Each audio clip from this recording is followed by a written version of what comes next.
Good morning, good morning, good morning, and welcome back to another episode on the Coin King channel. Hanging out with your girl down to Crypto TA. I was just trying to find a couple of things in here that I could look at today before starting the live stream. So Bitcoin right now looking pretty decent right now. It does look like we will get a pullback here on this 1 hour time frame. Once we break down below about 113,957, the little trend line I have drawn out in here, I'm gonna put this on a line perspective for you. You can see we dropped these highs in here, then we could get a little bit of a pullback. So I got two potential setups in here that I would get interested in. I'm not looking for any major pullback in this zone. I'm still looking to get to that 115 in here, roughly 115 in here, based on this in here. So we're pretty close to getting up to this right now. Uh, Everything looked fine down here. This still looks good for the breakout that we got here on the Bollinger. Trend regression line still looks good. We're far away from that, so that looks nice. Don't actually have the confirmation of continuation just yet, so I'm still looking for that here from the MACD and the Delta. But overall, everything else looks pretty decent. RSI looks nice in here. If we do flip down on the RSI, though, we would, it'll look different on the lower time frame. So you might feel a little spooked on the lower time frame, maybe. But other than that, it looks fine in my opinion. Take a walk back here. Yeah, looks fine in my opinion. Everything's still holding up. This does indicate again like some sort of a correction should be coming in here for Bitcoin. Just a little bit of a pullback. So yeah, just watching for these two areas in here, see what we get. And not really much to go off here on the 15-minute time frame. I do know that we are below. I think when I last looked at this in here, and I don't actually have it on in here. Let me see.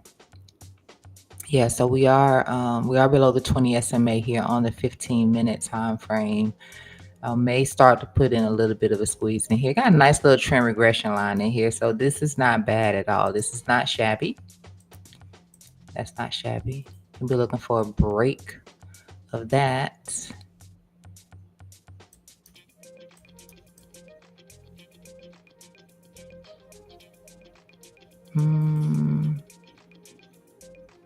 With that, I'll probably be looking for an SFP. This would be the, you don't really want to start, yeah. This is just a 15-minute time frame, so it's really okay. But if we could hold the order block in here, particularly the lower order block in here, that'll be good. But if not, I mean, like I said, let me see what this is. 112,862. So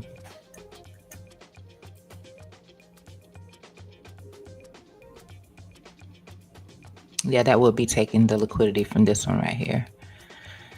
So maybe we could get something like that. Anyway, I'm gonna be looking out for that, or either a break back up. One of the two. If we break back up, I don't expect us to get too high here off of this 15-minute time frame. But Bitty continues to look good. We do have hidden bullish divergence right now. So yeah, we probably wouldn't do that right now. We more than likely would break back up here, because we do have the hidden bullish divergence. You can see it right here on the RSI.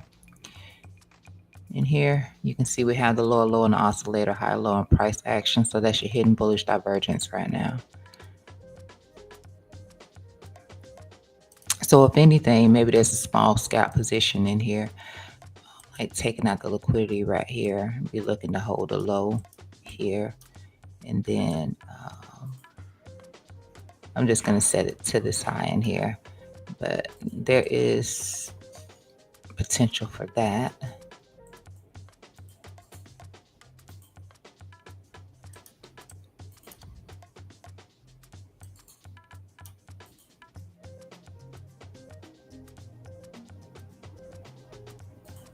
And if it looks like it's gonna run through it, then I'm just gonna move it.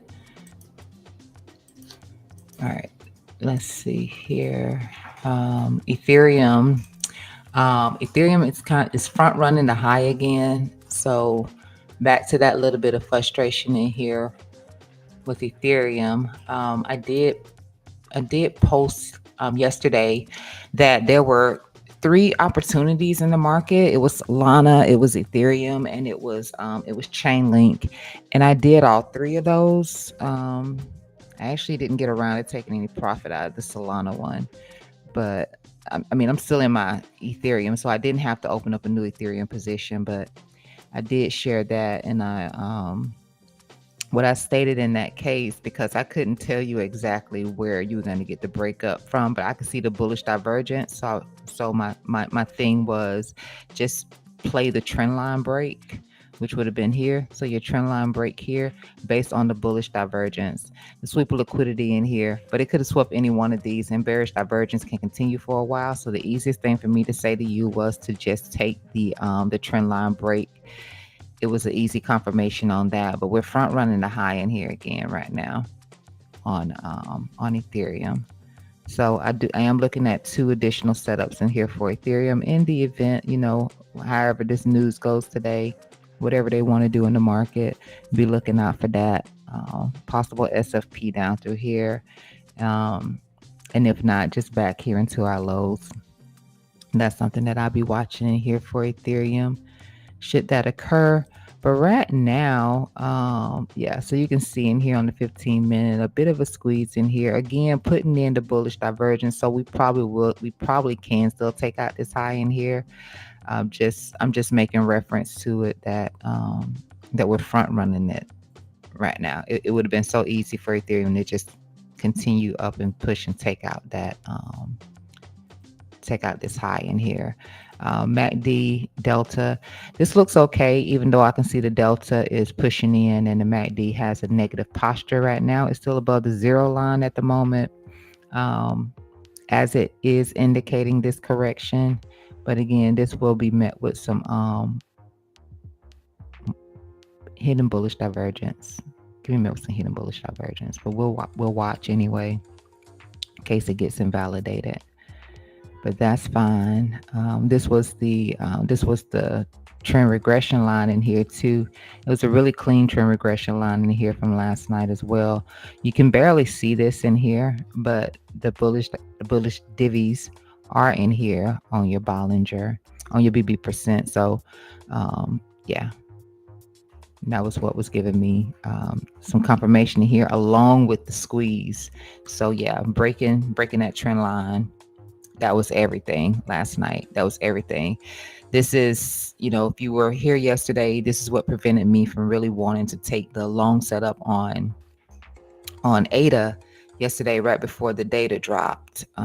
Because I wanted some additional confirmation on that move. For what I'm trying not to trade as much, but yeah. So that ended up working out pretty good.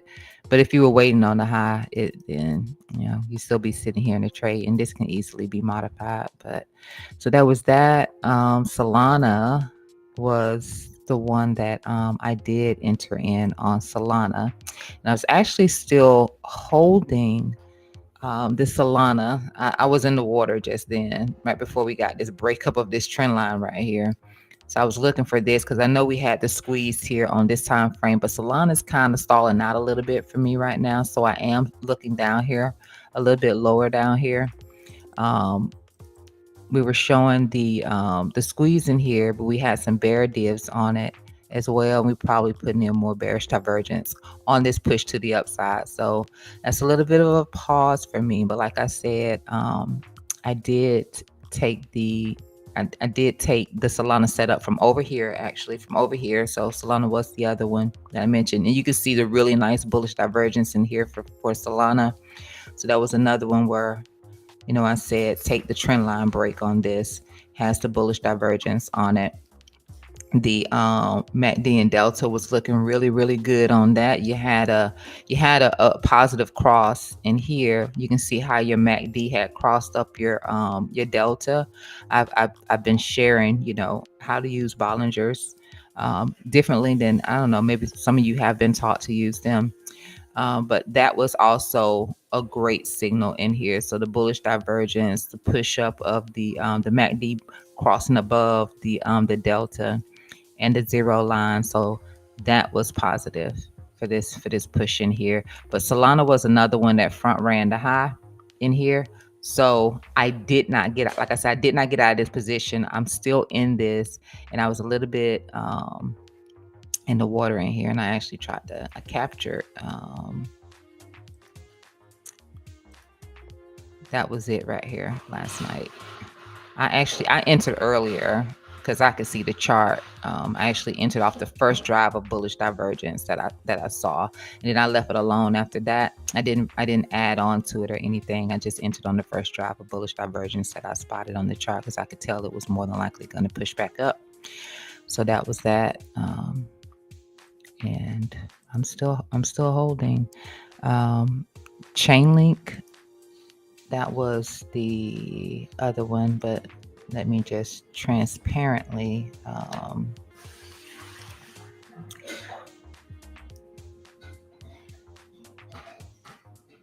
because I don't know if I captured anything last night or what happened. And I added to the position. That was the thing. I ended up adding to the Solana position this morning. So my average has moved a little bit in here because I was banking on holding this. And when we initially came down towards it, we did. So I added onto it because I could see the hidden bullish divergence. I added onto it, but then we didn't have that same drive to get the push up to take out the high. So that's what I was waiting on. So I added to the position when it came back into here. I was looking for it to come up and take out the high, and we didn't do it. We put in a lower high, and we started to create a corrective pattern in here. But this is the Solana one right here. It's probably in here somewhere too. It's more than likely in there.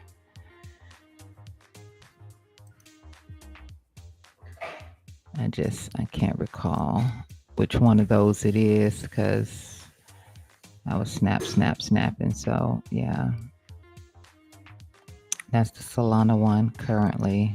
Like I said, I was down a little bit when we got this little extra push in right here. And then there was Chainlink. I fully closed out Chainlink. So it was, oh yeah, I left this one in here.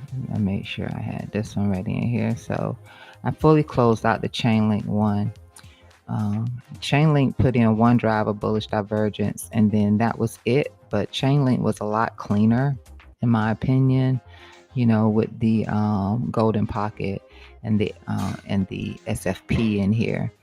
And I was looking for it to get up here to take out the high, but we started putting in some bearish divergence here on Chainlink at the highs in here. Now you were getting bullish divergence too, so that's important to note.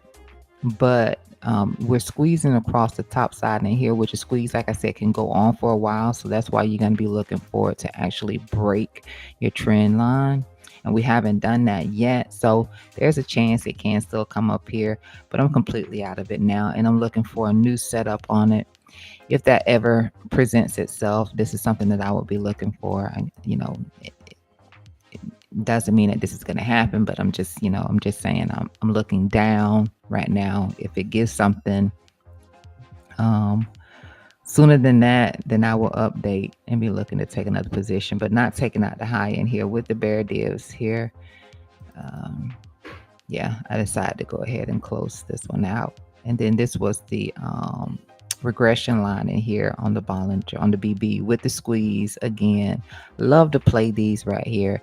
And you did get the confirmation of continuation here when the MACD crossed up the delta. So that's been given until it stops giving, and then you can see the bear divs in here off the MACD right now, looking for prices to come down. So it's gonna be it for Chainlink. Oh, hold on, I did not want to sync that. I wanted to take that away. All right. So we might have some things in here today. Like I said, I was looking over here, just kind of trying to see what was what in here. ADA, watching ADA too. ADA and Hype, they both are gearing up for some sort of a push here on the 15-minute time frame, at least for a scalp position, if nothing else. If nothing else, is given that. Where is ADA? ADA is here.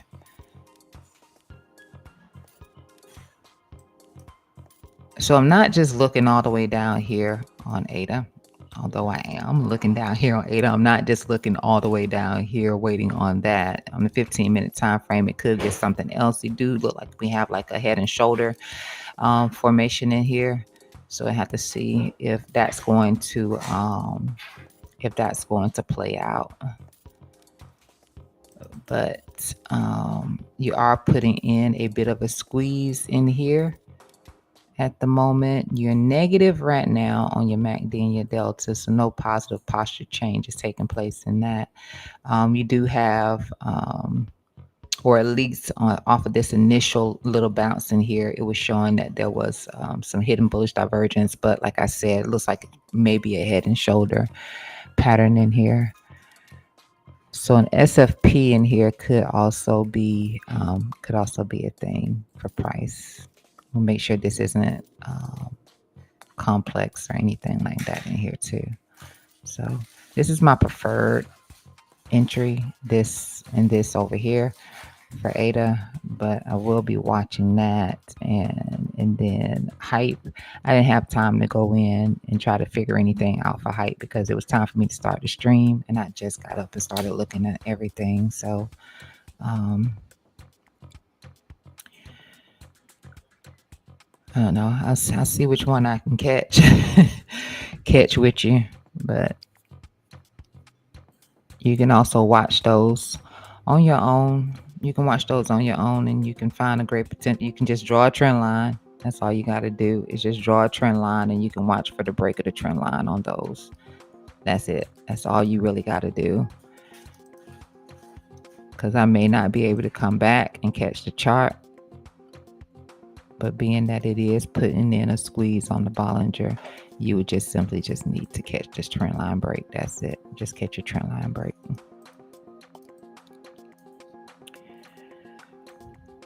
Same thing with ADA. You really just need to catch a trend line break. Okay, so I'm not over here. And that's some stuff you can do on your own.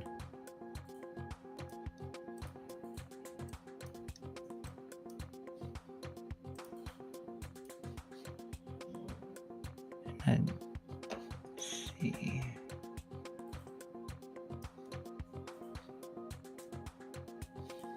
But Solana, unfortunately, you just missed it, and I can't even guarantee that that's gonna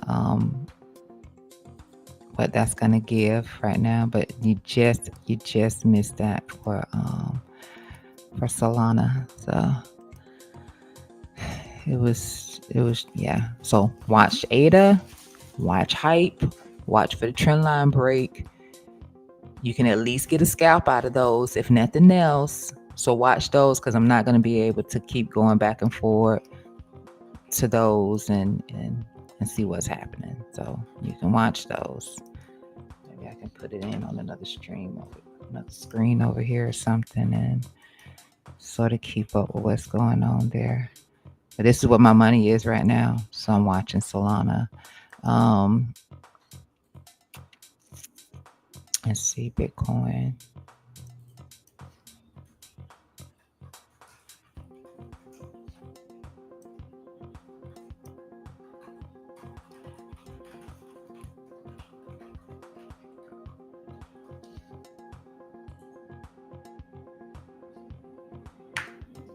It may decide it wants to pop earlier, but for Bitcoin, I was really leaning more towards the SFP. It did take this in here in this little order block in here, with, like I said, again, you have the hidden bullish divergence in here, and you did just take this little piece of liquidity in here.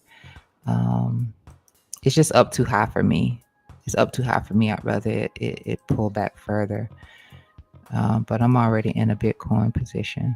So, and what else was in here? Oh, this one's not going to show it. I have to be over here on the other one.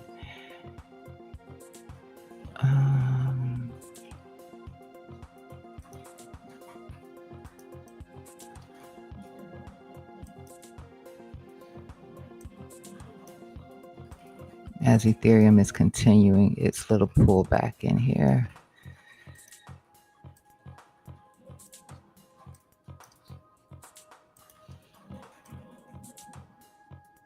I'm just going to set this back over here. I'm just going to draw a fib from the low to the high here on Ethereum and just add the 382.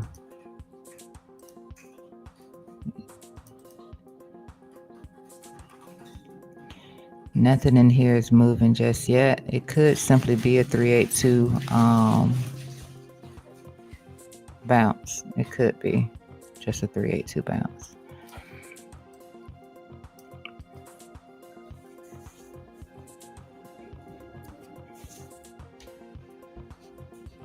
And let's see. I think Sui was another one. I think I saw Sui in here. Yeah, but I'm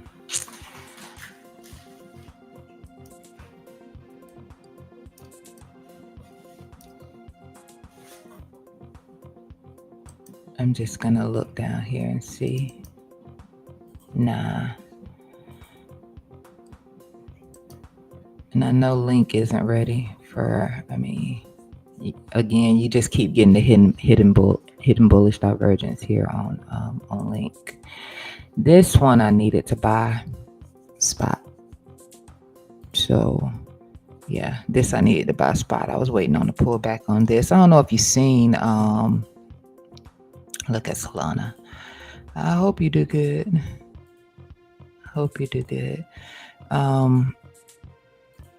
This I needed to buy on spot. I don't know if you watch this one. And it's probably not going to show up over here on this pane. This pane is probably not going to show up in this pane. I'm going to just go back over here to Ethereum and mind my business. And probably will just go ahead and do something spot a little bit. Something there on AVAX. Because I was watching for that.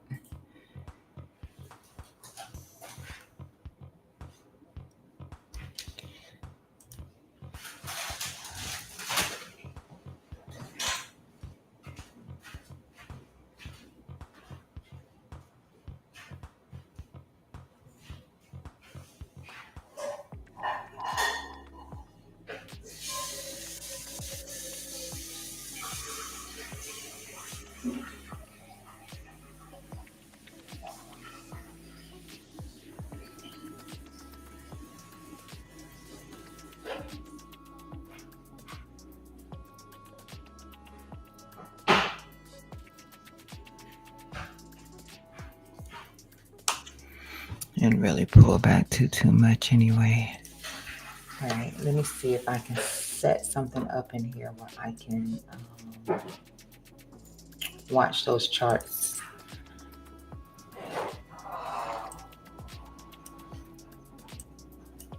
I do want to get back into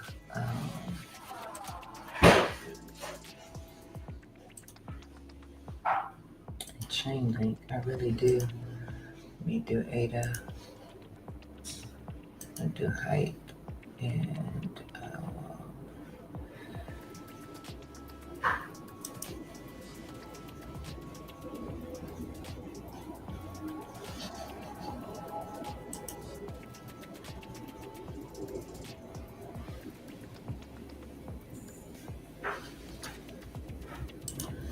I guess I'll add Sui just in case. Not one that I'm highly recommending.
I'm pretty set up to see.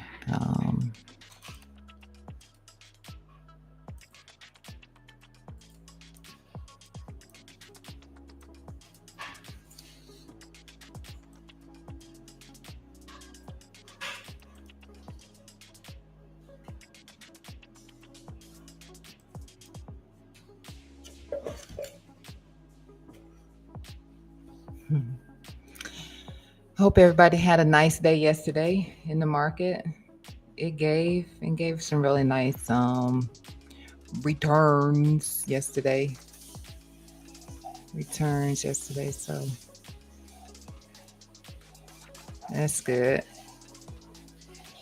First thing I said when I came on, I mean, some pretty good signs. Some pretty good signs.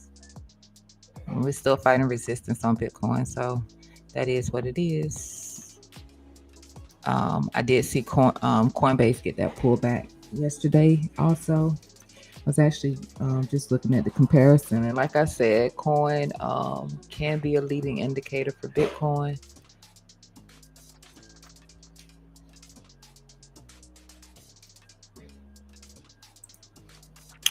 Ethereum dominance. This is why I'm so adamant about Ethereum too, and I said this to you a few times. Ethereum dominance just looks like it's getting ready to take back over. I think Solana's going to take a little bit of a pause, and we're going to get back to things being about Ethereum. Now, it did just come back up here and back test the top side of the trend line in here. So you can see with ETH dominance in here, it did finally make its way back up here to back test the top side of the descending trend line in here. I called out the support zone in here and the squeeze that it was putting in here, and then it did the sweep down for the bullish divergence in here. So now we're just hitting the top side here. But I think this is going to give sooner rather than later. It's going to be all about Ethereum again, more so over Solana. And I think Solana, again, takes a little bit of a pause. So while Ethereum has looked like, or I mean, not just look like it, but as Ethereum has been a little bit of an underperformer, I think it'll start to come back a little bit. Because we are on Solana. Once we start to get, I'm hoping that we reach it anyway. But once we start to get into the orange zone, this is a resistance zone in here. This is a place where we can see it reject from. So we're getting closer to that happening, and closer to Ethereum dominance picking back up. So that's gonna, in my opinion, that's what I'm seeing as the shift in the market. So take that information and do what you want to do with it. It's not financial advice. It's just, that's how I'm seeing things right now. Ethereum's going to take Solana's going to take a little bit of a cool off, especially if it can get in here into the 0.05329 in the orange. If it can get here, then it'll probably take a pause, and then Ethereum picks back up where it left off, and it'll be like that. So that's what I'm watching here. Bitcoin dominance, nothing has changed. Still with the rejection off of the 20 SMA there. So Ethereum's coming down a little bit right now. Therefore, Ethereum dominance is coming down a little bit right there. And then you can see Solana just, did Solana stuff. Still stalling though. It's still stalling. Let's see. CME.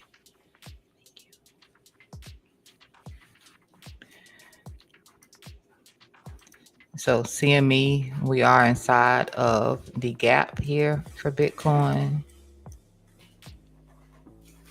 And you can see where we just put in a small gap right there. And CME trying to fill in this little common gap in here right now. And then this common gap down here was left open here. And that's let me see if that's in tune with something I'm looking at here on the Bitcoin chart.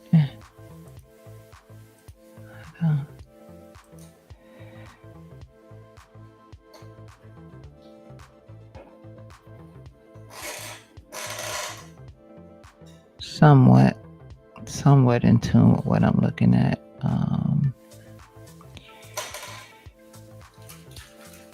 On the chart here for this is more down here towards the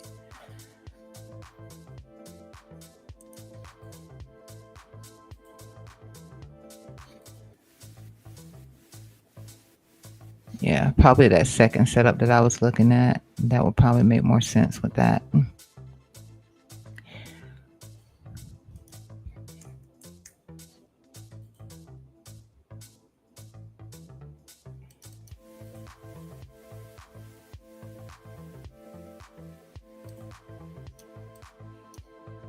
Yeah, got a nice order block down there also.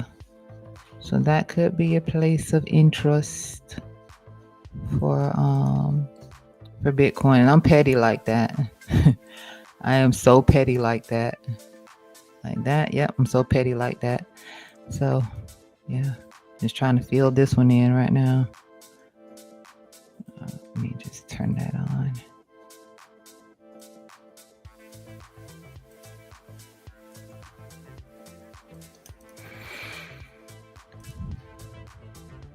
And then Ethereum's down here.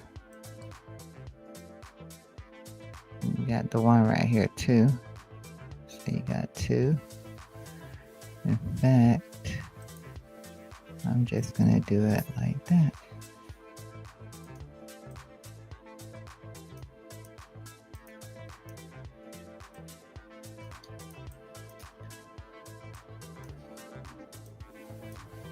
So we'll see what happens there.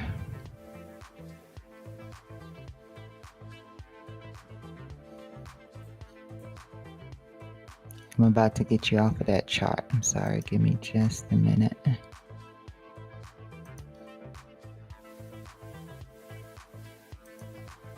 Put it back over here.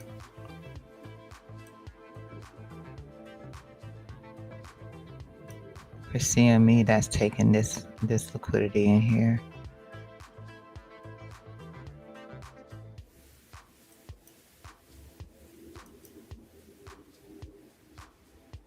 So between this golden pocket and 786. See if we can get Ethereum back down there.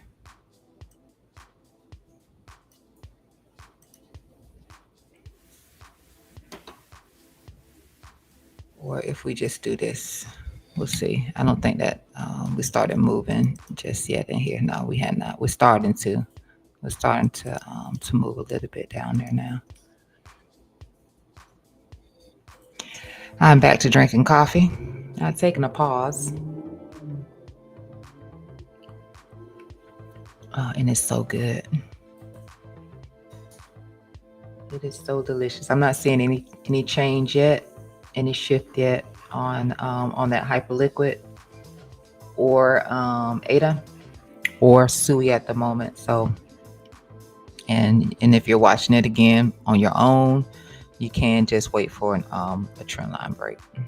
I don't usually play trend line breaks, but if I have something that probably would confirm it as a good entry, then I will throw it out there.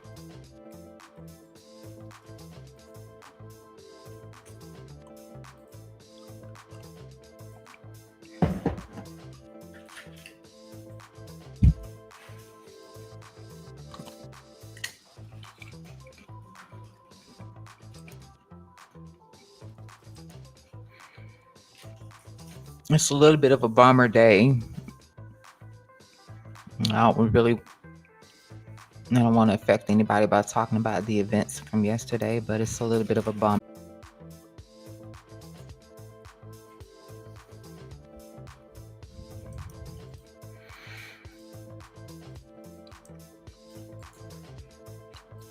For entertainment purposes, let me just go ahead and do this.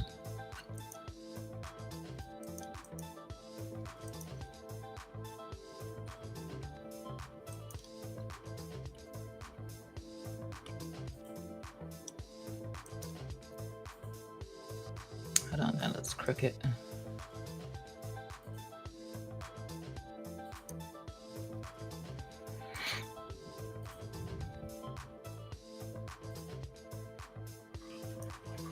And I have no idea what this would end up being. I usually just do this when I don't have a clue. I just put it in the center. So that would be that. And that's for entertainment purposes only.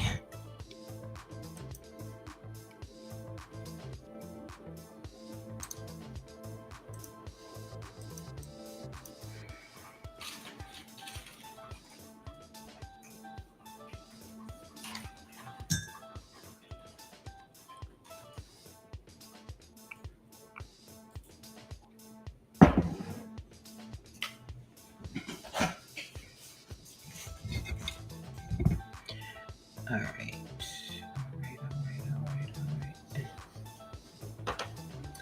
I know that I mentioned the trend regression line on height. So let's see. Oh, I need to do this over here. Yeah, it looked like it might be gearing up. That last little sweep that Cardano just did, that can be good. Where's Ada? This little sweep in here that it just did, it barely did much of a sweep. But that little sweep in there.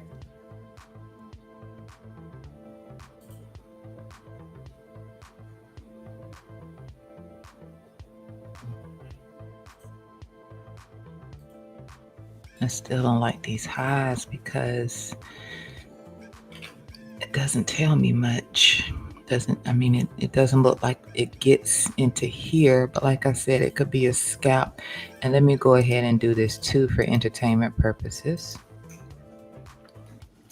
So go ahead and it came dang close. That came dang close.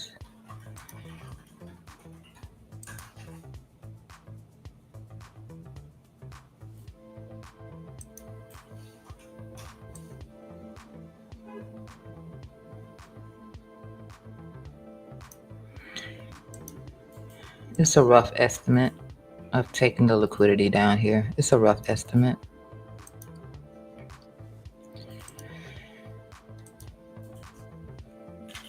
And just leave that as it is.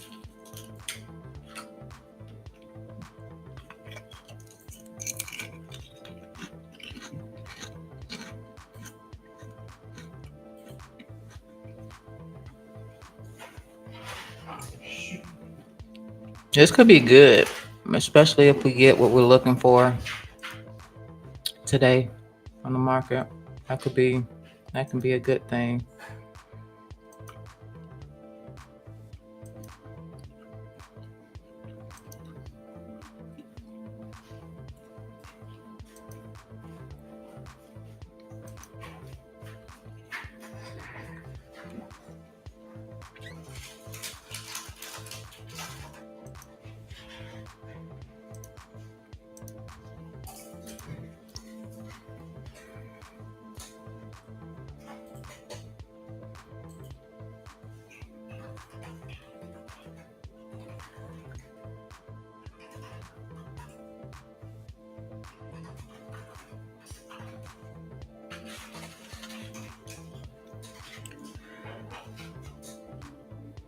It just looks like it's taking over the chart. So I'm just going to delete that. I know what I'm looking at.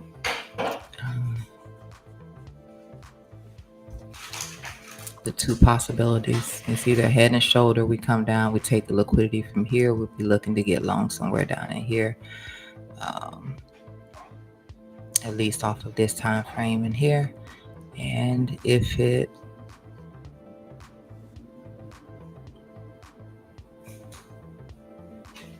that's not about to happen, we do have the squeeze here on the 15-minute time frame. We'd be looking for the break to the upside. And if I put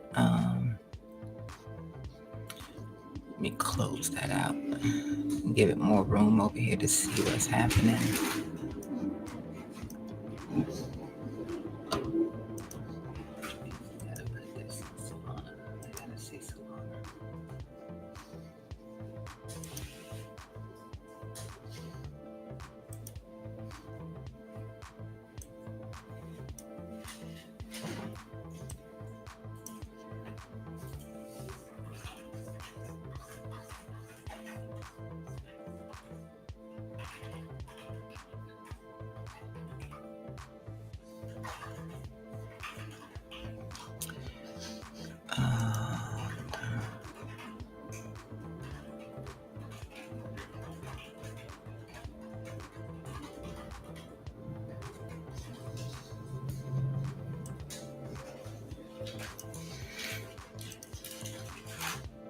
And then what was that situation here on hype?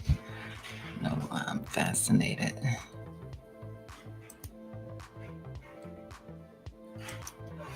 Initially, this tried to do this.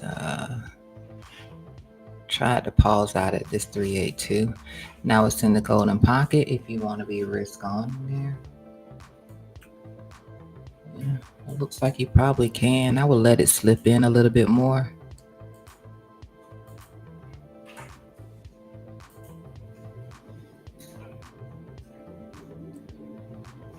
Maybe you split your position, do a partial entry there, and then do another one. Let's see if we got any bull dips in here, anything like that. Still, this looks like it's going to give some sort of a signal in here soon. And just that looks better than ADA.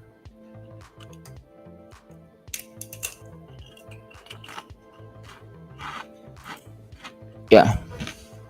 I'm so sorry to be crunching my turkey bacon in the microphone.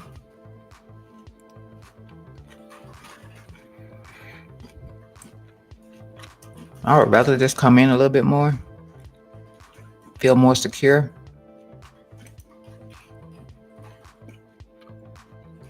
I like this in here.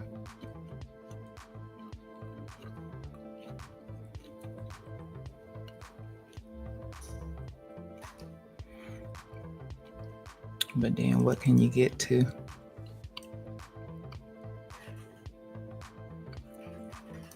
Unless it decides it wants to come down fully in here. What can you get to? You can get to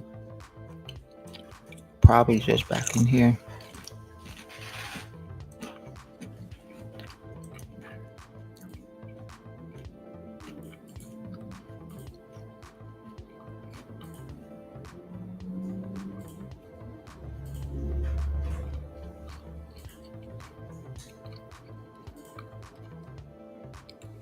Yeah. I head on that was probably, like I said, you can jump in off of that. I'm going to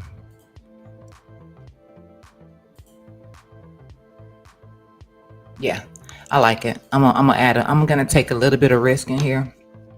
I don't have to be full on. I'm just gonna add a little something in here. I find it. I find it fast enough.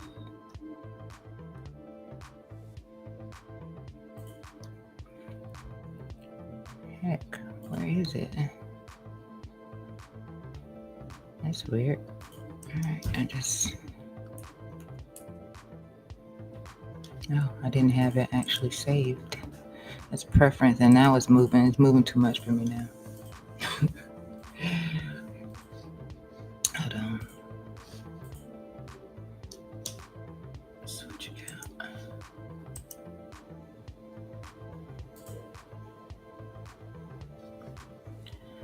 I don't like that little candle moving away from that golden pocket. Dang it.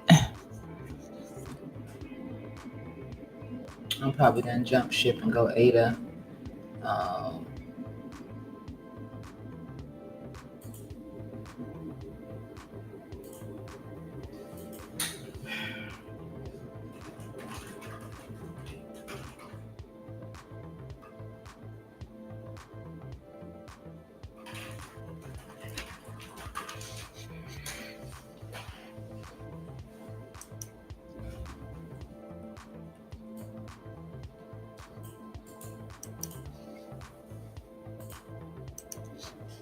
All right, I took a small little piece of risk in here just based off of that, but my preference is that it would come in a little bit more in here, but we'll see. Like to see some bullish divergence. It looks like we're starting to slow down in here though, off of this hype.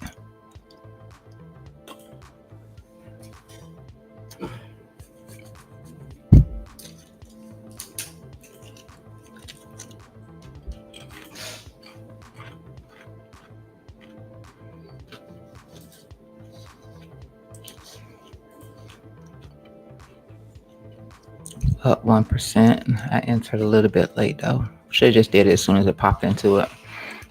ADA I like right now. It keeps sweeping the low liquidity or the closest liquidity. So I'm liking ADA right now. I'm liking ADA a lot more. In fact, I'm gonna go ahead and take a little bit of risk on ADA in here too.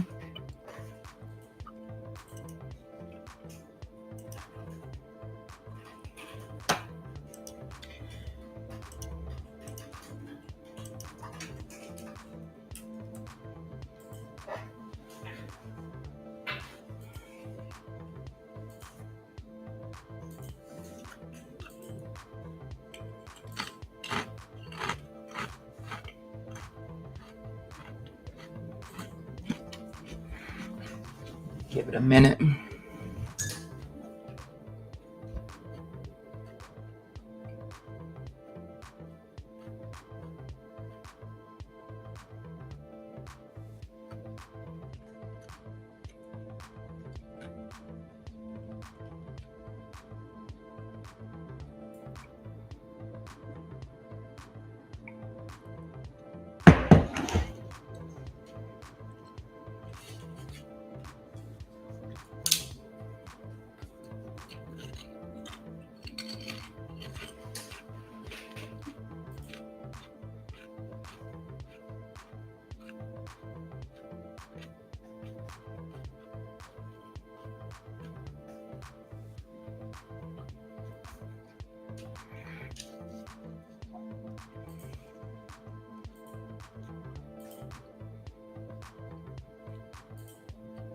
I might be more conservative with ADA. I might just wait. I like ADA's chart though, but I might just wait. I don't want to have too many trades going on at one time. I'll wait for ADA's MACD. That's what I'm gonna do with ADA. I'm gonna wait for the MACD. I'm already in the hype, so which is something I'm gonna have to add to.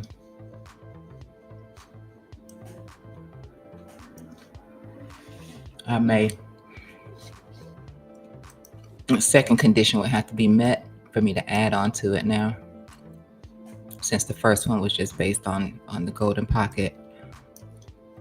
I'm now gonna wait for the second condition to be met, and then I'll add.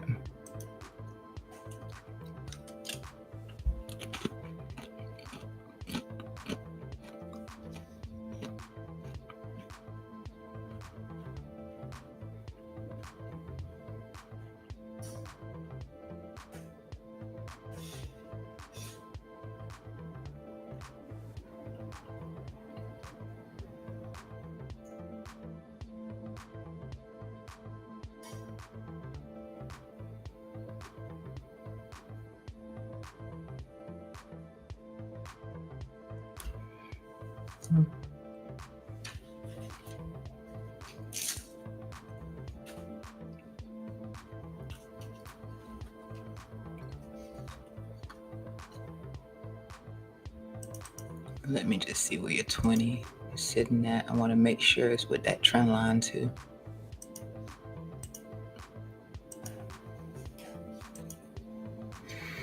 Yeah, it's with the trend line, so it can continue a little bit more because it's sitting all the way up here. Can dance in here for a while, wait for it to come down, unless it's only going to do a return back into it and reject right in here.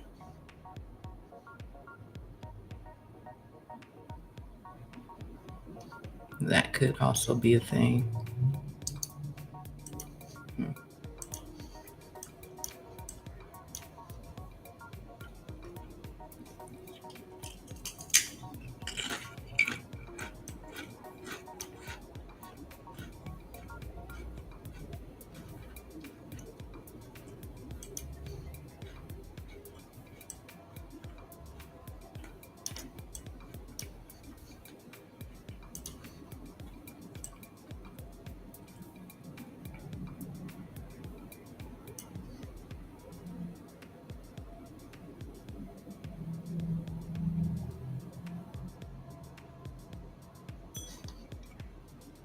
Yeah.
Do got the hidden bullish divergence in here right now. So higher low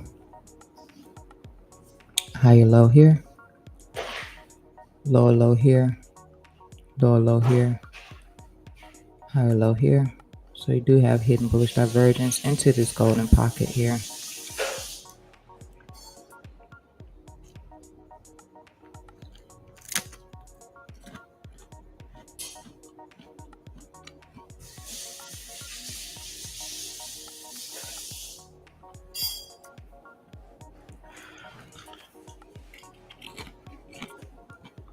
What I was doing a few minutes ago was a projection.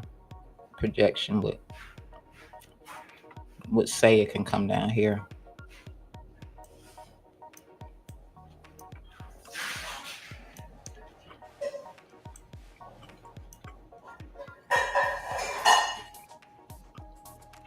Wouldn't that be nice? Not if you're already in it, right? But wouldn't that be nice?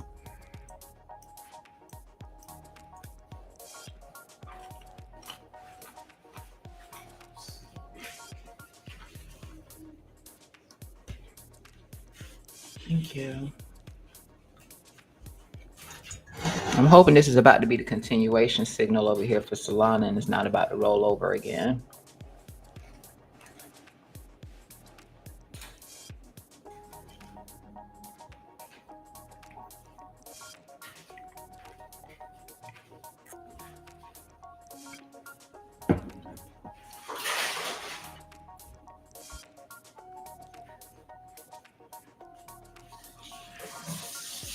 I'll likely just let it stop me out at break even just in case it doesn't give that continuation.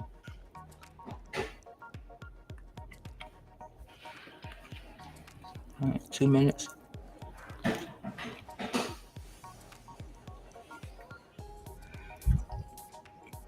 I'm sorry I didn't move this.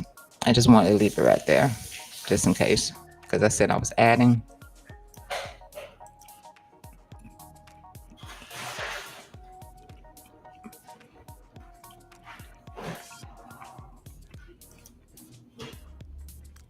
I'm down like 0.15 right now. Just so you know, I didn't just say I was doing something I wasn't doing.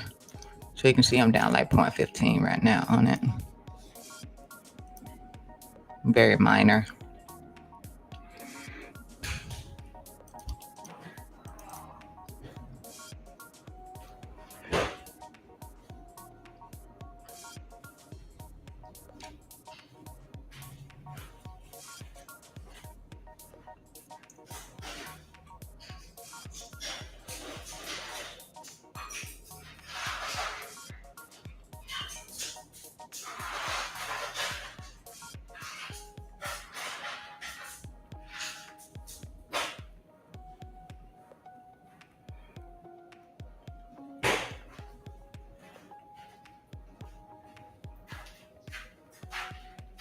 Yeah, I really like ADA right now.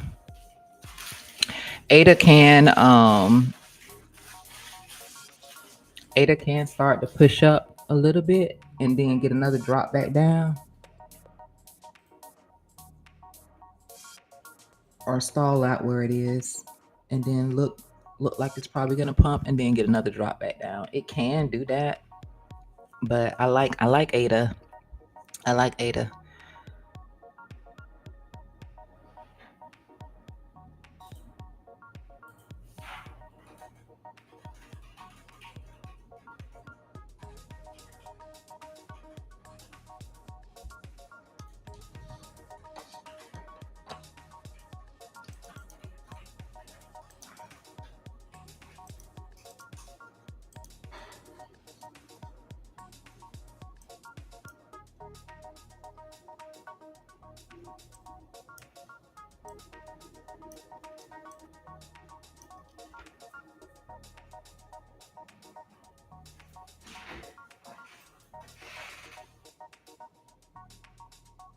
All right.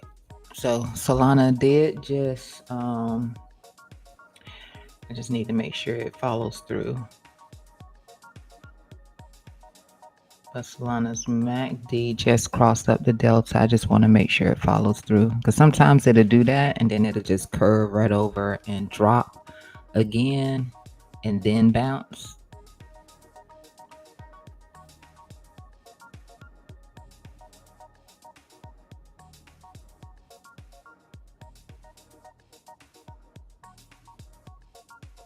And since the delta is negative right now, it can do that, but it did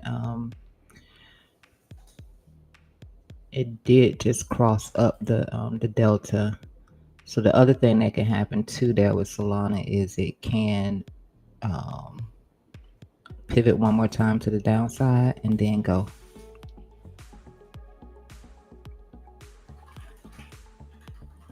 For maybe drop back into a golden pocket or something like that and then go. But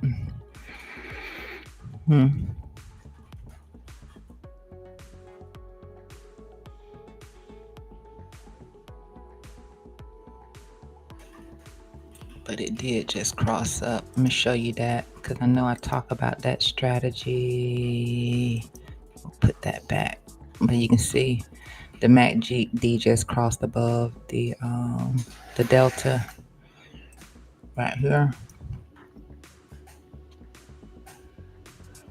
Sometimes it will, again, like I said, sometimes it'll cross up but it'll relax for one more little push in and then go.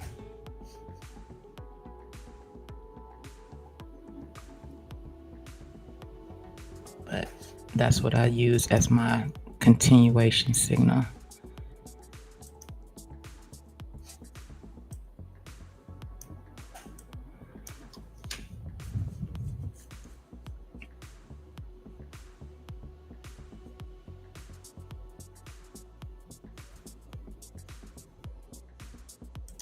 See if that changed anything in here with, yeah, it's getting more. So this is where this is why I say you can do the trend line break when you can see the squeeze, when you can see that. Like I said, it can dance in here for a while longer. It can drop in here a little bit more before it does anything. But you see how the 20 SMA is running along the trend line in here now? That's a nice confirmation that you can, you can play the trend line break instead of being premature like me or anybody else that got in here off of this golden pocket. That you can wait and allow that to break up and then take it, or break and back test and then take it. Let it break, back test the 20 SMA and go.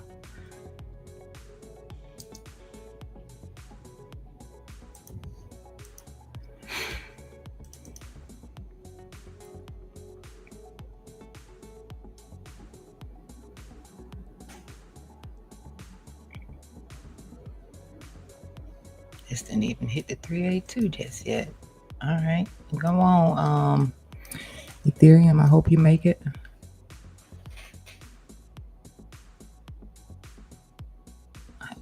Cardano gonna outperform this thing over here again. Watch it. It's gonna outperform hype again.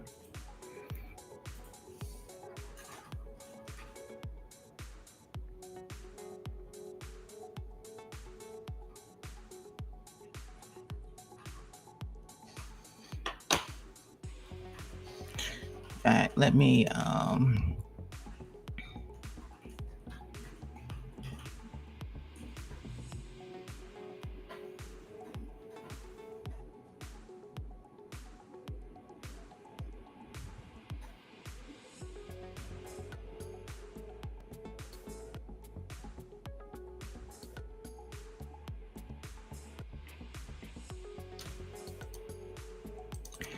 check ADA with this and see. I just want to see what the trend line is looking like here with ADA.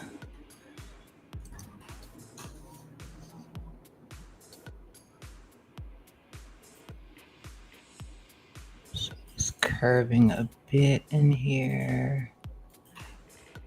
This is what I did yesterday with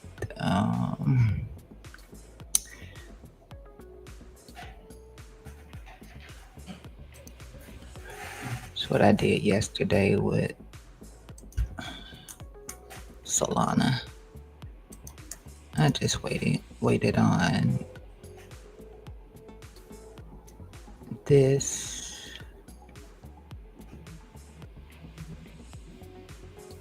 In here. Because you want to make sure you don't get an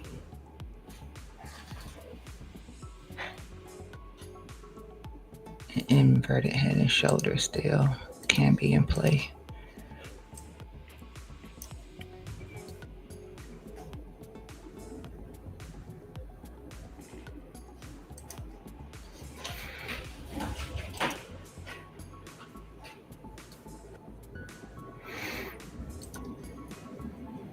And if this was one in here, I'm just rambling while I wait to make some money, I'll tell you, or lose some, because they can both happen. There is no loyalty. No.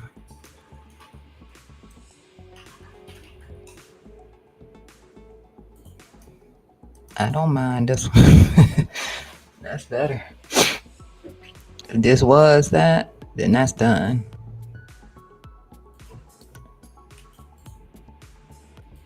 If it was that, it's done.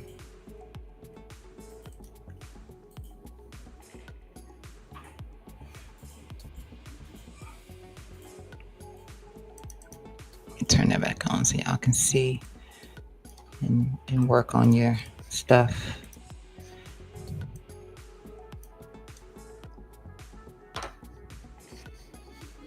All right, Solana going, baby. She going.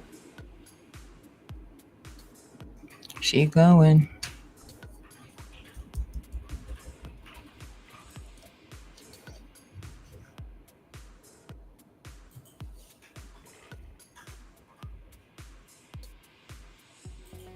This can get tighter.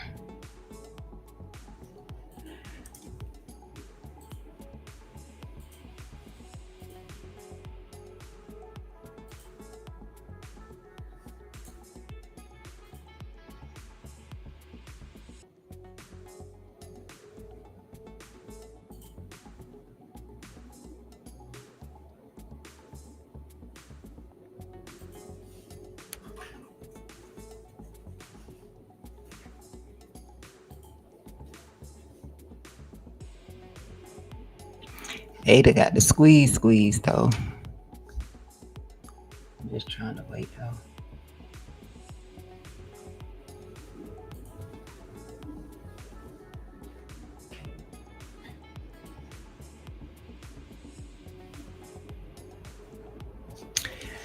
So I might get heavier on it. Might. Haven't taken anything on it yet, but I might.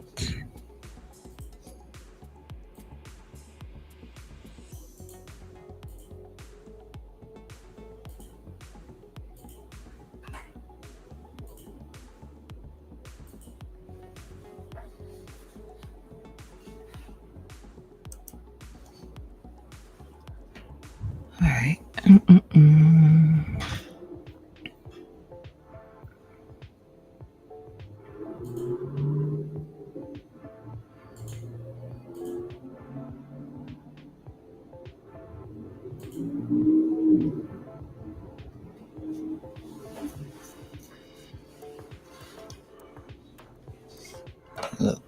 Bitcoin. Let me see what it's doing.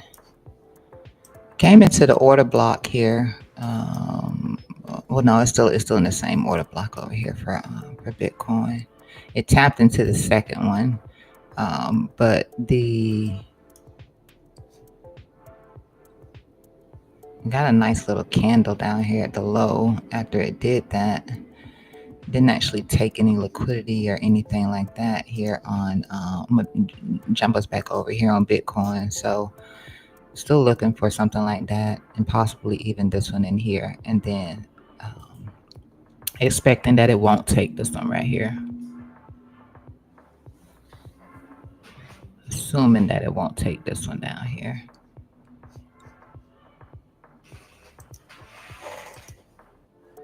All right, so here we go.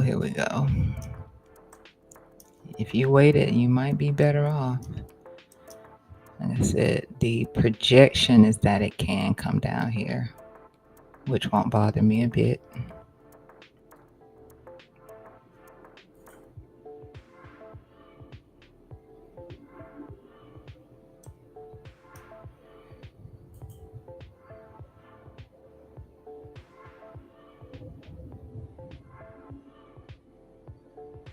And that's likely your order. Yeah, that's likely your order block right here too.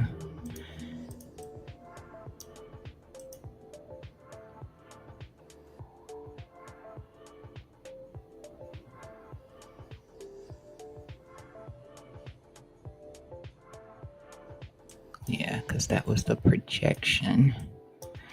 And the projection is me lining this in with the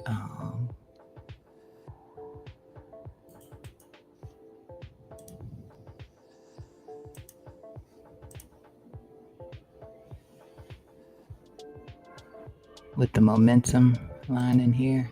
That would be the projection. Me lining that in with that. And so that suggests that price can come down here.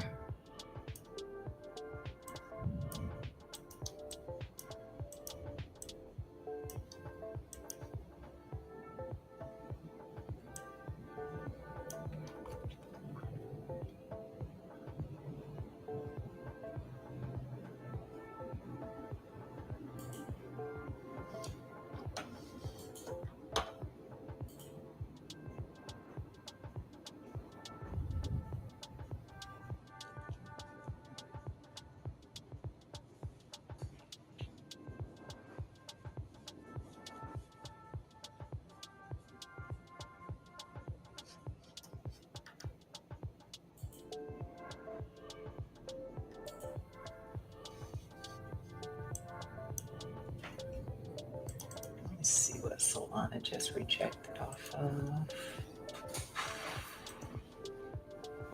Oh, I see. Let's see what it just rejected off of. It did take that liquidity off of that little pivot, but yeah, I see what Solana just rejected off of.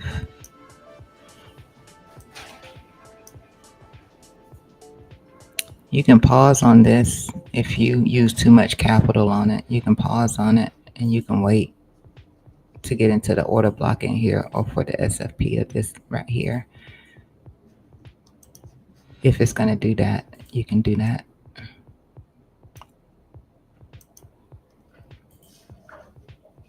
I'm okay.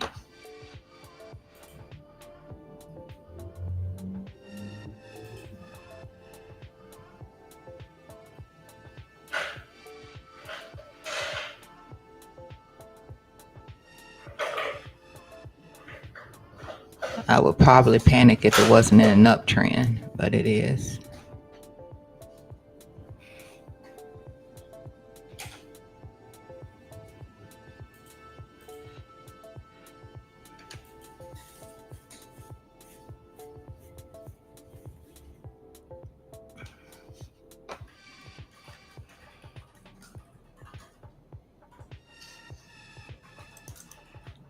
Let me check for any bullish divergence that could pop up.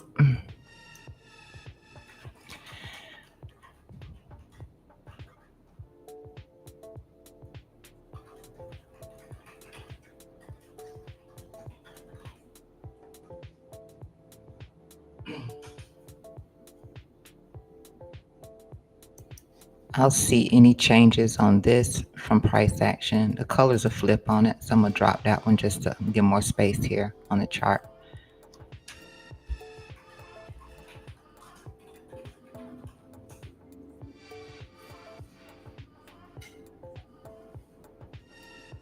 It might have been a high for Solana because it did run into resistance. It broke through it initially, but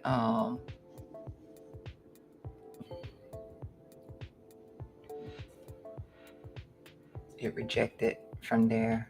Nice little top and tail. If it pushes through here, it's going to be kind of ridiculous of Solana. Just to let you know.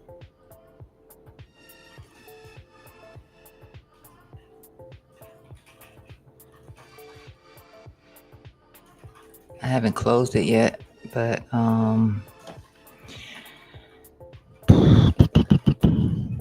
it does the if I can real quick while we over here with that.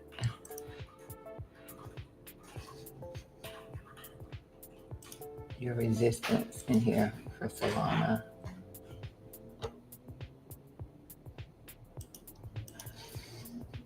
You see that? That's where it is. Zone height, right?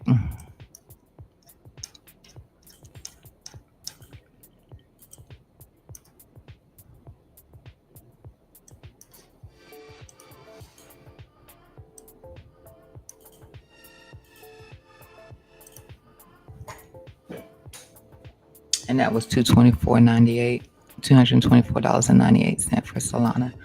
That's resistance. If it's trying to push back up through that, it's probably a short. It's probably a short. I mean, you could short it now, to be honest.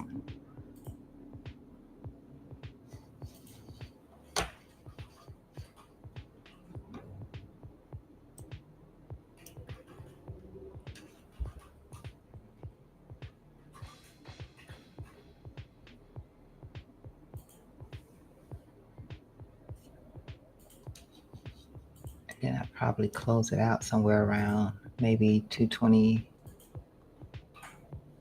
It won't move a whole lot for you. Somewhere maybe around 223, 24.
ETH dominance back at it.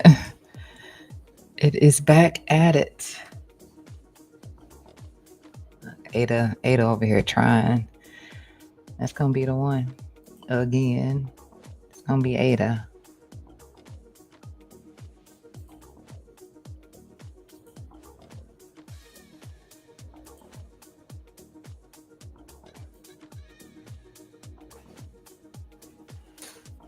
Because it kept sweeping little lows.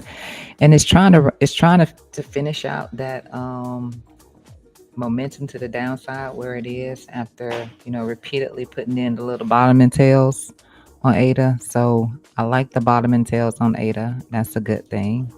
That's a sign. That is a sign. But like I said, I'm gonna wait on that one. I'll wait for I'm gonna wait before I enter that one, so I'm not over trading or taking too much risk and not confirming the shift, even if it's late.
Yeah, ADA with the multiple dojis.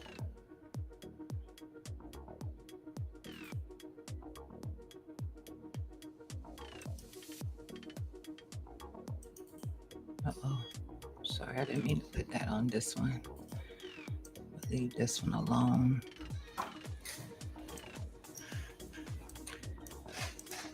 Meant to put it on this one.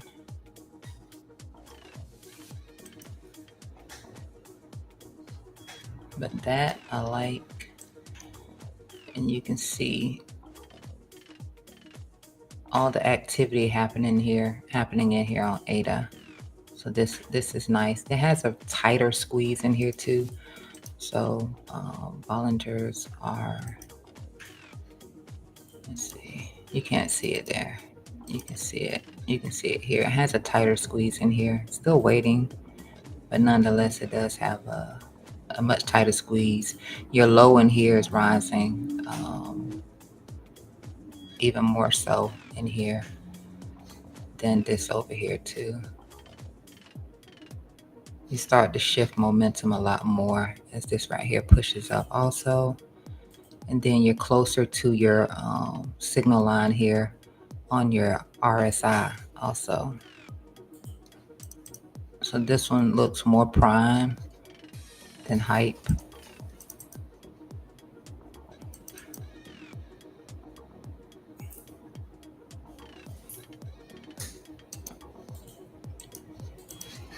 A lot more primed.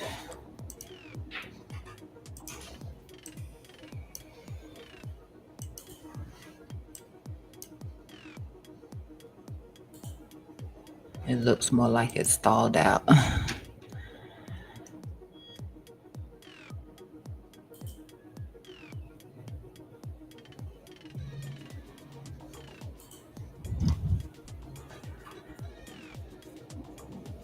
Alright, so this is now in this order block right here.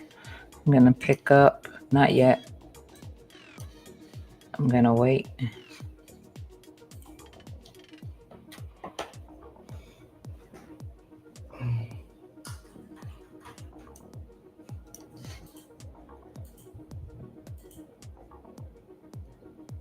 It's oversold now.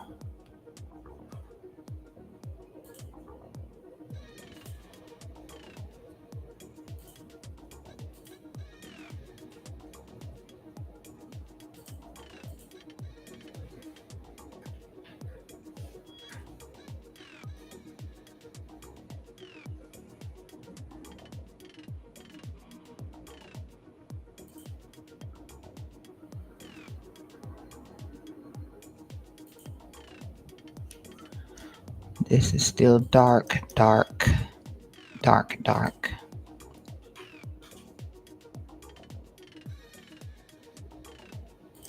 And that's still flat, flat again.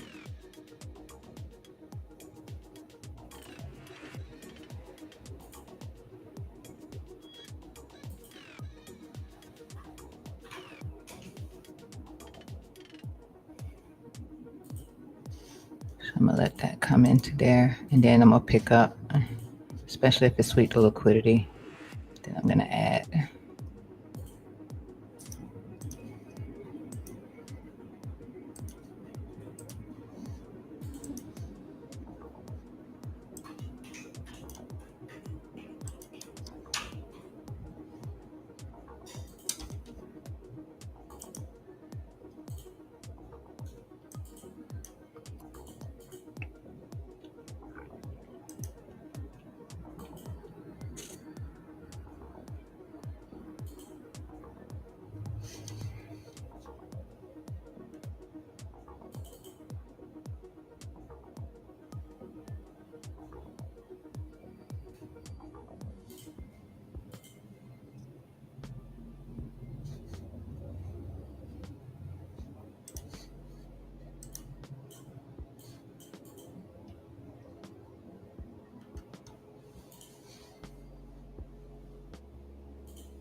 Let me just put my stop on my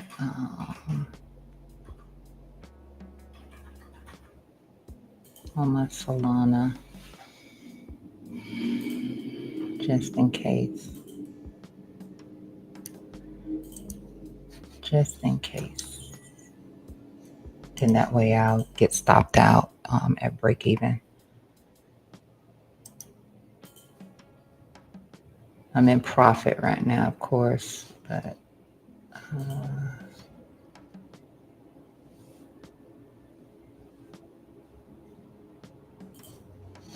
you know what?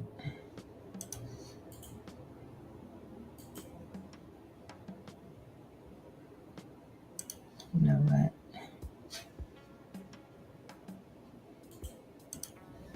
Never mind that.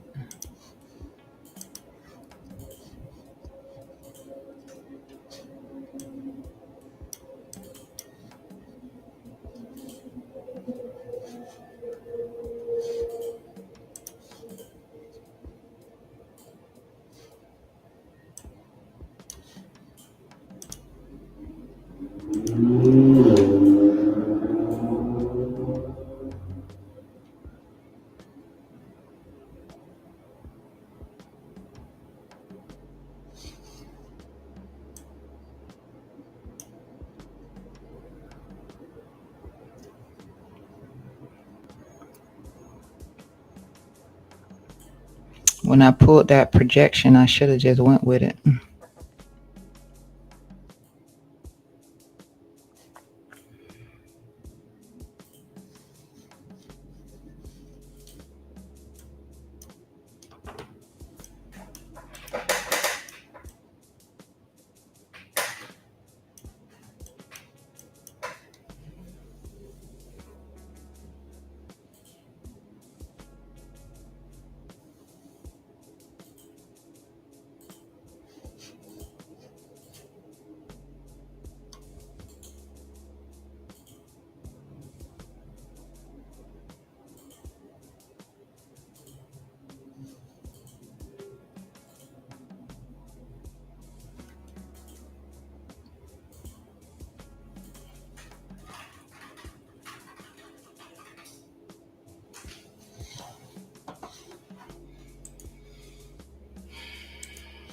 And this is just altcoins. This isn't this is, your mid caps.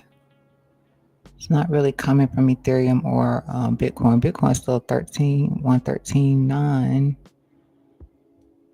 And Ethereum only did a small pullback, even though the dominance is giving. It's just these.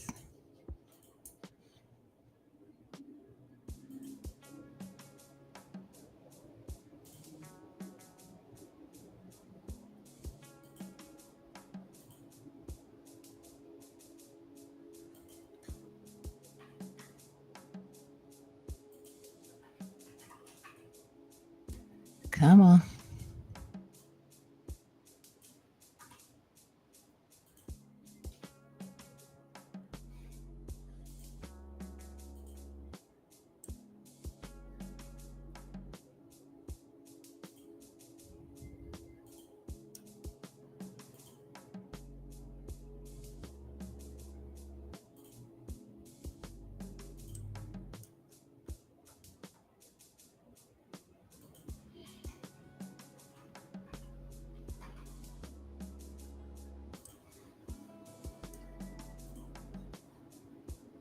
This was from yesterday, I think.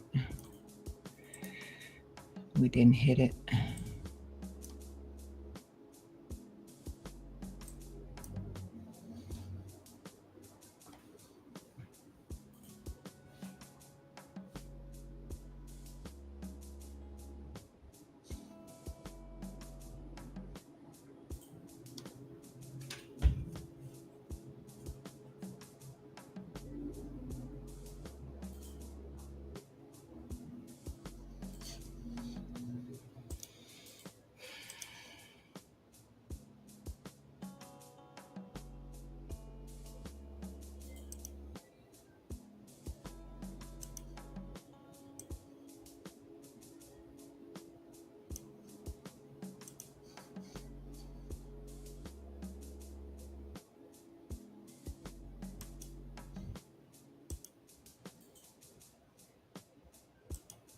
Okay.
Just back testing that trend line right now. Or should I say sniffing around your standard deviation too, because you're still outside of it on height.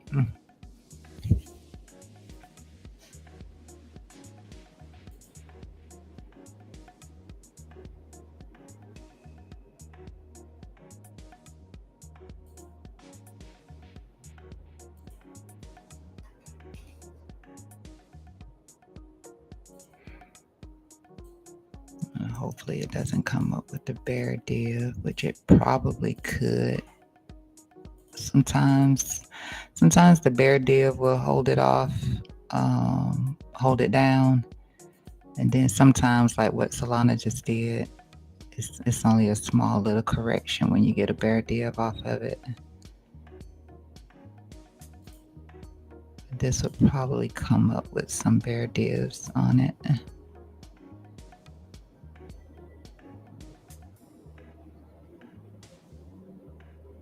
But at least it'll be rising, because right now it's just going sideways. So do want to see it start rising. I still feel like this can get tighter. It's just not doing it just yet.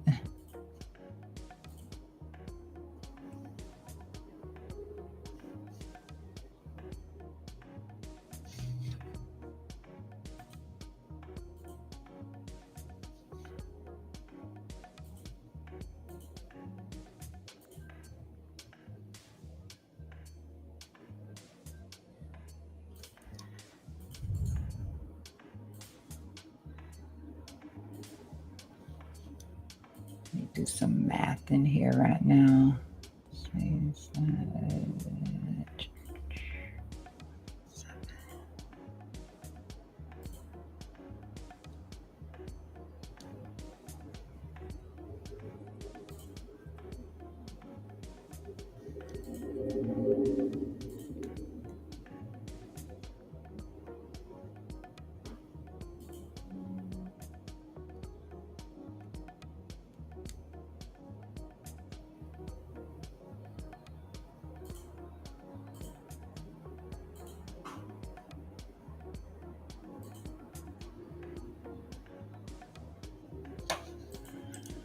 All right, me and my little handy calculator. Let's see.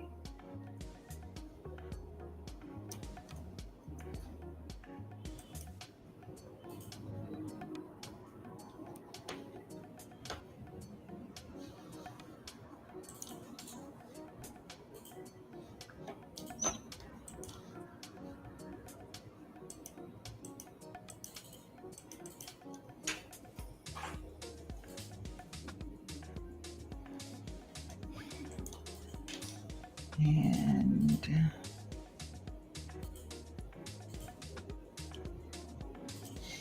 I don't have one. I need to give it one. 53.38.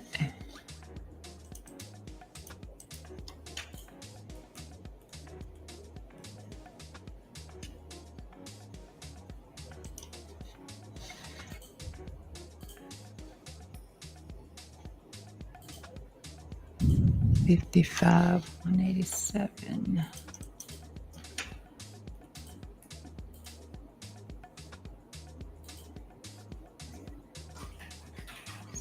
18.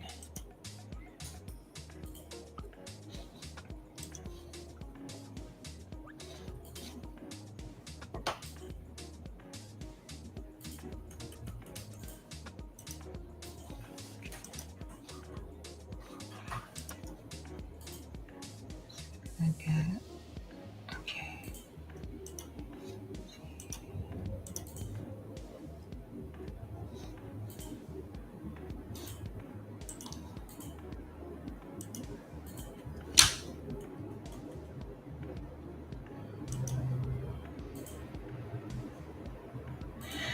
Oh no, that's not gonna do it.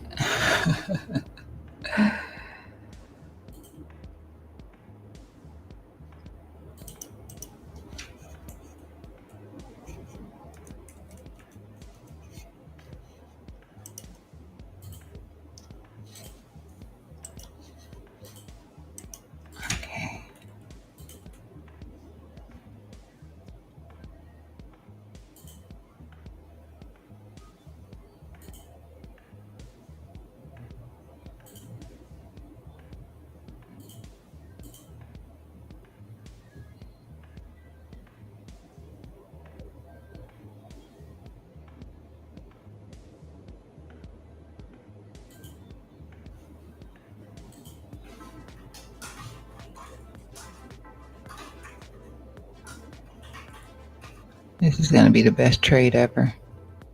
Mark my words.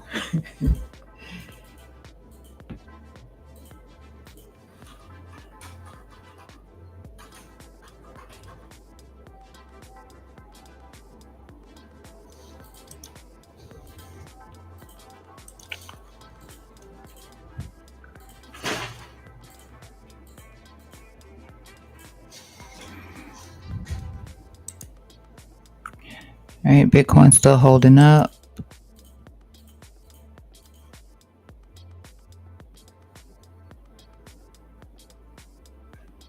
Sui surprisingly is still performing very well over there, and of course ADA is still holding the range.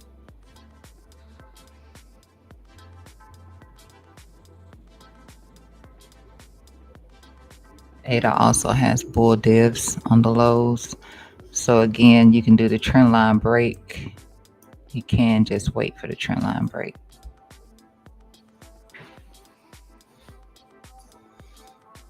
which is the best thing to do, especially when you're like this and you're waiting for a breakout. Just do the trend line break. Makes sense.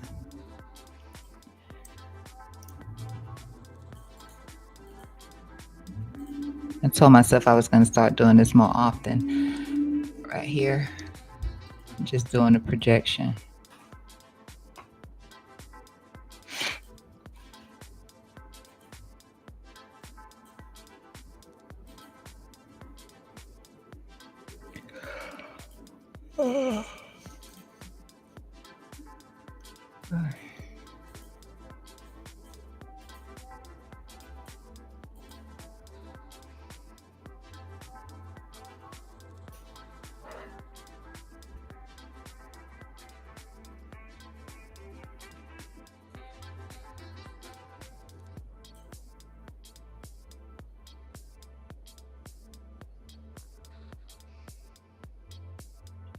I don't know why, with something that has been performing so well, like hype. I don't know why it takes so long for it to even show the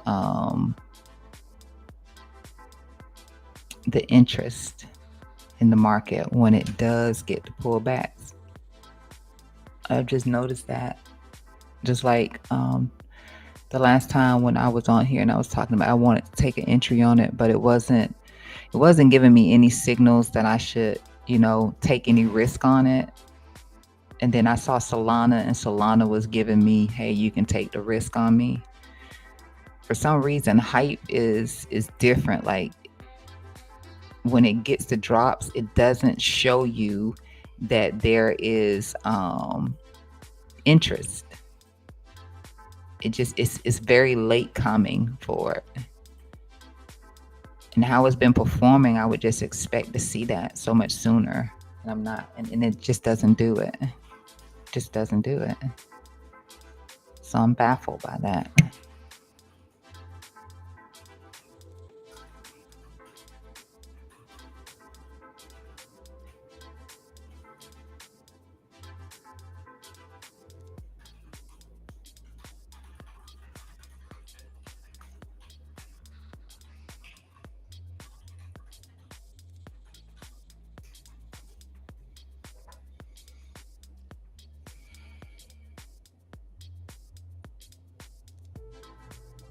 I mean, it just hit oversold, and just now it is just starting to squeeze in here a little bit more.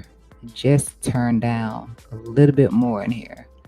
Like I would expect to see that, I would expect to see this coming in so much faster if the buying interest is actually there and it's not just something that's happening because of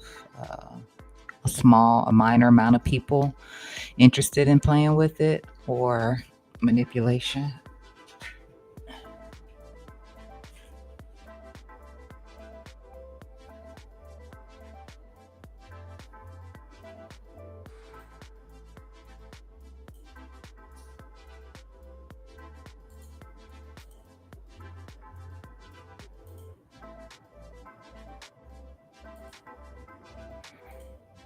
Yeah, so you just started to get the curve, the additional dip in here. Just started to get it. You're just starting to get your color change in here now. And you just got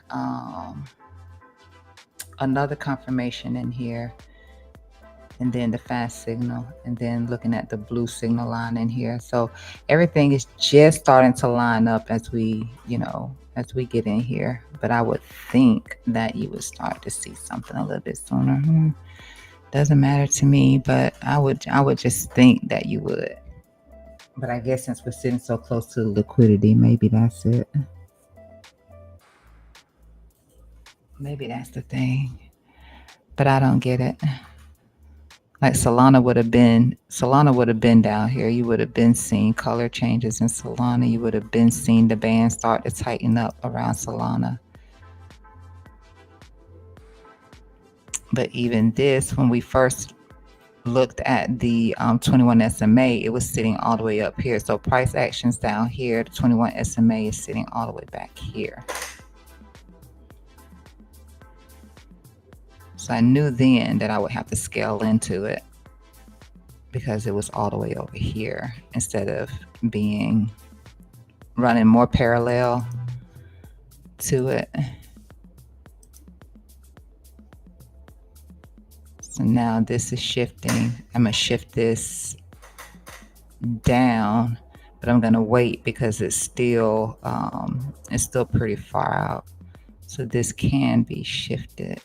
Let me see what the best way of doing that is probably going to be. Or I can just leave it as it is.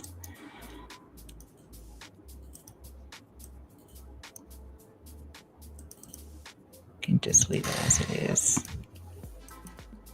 Wait for another pivot in here, and then I'll shift the line, shift the trend, add the additional trend line just in case it comes up and then it reacts at this one.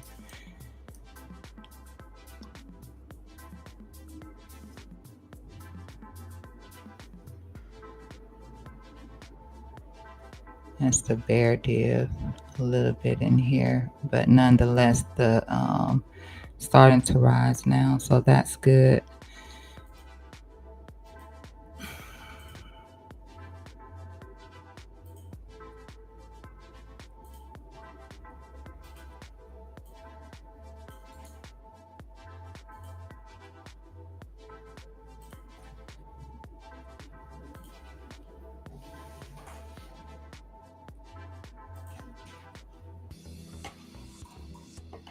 You're back above standard deviation 2, which that was confirmation of you being back inside of standard deviation 2 and no longer below it on the Bollinger.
All right, my entry has shifted. I'm in profit.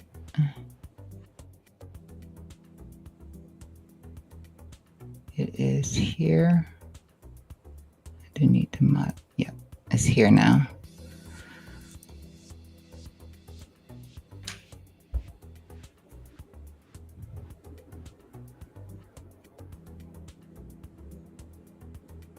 That's why when I scale into an entry, I always take a small entry, just to ease my craving to want to be in it. I'll take a very small entry. So if it drops, then I'm not concerned about it. And then when it gets to a place where I'm feeling more confident, I will add to it. That's my thing. That's what I do. I'll take a very small entry just to ease my craving to be in the trade, especially if I can see that it's something that it's gonna end up giving me a return. Then I'll do that and not I won't do anything crazy. I will not do anything crazy.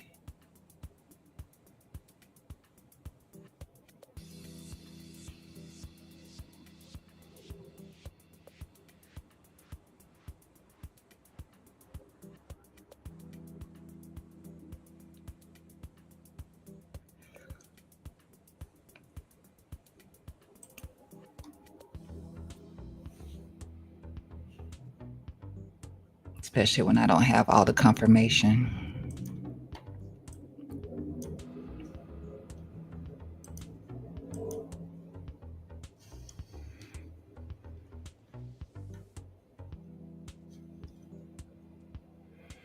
All right, Solana trying to hold up. It's trying to push above that resistance right now.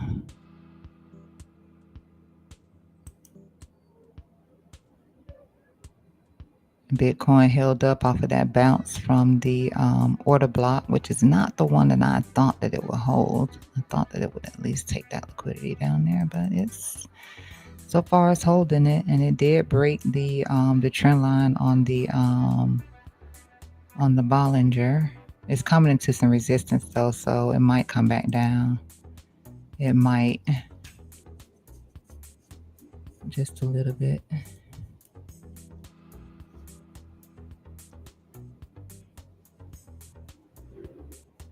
And I front ran this the first time back here. I front ran it. It was just based on that golden pocket though.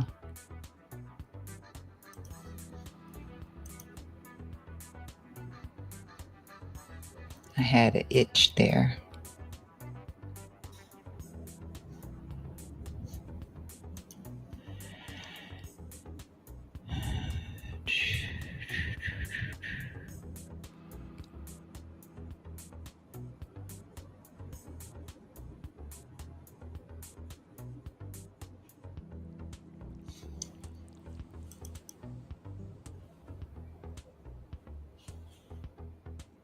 Nothing's changed over here.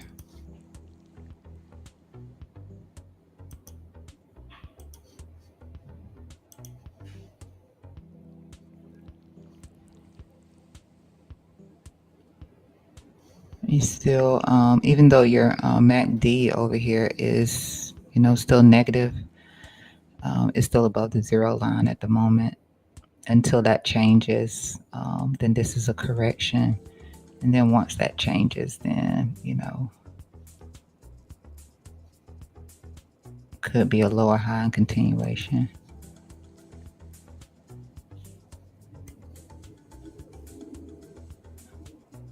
Especially since it got the bear div from across here.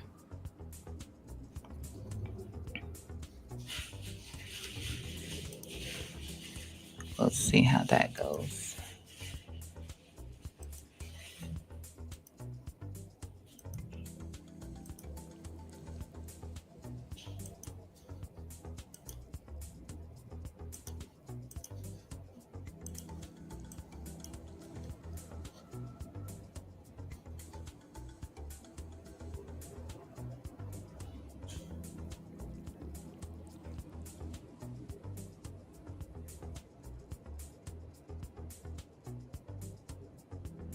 But that's the hidden bullish divergence. So maybe it puts in a lower high. We'll see if it may just take that.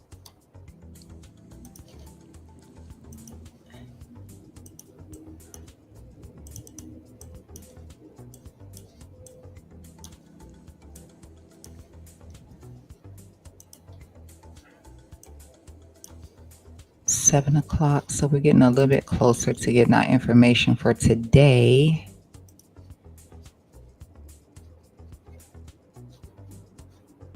Which, if you don't know, at 8:30 we have CPI, which consumer index or our consumer inflation. We're going to be looking at that, see what those numbers are. This is a little bit more important than the well, I don't know. I guess if you're the purchaser, then that's more important to you. But this affects us directly because we are the consumer. So be watching that here in about an hour and a half. That will be important. So we're probably setting up to go down. I don't know, some of the bear divs that we have in here. We could be setting up to go down and then come back up. I told you Ada was gonna outperform hype again. Oh my gosh. It just ticks me off every freaking time. Did it the same thing last time. Now I'm pissed off about it. Because I said I was gonna just be conservative and just wait on Ada. And I looked at it and I was like, I know it's gonna do better. I know it is. And I was like, it looks way better. It looks way better. And I'm like, we already got the color change. We're tighter in here on Ada. The trend line just looked better. If you played the trend line break, congratulations. I took my eyes off the prize. I took my eyes off the prize and missed the trend line break and everything else, but it looked better. The second time, it just ticks me off. It just ticks me off. That just ticked me off because I'm waiting on this thing. See, Ada gets slept on. Ada gets slept on. This trend line is so far from what we got going on over here. Dang. It's okay.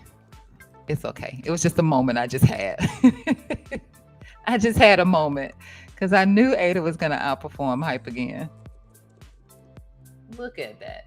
Look at that crap. And it's still pumping. I just gotta look at it from over here. That just ticked me off.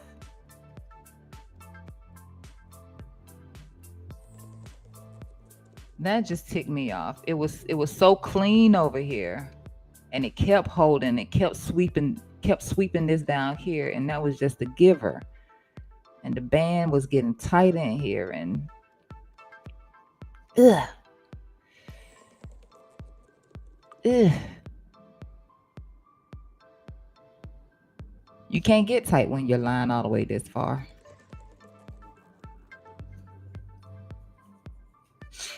And that was perfection right there. God dang it.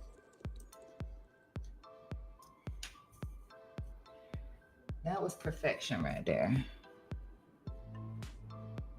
And I wanted to wait and get in on Ada again. Next time I look at Ada, I'm not gonna look at Ada again. I'm not. I am just not gonna look at Ada again.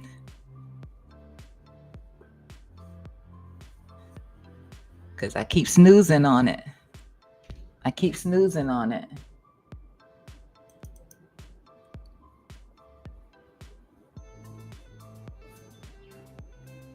Everything just looked right about it at that moment. But it was just a cleaner trend line break. This, I got to shift the trend line now. I got to wait and see if we're going to come up, put a pivot in, and then do it.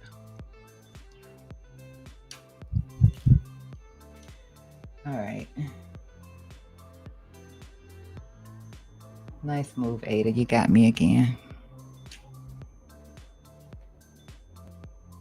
You got me again. This just takes forever. Every time. And I was sitting here complaining about that. Wasn't paying attention over here either. But sitting there complaining about how it takes so long for it to put the signals in. And you would think that if people are so interested in it, then it would start to do. It would show that early. And it doesn't. Like, it takes a long time for you to even get the signals in here on this thing.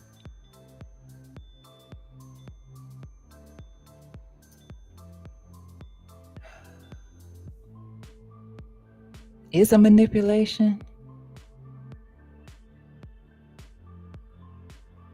Or is it just a few players in here on it that's moving this? Can that be what it is? the reason why it takes so long to just do to just tighten up, and it can still get tighter, but to just, I mean, it had just flipped it, I mean, like, to still get tighter, to still do something different, it just, yeah. I said this was closer to the signal line in here, closer to a flip in here, tighter on the bands in here, and then the trend line break was clean. That was a nice quick money right there.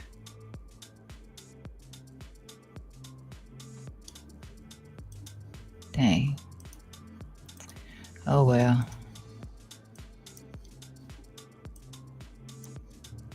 Life goes on. Now I'm stuck over here with hype. That's not hyping. It's not hyping. Let me see what Bitcoin just did. Bitcoin just rejected. So yeah, that was not the order block probably for it. It just put in a new order block. Let's see what we got going on in here. It did break up the trend line. It's probably going to flip back in because of the cloud cover here on the 15-minute time frame. But just going to be patient here with Bitcoin, see what it wants to do. It's just going to look to come back up to around 114.202, possibly.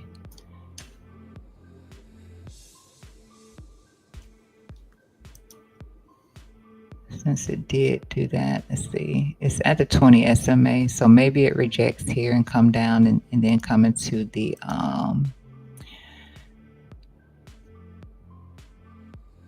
take out that little liquidity down there, and that would be great for Bitcoin.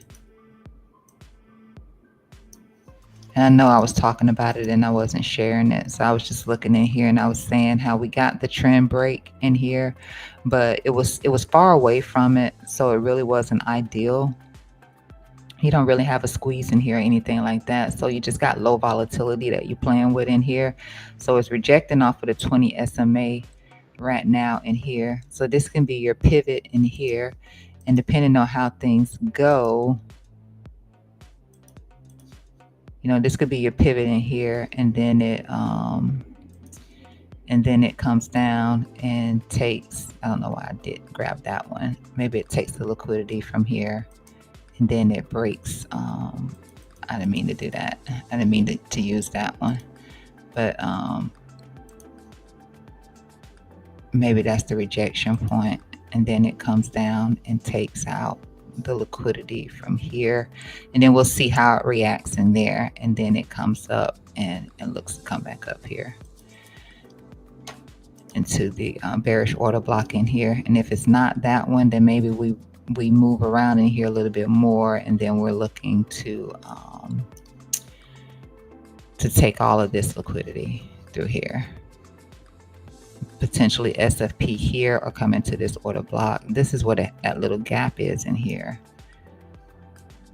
on CME.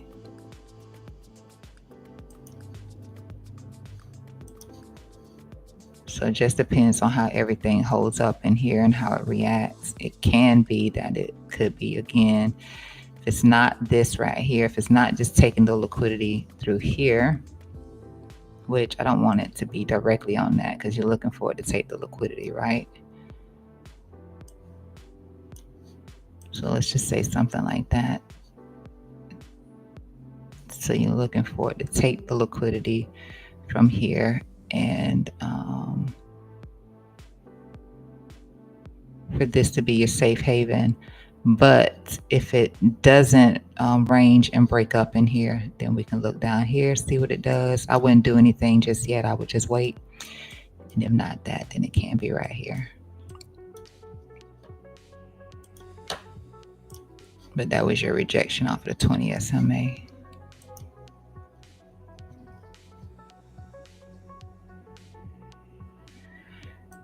And then back over here to this garbage. I promise you, I'm probably done with this because it takes too long for it to be real with me.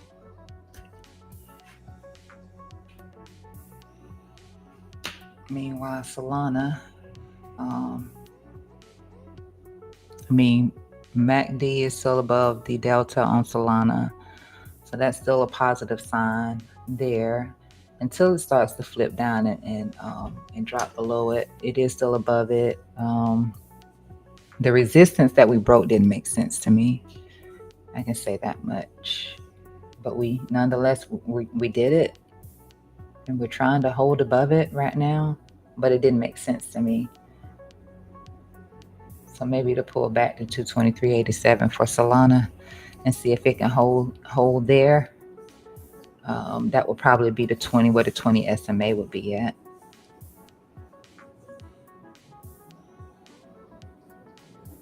So that trend line break and then back to back test the 20 SMA, hold the 20 SMA, and then try for that top again. But it did take I'm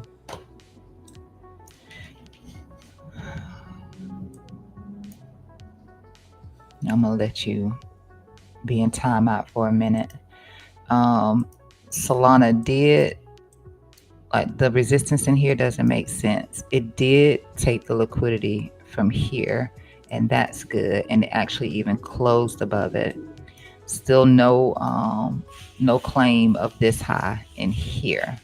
No claim of this high in here. And you managed to get that off without putting in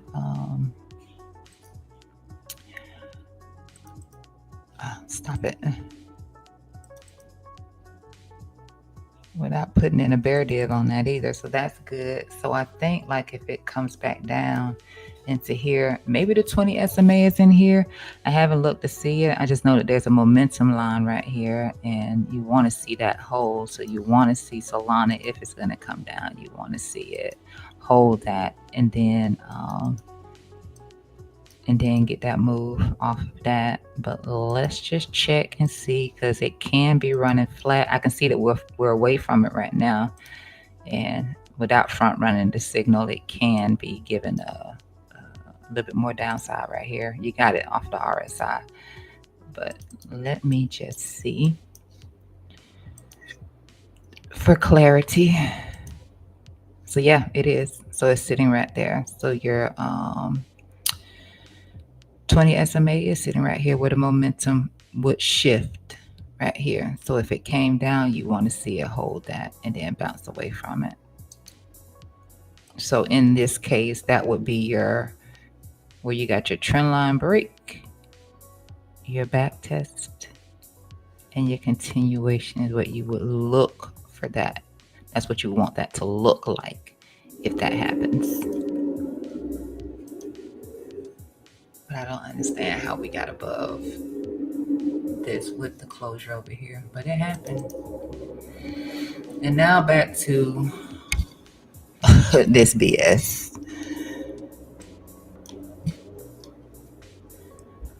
I'm stuck with it right now.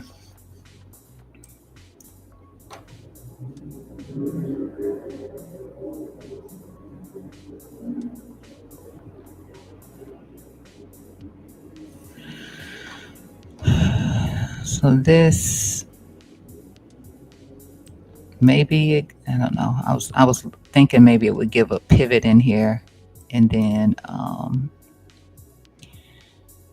come back down and take this little liquidity right here. So give a pivot and then come back and take this liquidity in here, and then the line can shift across here like that, and then that would be the trend line break to take, and without having to wait on this one.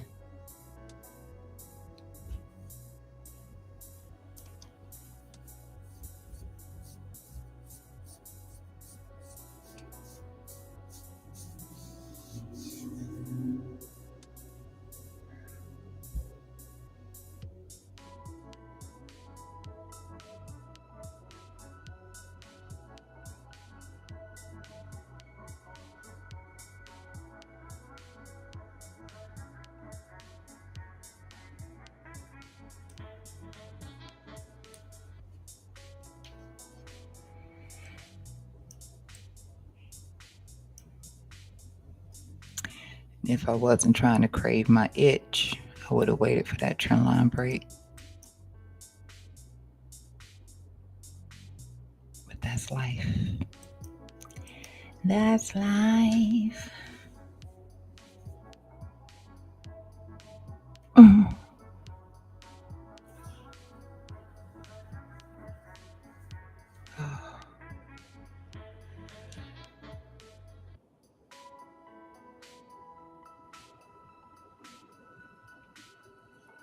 I'm just looking to see where you get your confirmation for your continuation for ADA. It's holding right now.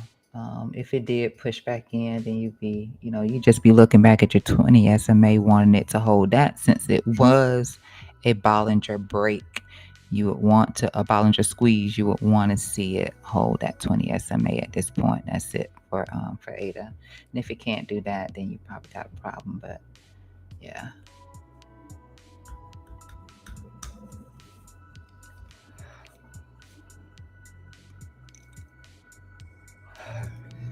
That blue signal line for the RSI hasn't curved up yet either for ADA. So want to see that.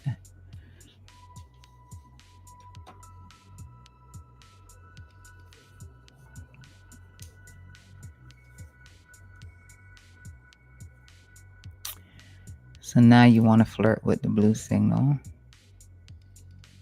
Still don't like you. Just seeing if we get that pivot for that shift. Otherwise, it would be a rejection right here. It could be a rejection right here.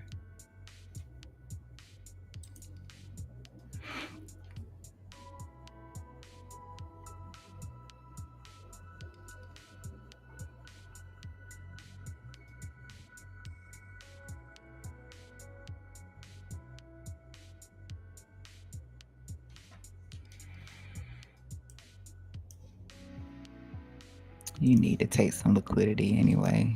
Could be a rejection. Come back down. And then whatever the shift is in here, the trend line will be there. And then we'll be looking for the breakup on this. Maybe you don't even get up that high.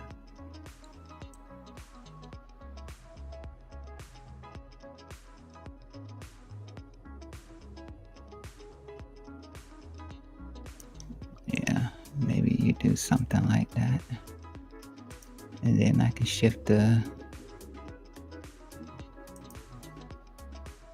Let me see something.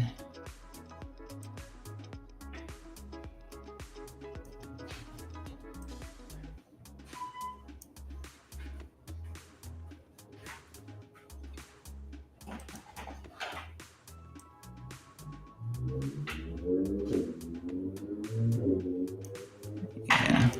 And then the SMA probably will run down through here, and then that'll be the trend line break.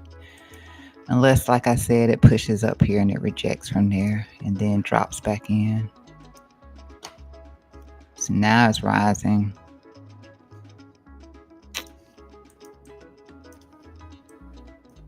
Now that's rising.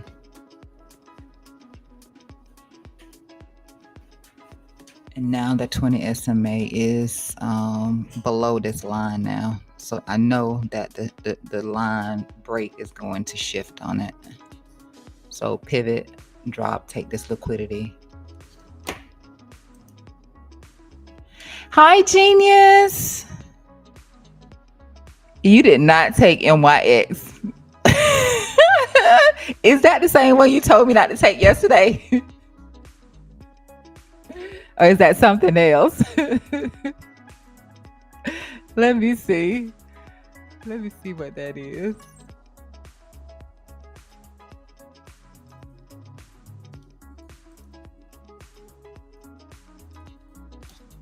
Oh, that's NYX Finance. What is that? Let me see.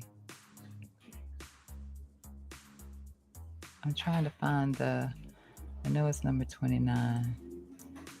Oh, okay, I see it. I see it.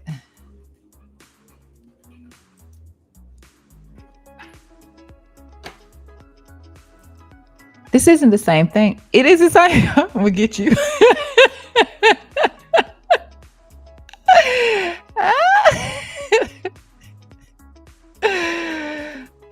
gosh, that's good. That's good.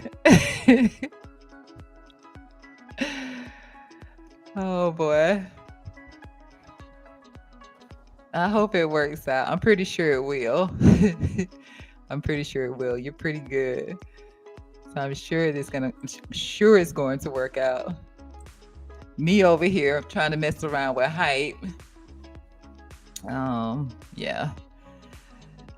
I got an itch. So I entered a really small position in here. It wasn't anything that would have, yeah, I could have went to Chick-fil-A off of that. And just so I put some money in here and get it out my system.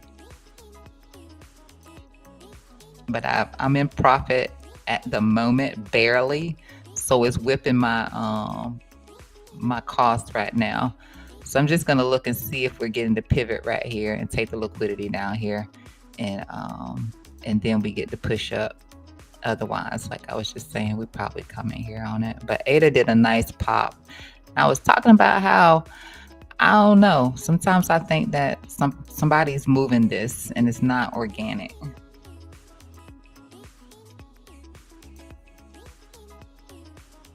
Yeah.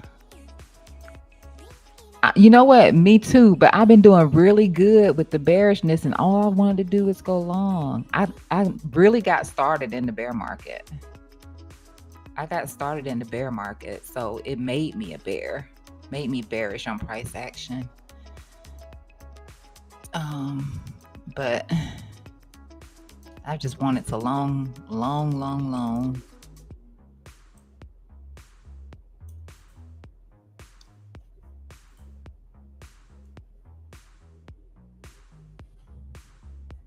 Let me see your NYX.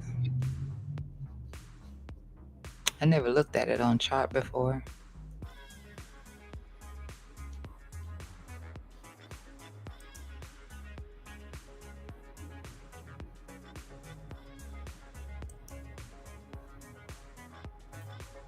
Oh, that's pretty good.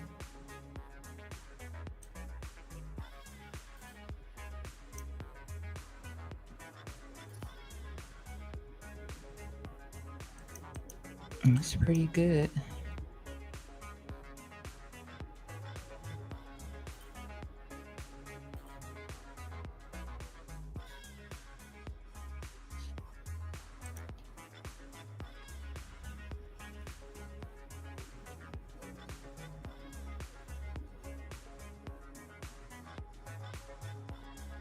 What's the low on this thing?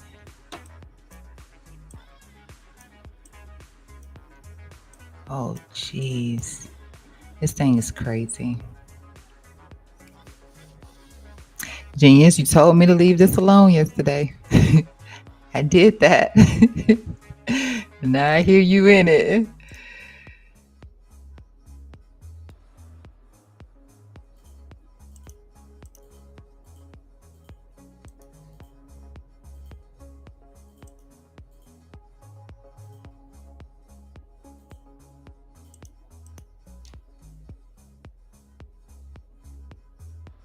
I mean, bulls have control over it.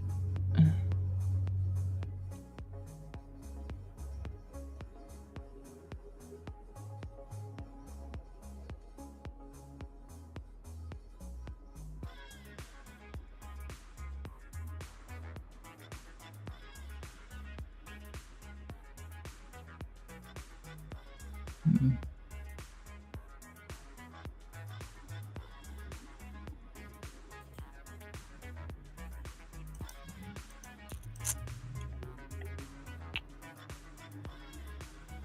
Oh, I guess this is the pivot.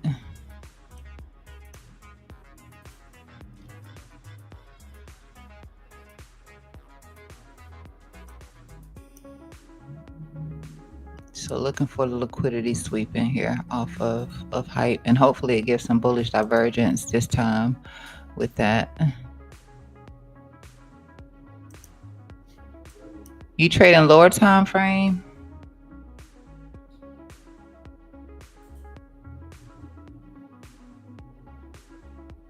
It ate up weeks of your work.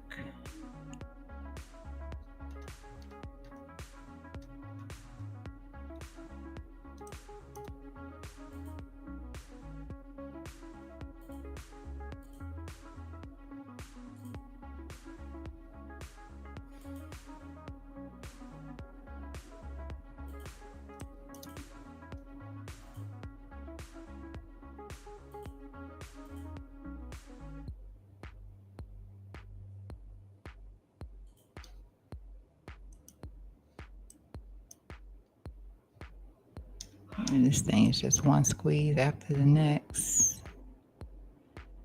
That was good. Right here. See, I would have liked that.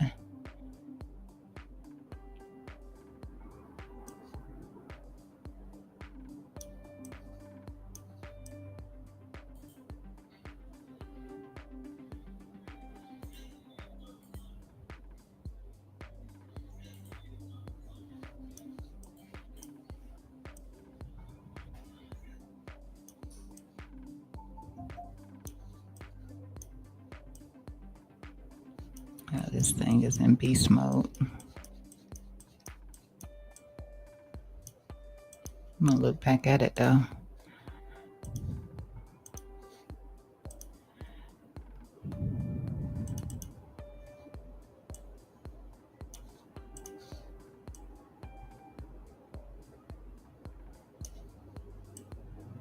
It looks like we'll get the bull dip this time if it comes down to take liquidity. All it has to do for the bullish divergence over here is just get the closure below here. So about 6 more minutes and then we'll be an hour out from my data.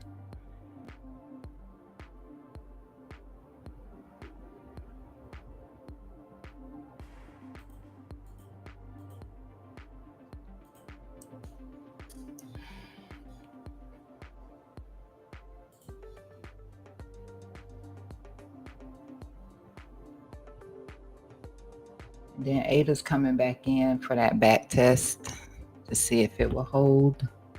It didn't get the confirmation signal just yet, and it probably will. I mean, because I mentioned that the signal line on the RSI, it didn't change posture. Like it hasn't curved or anything like that for ADA. It can flush it back down and take out and just break through the 20. It can do that. But first things first, just gonna have to look for the bounce off of it.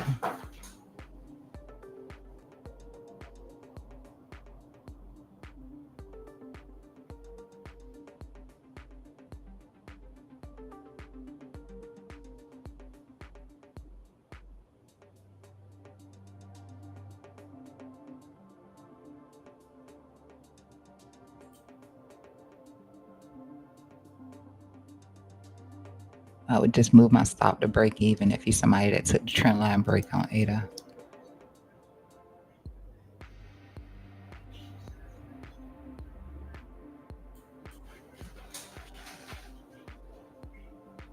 Oh.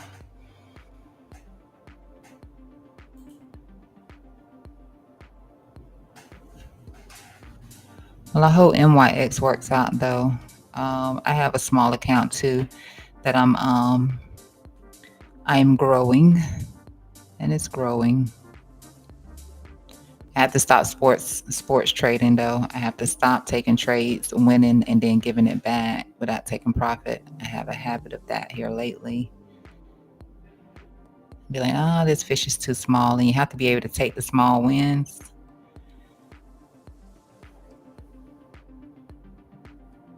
But I will do that sometimes. Just like with ADA, like I could close I'm not the ADA, but the Solana trade, I could close that out right now because I know we're hitting some resistance. I do still like our MACD, which is starting to turn down now though. It may. And so I know I can go ahead and take profit off of it and close it out. I just haven't done it. And I actually added to it this morning. So I probably should be doing that.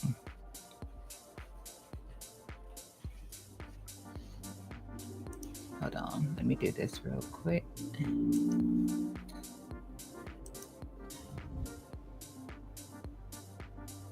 All right.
see if this little zone is going to hold.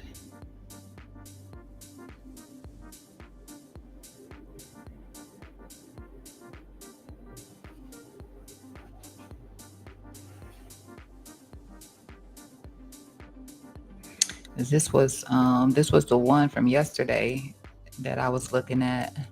I stretched it out here today, just to see if it was gonna see if it would react. But this was the one from yesterday that I was looking for us to come into off of this, and we didn't make our way down here to it. We bounced ahead of it.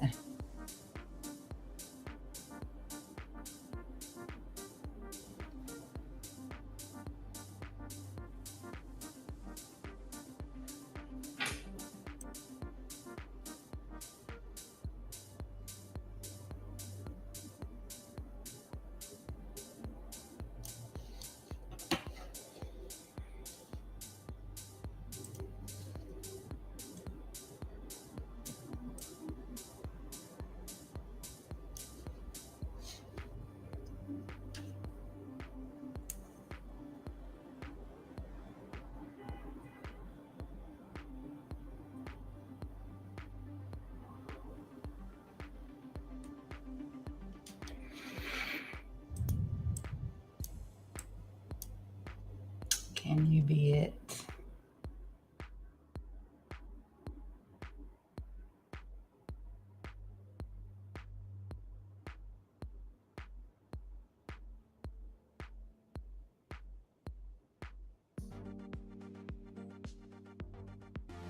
Yeah, they're getting started right before we get this information. 1 hour into it. 1 hour into it, and they're like, whatever you did yesterday, whatever you got yesterday, you're gonna give it back. All right. I'm feeling this even more. It looked like I should be scared of it, but I like it even more.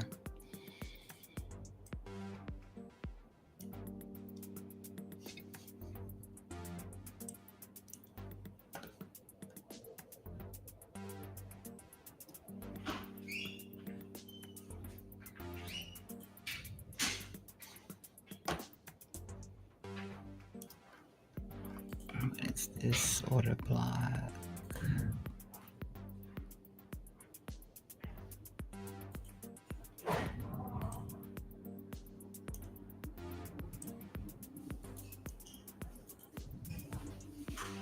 We did put in a little bit of bullish divergence with this one. A little bit. It can be invalidated though. It depends on what this candle right here does. It can be invalidated. And that wasn't actually a sweep. That was a run. That was a run on that liquidity.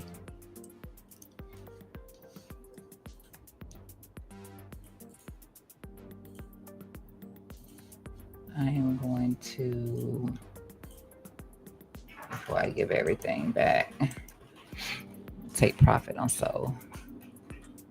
I should have did it already, but I'm gonna close it. It has to come back into anything that I need to worry about, but I just went ahead and closed out my Solana position.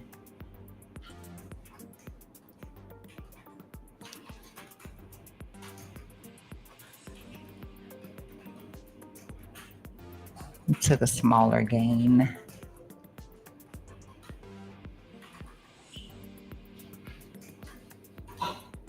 This thing is really selling off though.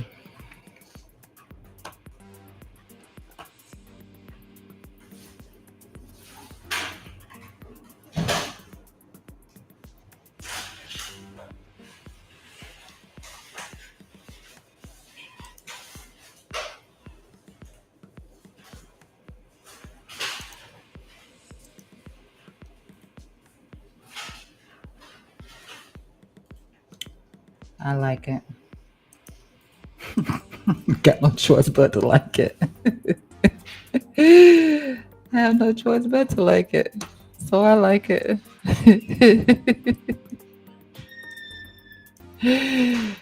Let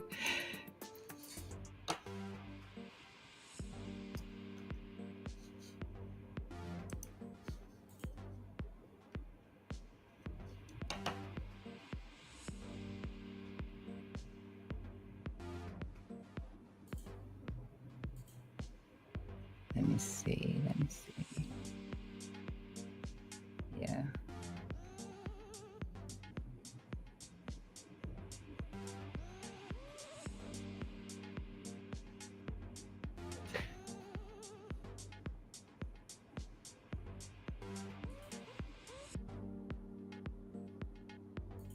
Just making sure we hold that bullish divergence. So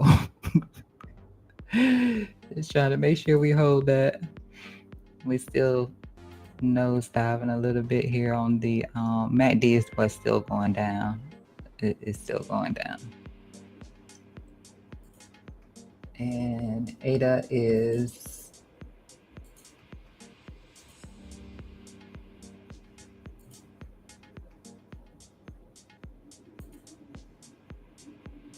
below the 20 SMA, but it's hanging out around it.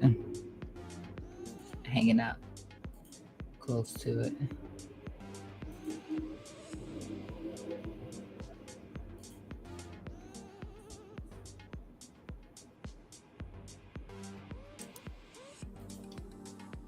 Uh-oh.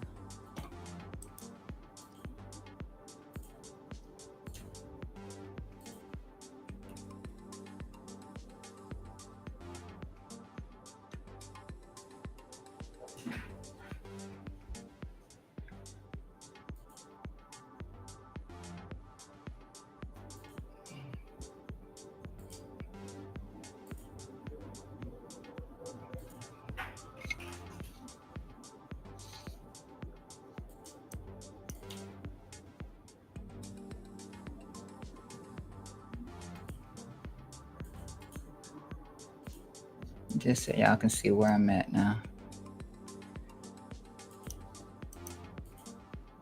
In the hole. In the hole. Being a fast gal. So I'm in the hole.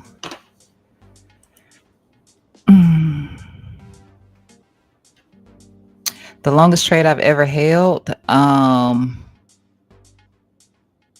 has to be like, right now it's H bar. So I'm still holding my H bar position. And I think I've been in the H bar position now since I know I picked it up at, let me see, and optimism, both of those. So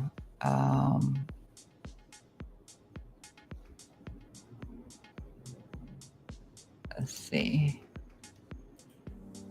I've been in it so long I can't even pull the data back up on it.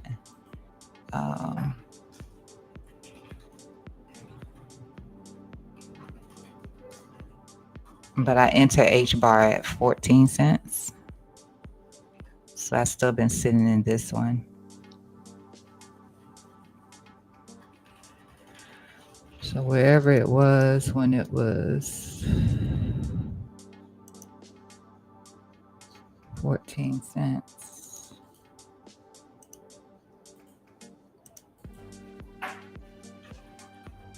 So it was 14 cents over here. I've been in it since over here. So that's been a couple of, it's been a little bit. Yeah, I've been sitting in it since this. Right here. And I don't plan on selling. It's going to have to stop me out.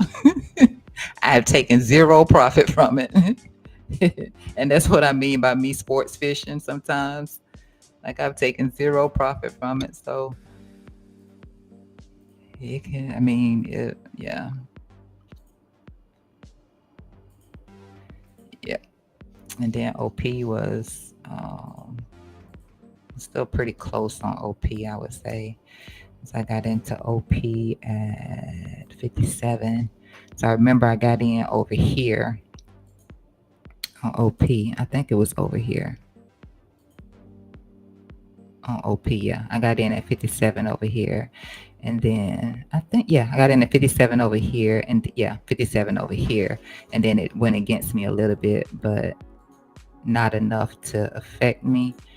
And so, yeah, I've been sitting in it since over here off of this candle. I was like, yay, we holding, we look good. And then it dipped in on me one more time because I was doing this right here. That's why this isn't phasing me too much. I wish it was tighter. I want this top line in here to flatten out too. Right now it's still going down. The posture's still down. It hasn't flattened out yet. But I love to play stuff like this because I just think it's gonna work. And if it's working, then I just keep doing it. But that's why I picked it up in here. And it might have been the same thing for H bar. I can't recall. Yeah, it was the same thing for H bar when I took the H bar trade in here. It was because we had this squeeze in here. And I was like, yay, we're going to get a nice push up. And so that was the trade on that one. And this isn't doing it yet, but I'm in it. So I'm going to hold this thing and come back and talk about how it had this squeeze. Either that or it stops me out.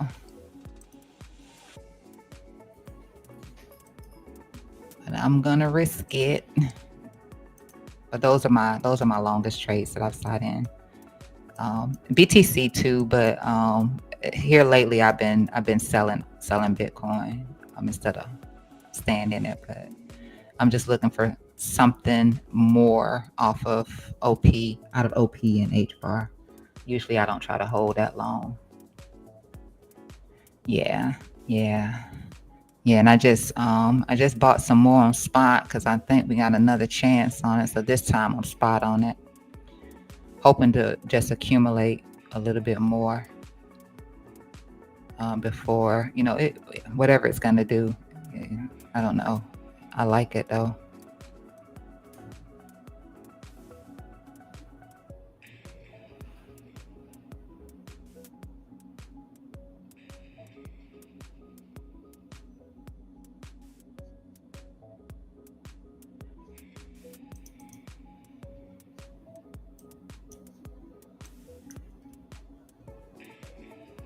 How about you, Genius? What's your longest you've sat in a trade?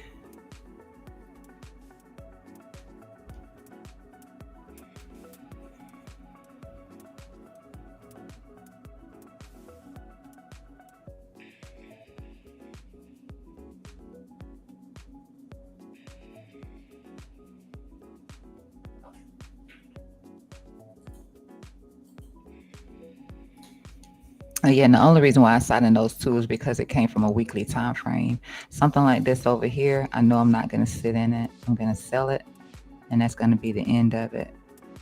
But 2 months, okay, that's a long time. That's a long time.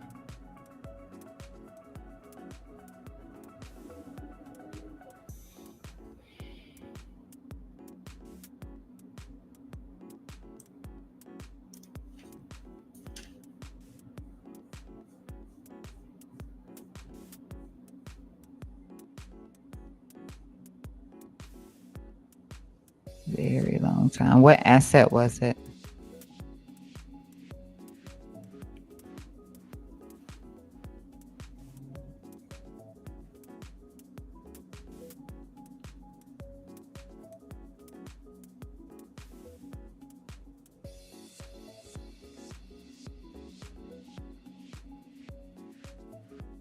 Oh yeah, you're talking about in spot on your alts, because in spot I'm still sitting in stuff for. Okay, yeah. If it's spot, yeah, and I'm still sitting in a lot of stuff in spot. Usually when it comes to spot trades, though, for me with spot trades, as soon as I make my initial profit, Once it doubles and I make my initial profit, I take out my initial profit, so it doesn't bother me to keep those open. Even if they go into negative, I've already taken out my initial investment.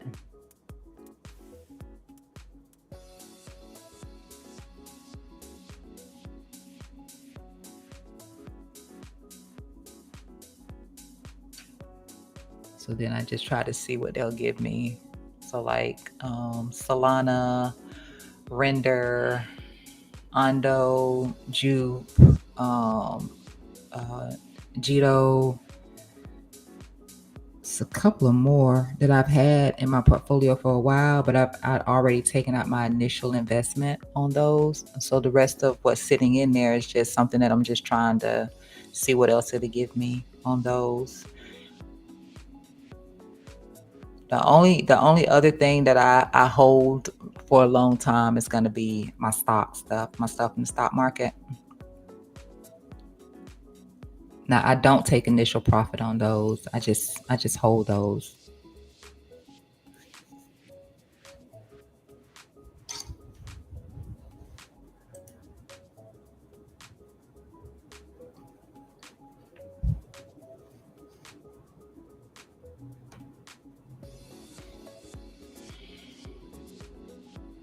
Yeah, I had oh, you have no spots? Ooh. Okay, well, you got in at bull market. Okay, well that makes sense.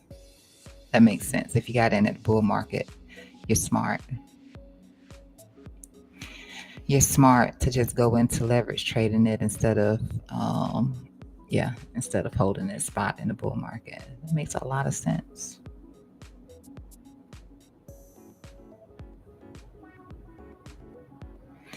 I'm loving the bullish divergence. Again, you can see it down through here. I'm loving that. I want to see it elsewhere. Let's see what we got going on down here. We're still flat. We're still negative on both of these down here, which is okay. It's okay, but we are still negative on both of those down there. But we are getting some bullish divergence here. I like it. I like it. They better not come with the chicanery though in the next 45 minutes.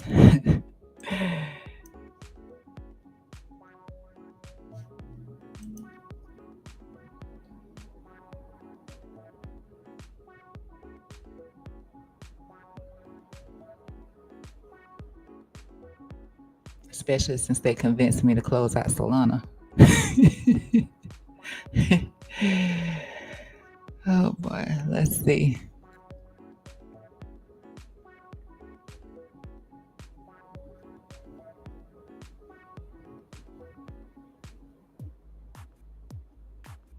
So this is probably going to be our, nope, not quite. I was going to say that was going to be our pivot, but not quite our pivot, to be honest with you.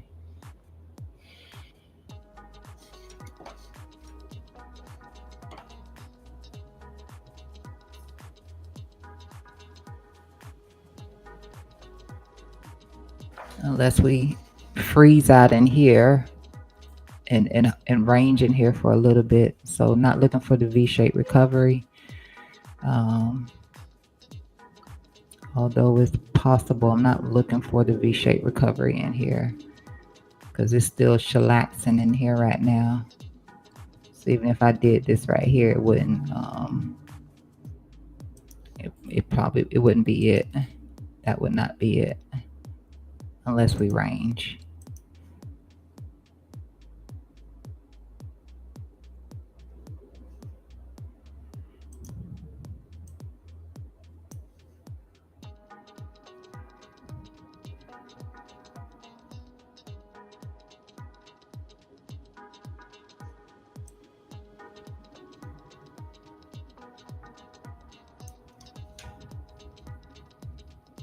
That might be a safe haven though. I don't know. That might be a safe haven though. Taking your trade off of this order block.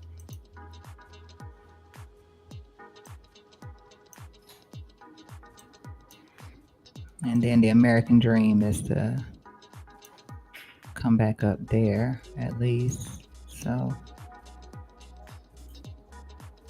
4 to 1.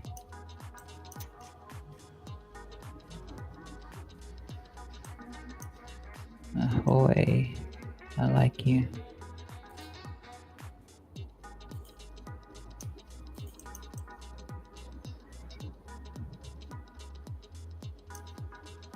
That made that 7-8. It can at least be a 1.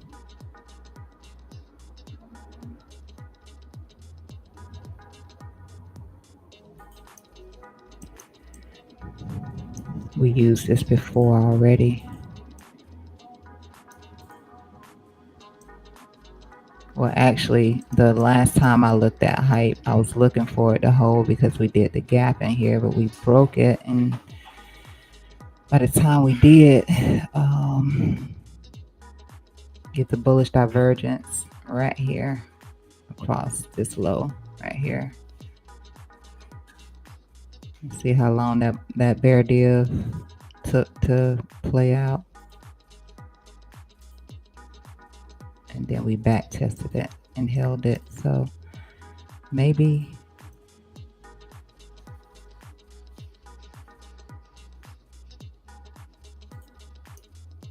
that's you right there.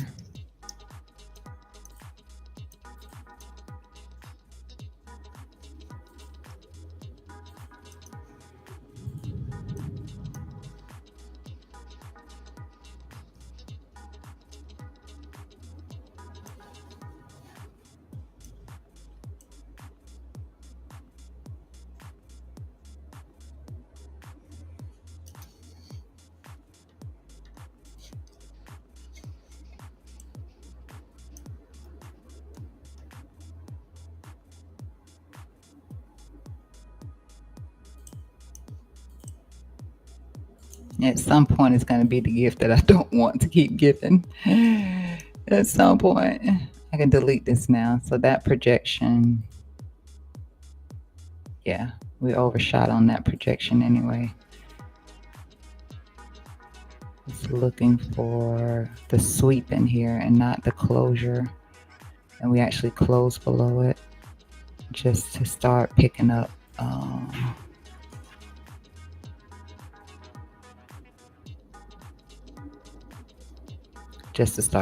some bullish divergence. So I don't like that, but I'm gonna take that away now. And let me see.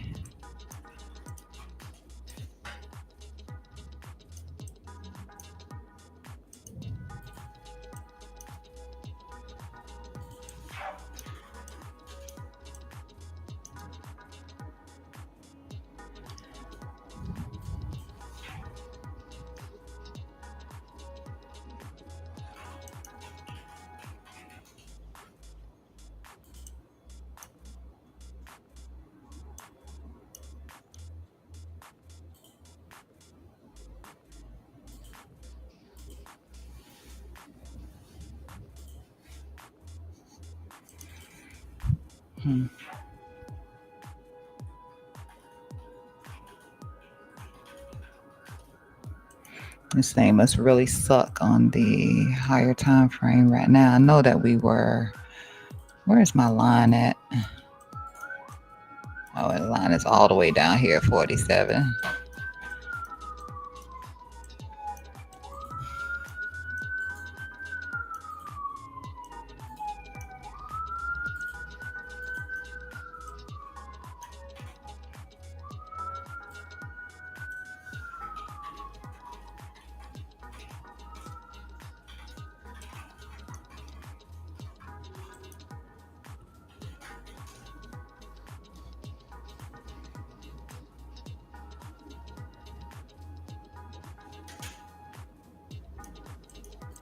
All right, Bitcoin's still a little flat right now. They'll probably send it down today and then back up later or something. Somebody knows something. Somebody knows something. Ethereum dominance again picking up.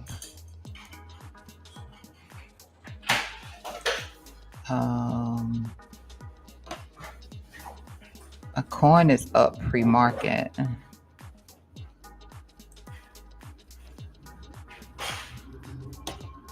Pre-market is up. Bubbles are still green, starting to get a little bit more red in here.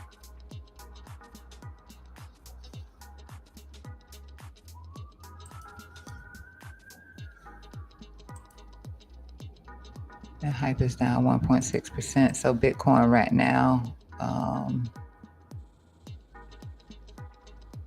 yeah, like I said, the rejection off of the 20 SMA was in here. You're still trying to hold on this back test in here, but yeah, you're in the squeeze here on the RSI as well. Maybe they send it down coming into data, or maybe they just wait until we get the news and then they drop it on us. And then that little gap that I mentioned, that's down here.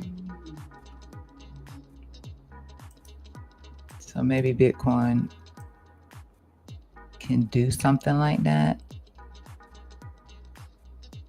And I'm just overshooting on that. So maybe it can. And then of course, we're looking for it to come back up. But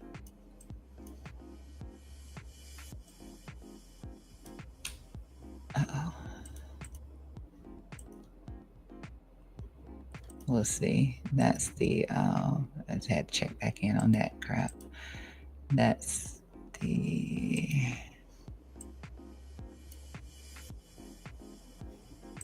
the little bit of the situation we were looking at in here. We got the common gap fill in here.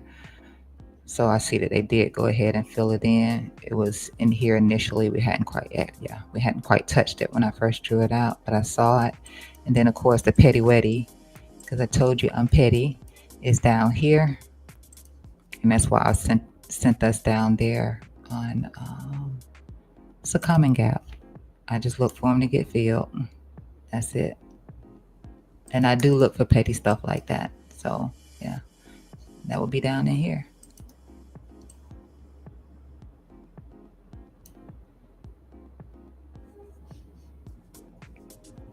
And then of course, what I said for Ethereum, that can be, coming back down here.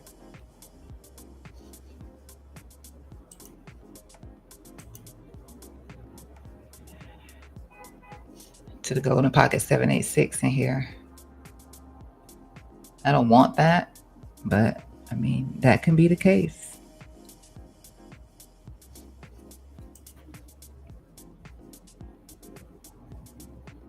Because we didn't sweep or close on this.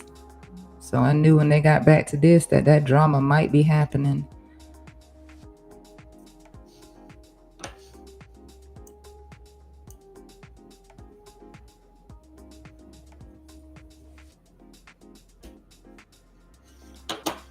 Back to not making the closures or taking the liquidity.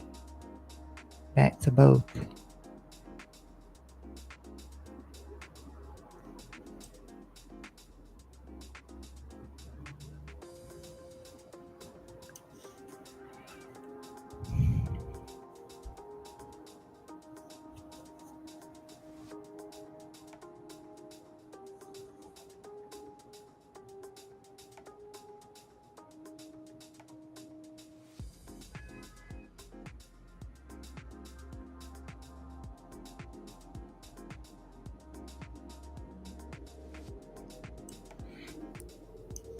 I don't know if this thing had that problem. It doesn't look like it did.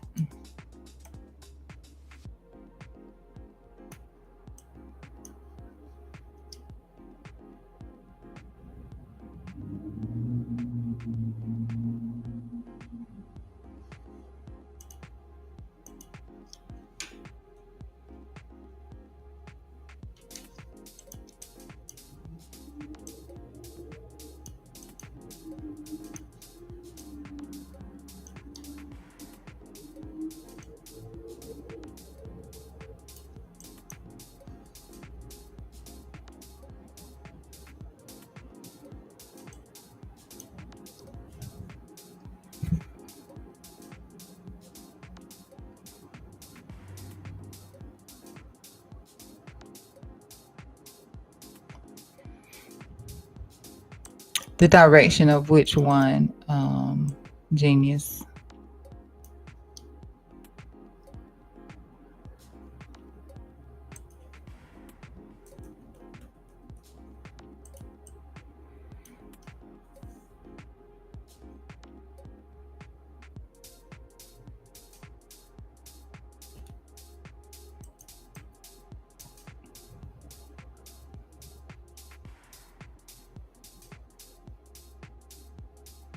But now that I have closed out Solana, my capital is back to being free on my sub account.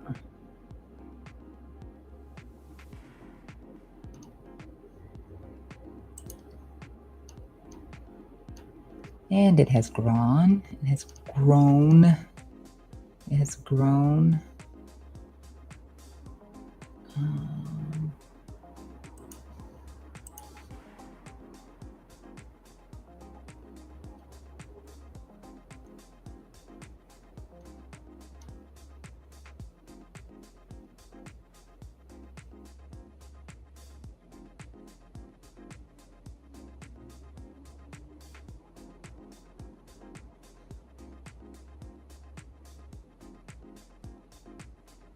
All right, we're back above standard deviation 1. Let's see. I mean, of course, we're still in the bearish control zone. So we're still in between standard deviation 1 and 2 here on the Bollinger Band for this. Hold on, not that one. I don't want to do that one. This one. So we're still trading in between the bearish control zone. This is the only parallel we have right now is to standard deviation 1. It's the only parallel this is. As you can see where your 20 is sitting in here right now. It's all the way up here, which, like I said, if it were to try to pump out of here now, it could stall out in here, maybe drop again and then go up, maybe some sort of an inverse head and shoulder or something like that off of this time frame in here for height. But that's the only trend regression line we have in here right now, aside from the one that's all the way up here. That was the only bad thing about this. Again, when I first looked at it, this was sitting all the way back here, and price action was down here at the golden pocket, the first golden pocket drawn from this low to here. That was a negative right there for one. But I craved my itch by taking a little small position in here, just simply because it was the golden pocket and no other reason. No other reason. Did I learn my lesson? It's just something I do. So yeah, still trapped and very far away from it, but nonetheless, I like all of this. This can go on for a while sometimes, but it's a 15-minute time frame. It's not gonna last forever. But we know we're still in the bearish control zone here. If you trade Bollinger Bands, you're still between standard deviation 1 and 2. You're still in bearish control zone till you break away, hit neutral.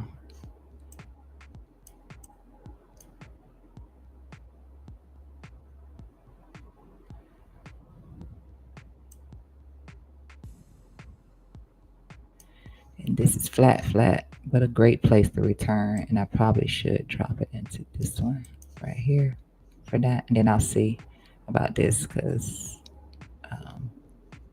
could just do standard deviation 1. Can just push back in and reject from here. If something like this was to play out right now, that could be as much as it gives. And then it drops again for some reason.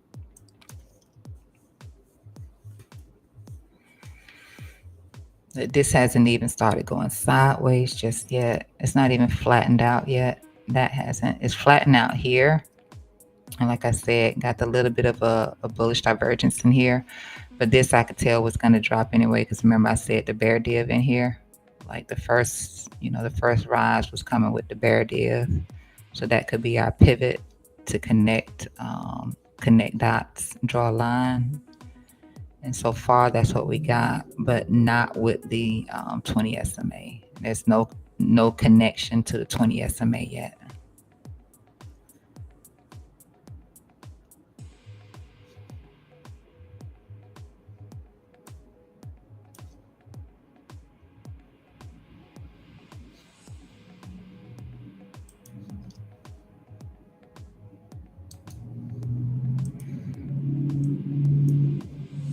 and you'd rather see that run parallel with your trend line.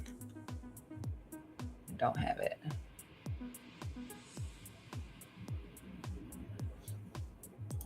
And the good example of that again was ADA's chart when ADA did get its breakout from its Bollinger Squeeze.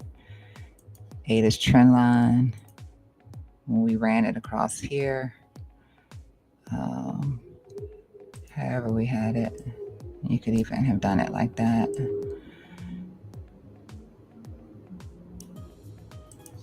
But on the squeeze in here that ADA had, the 20 SMA ran parallel to it, which was why it was a good trend line break entry for it. Oh, I can just turn the Bollinger on and see it instead. That's why it was a good trend line break entry, because you had the Bollinger running. I mean the basis, the 20 running parallel to it. And that's what made it a successful trade, to just wait for the trend line break instead of getting chopped up down here, not really sure if it was going to reverse or not, like over here, like I did over here. That's the example of what you want to look for when you get a squeeze and you can see you're looking for a break to the upside. You just want that to run parallel to what you're looking at.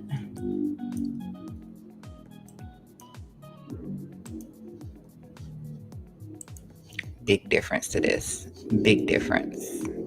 So I knew this was going to outperform it. And then, of course, your rejection in here. So you would just have to wait to see something like that show up again, or switch your strategy in here now.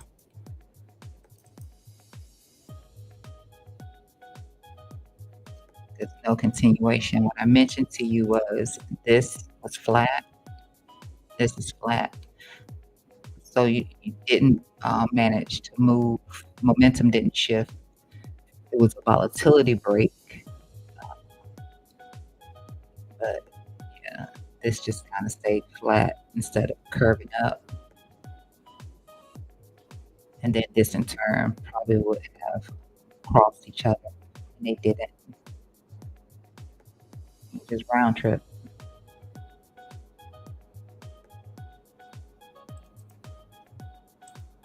So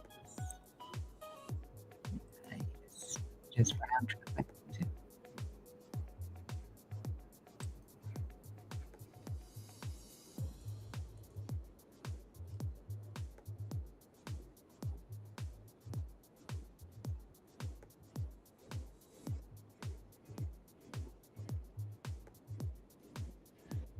Okay. It looks Solana had to pop back up. It had to pop back up. So that's why I end up sports trading too. I end up sports trading for that very reason. Sometimes.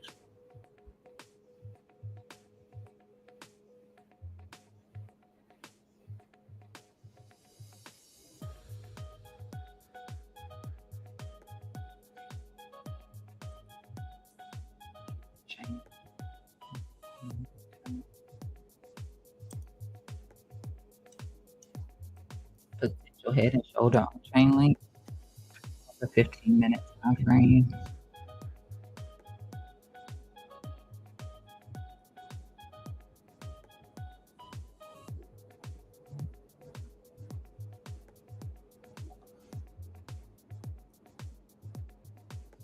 We're getting closer to our news. No.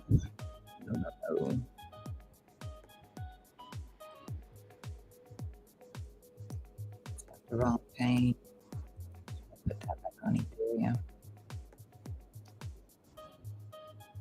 Since Ethereum dominance is up. And it's either dragging price up or down right now. Bitcoin broke to the upside off of that trend line, which I wasn't expecting. I did not expect that. But it was holding on the back test. I still wasn't expecting that.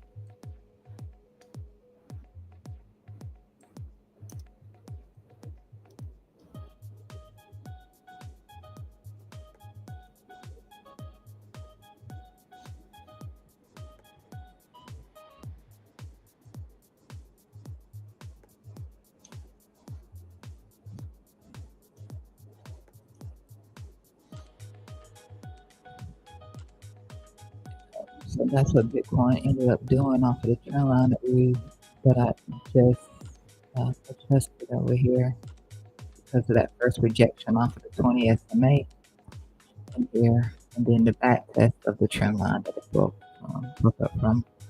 But I really wasn't expecting that. I expected for it to be like a swing fail off of this indicator. It's just the volatility going into the news.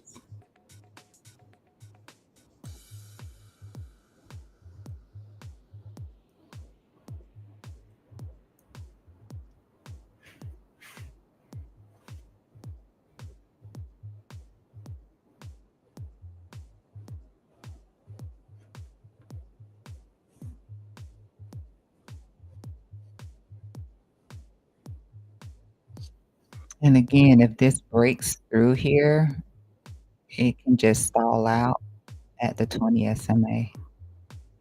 It can. So let's just say if you took a long off of the bottom and tail in here, and the tap into the order block and hold and whatever else you may have seen in here, you can stall out at the 20 SMA in here. Maybe come back again, maybe double bottom or something like that.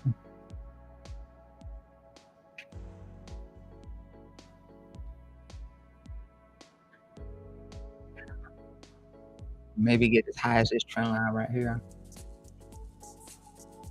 which is closer to your standard deviation 1 top.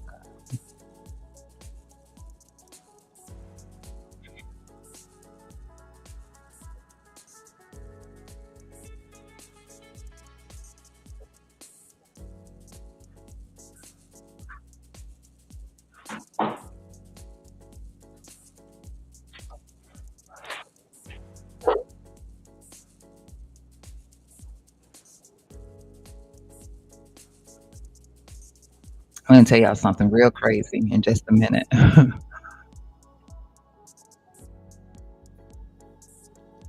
Just gonna wait for it to happen first.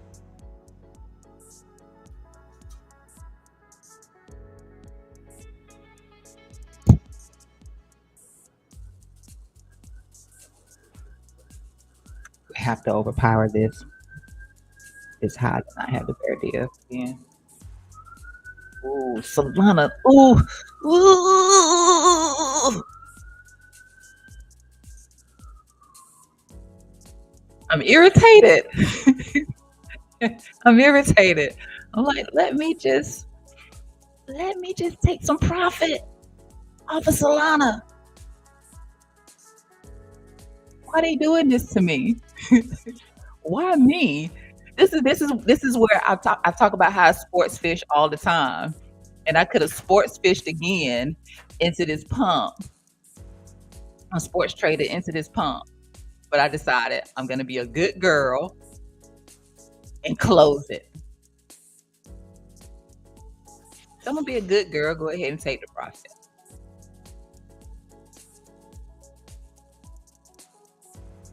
And this is what they do to me. They do not want me to win today. I won, but they don't want me to win. But it's a learning. It's a learning. I'm learning. I'm learning to not be greedy. So that's a good thing. I'm learning to take what I get. I just shut you down. I just closed you out. I just closed you out and I gave some back because I didn't even take it up here. I let you fall back in. And then I closed you. And then you go do this to me.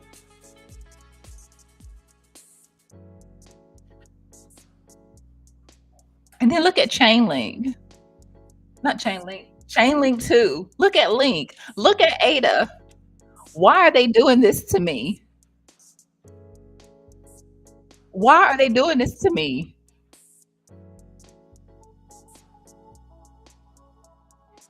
I closed this one out too.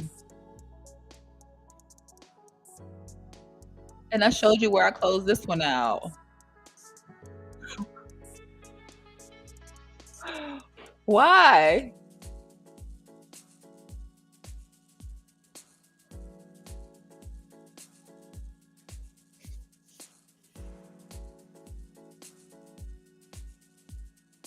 And if I like something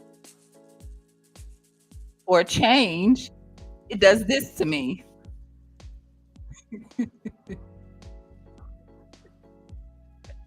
I'm annoyed. I'm so annoyed. I'm so pissed off with this. I just closed it.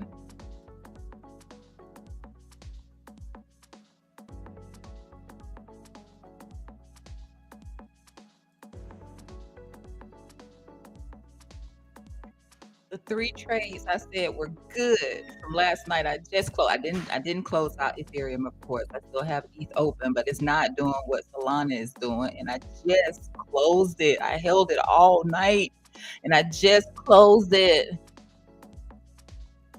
Then I closed this one because I'm like, okay, it's not taking out the high.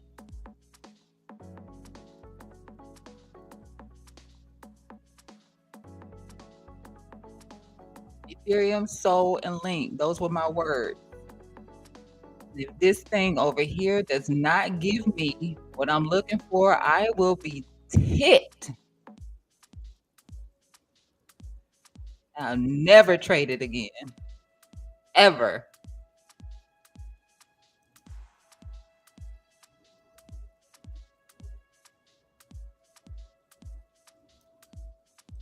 I'm so glad y'all can't see my face right now.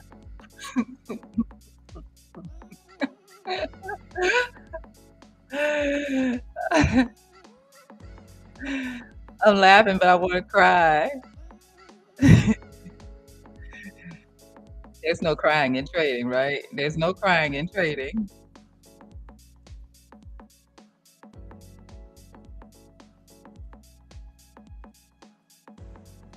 I'm still waiting.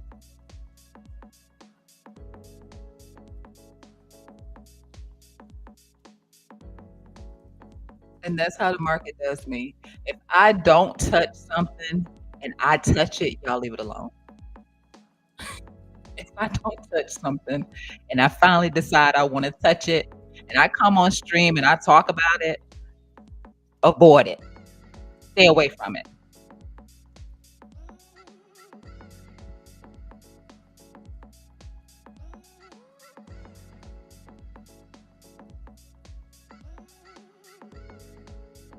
Jim Cramer.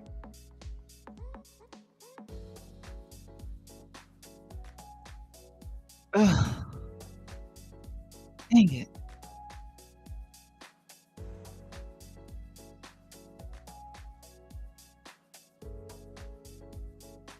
And Solana has me so mad because I just closed it. I even added to the position on the drop back down because I took it here.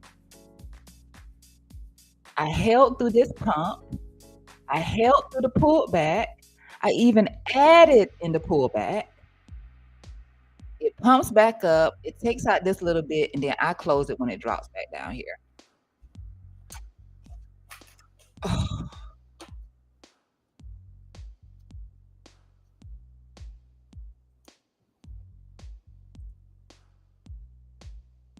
I even allowed myself to do that.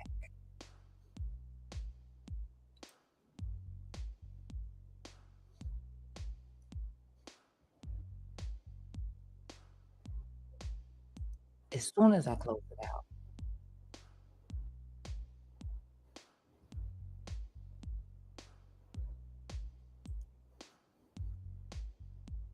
I closed it out at 7:31. No, that was that's when I entered. No, that's how I closed, I guess. 7:31. I just closed this trash. Not trash, I'm sorry. Salon. And look at this. Look at this. Look at this. I promise you, I just closed it out. I just closed it out on the retracement. On the retracement. I didn't even like on the retracement down here. You see? Down here on this retracement. I was like, I'll just go ahead and close it out. Let me not be ridiculous.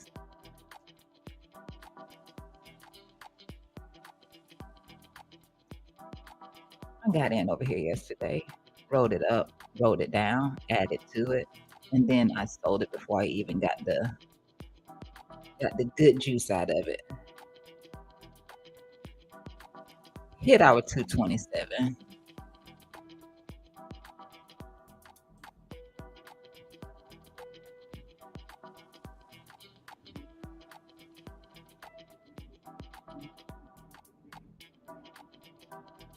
And last night I was only aiming for that last night. Only aiming for this last night. Only this. Oh, oh, oh. It's doing nothing. All right, 21 minutes. And if the news come out and this thing drops, I'm done. I'm done. I don't want to continue to squeeze. It's gonna pay me out eventually, but this is crypto.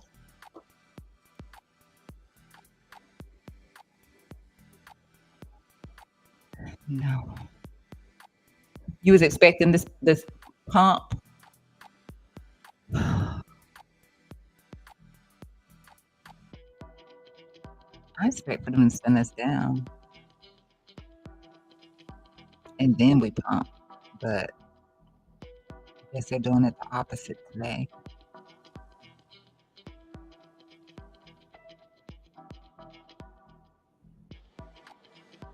Chainlink, man. Chainlink. I just knew I needed to close out Chainlink when I closed it out.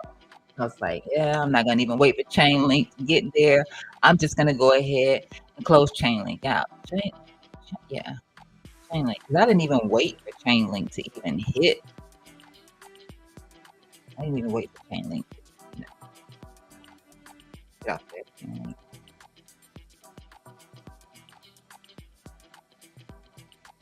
In fact, with Chainlink, it was what did I capture on Chainlink last night? Oh, here's Link.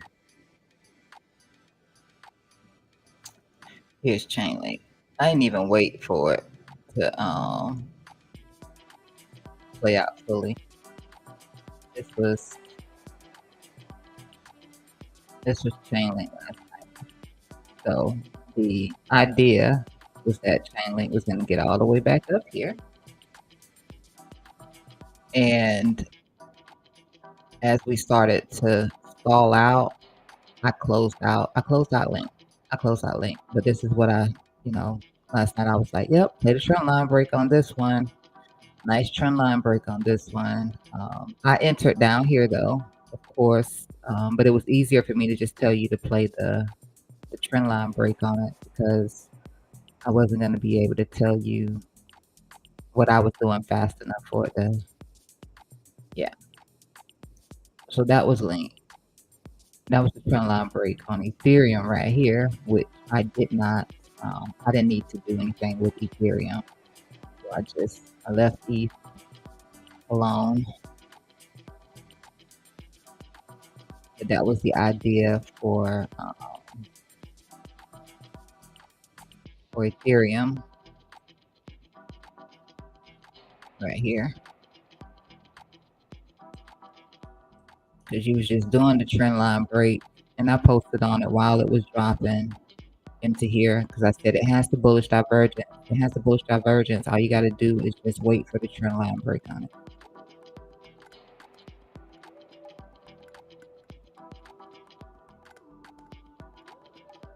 I captured this after the fact, but I posted on it on my X account as we were getting the drop in here. And that's what we're doing over here right now. So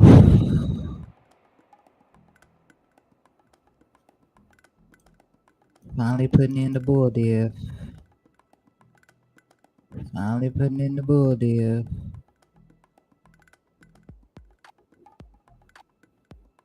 And that's our bull div now. Now we have our bull div.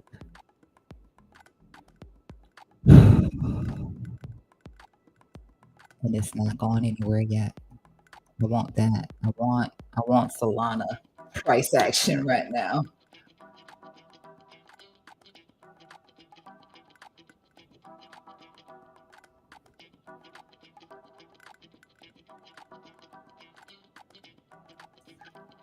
I'm looking for Ethereum to pump harder. I will say I'm looking for Ethereum to pump harder. I just am. Ethereum, like I said, even though Solana is still outperforming it, so Solana hasn't hit that resistance either. But like I was saying yesterday as well, like we're squeezing in here, and I posted on it like 2 days ago too. We're squeezing in here, so I'm looking for Ethereum dominance to break up. So, but if Ethereum starts to fall, then that'll be a different story. But I think this is showing that a rotation back into Ethereum is happening here.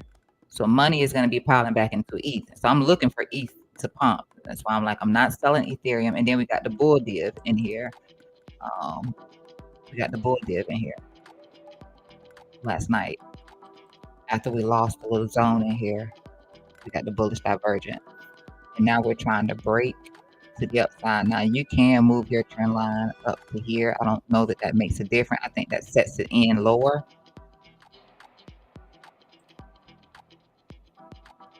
I think it does. Yeah. So your trend line would be set in lower. Mine's is set higher, and I did it that way just for additional confirmation off of the line chart.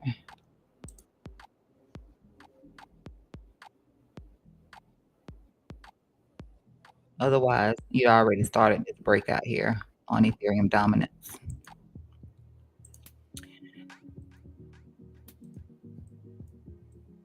So that looks good. So I'm expecting for Ethereum to go higher. I am expecting for ETH to pump.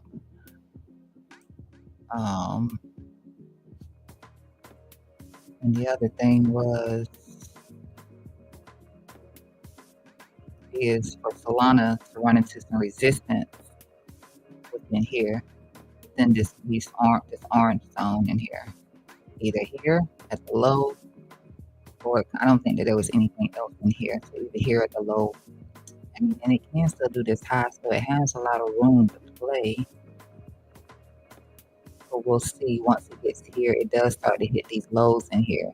So maybe Solana stalls out a bit, and Ethereum starts shining again because everybody is not expecting for ETH to perform well because it has not been.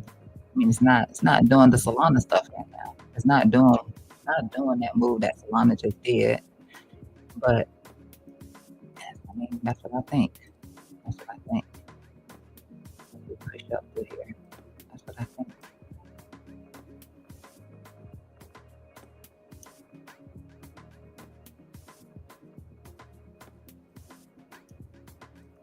I haven't looked at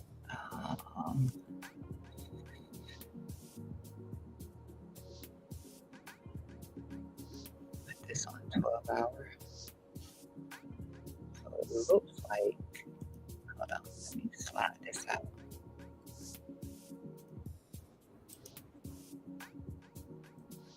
We're coming up. Split that out too far.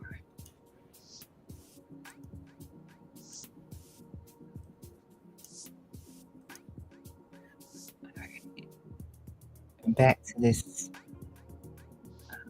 range high in here.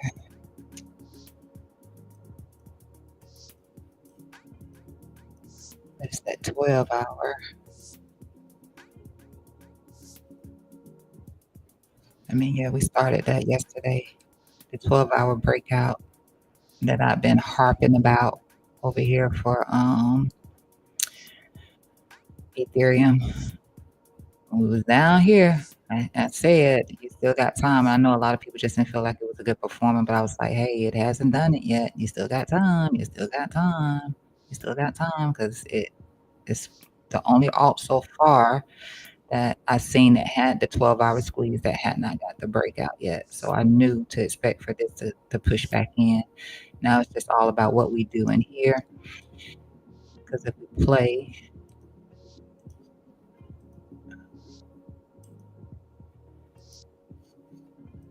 measure target, we'll send it back in here for the range break.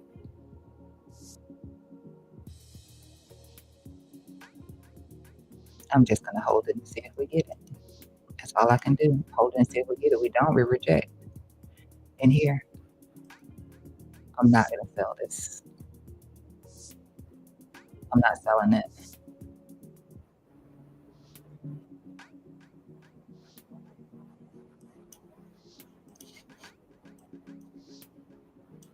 And just sold Solana.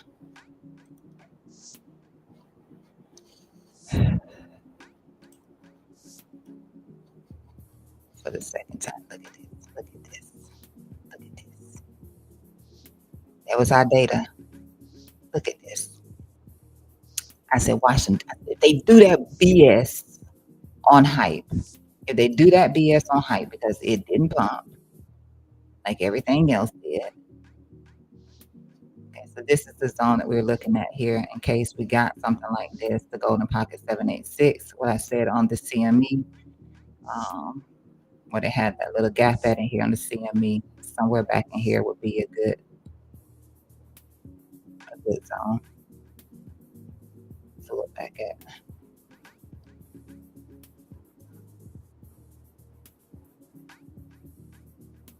And it was a quick flash of some money right there. But yeah, they're going crazy. I'm watching them just mess me up. They're going to mess me up over here with this.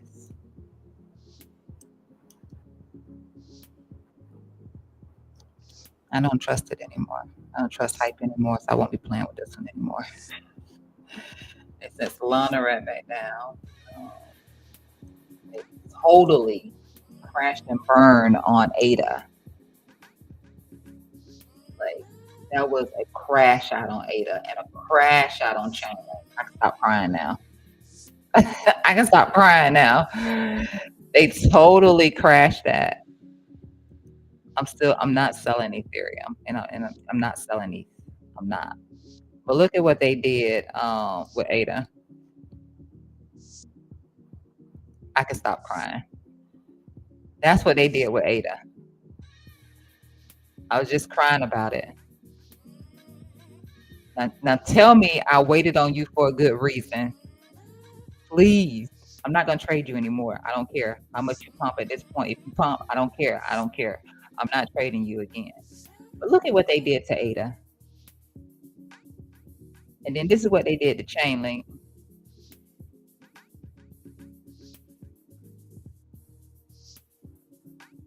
So I guess I would have been happy until I was back sad again.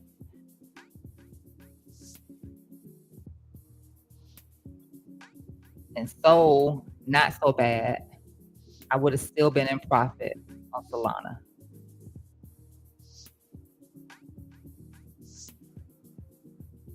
Maybe it was good that I did fail. I would have still been in profit even with this drop down here. But look at what they did to ADA.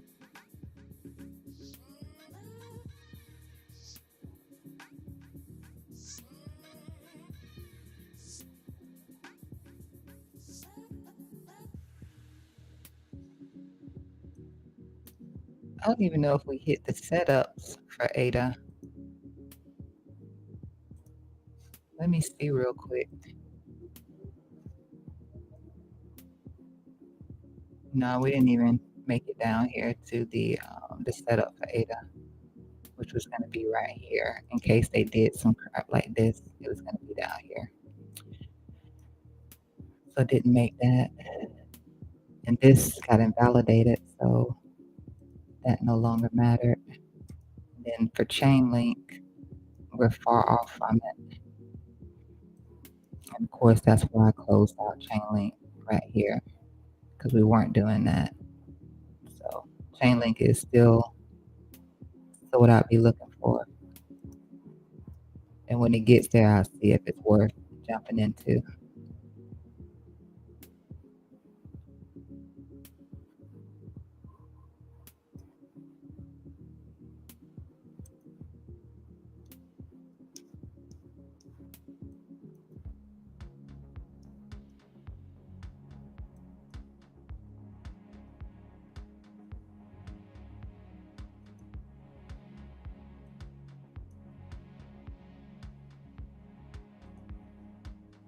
a while.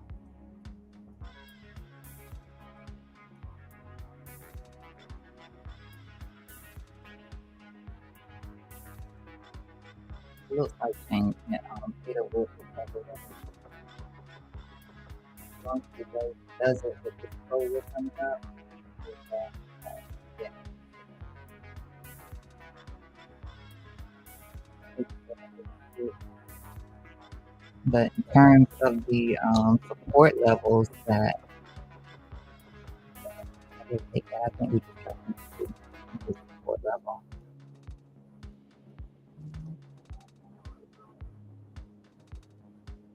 Hold on. Hold on, I see my stuff in here.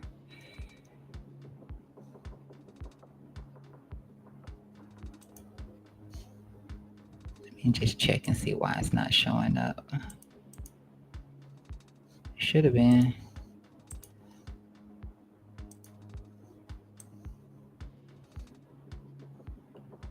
I don't see it though. I don't see any of it.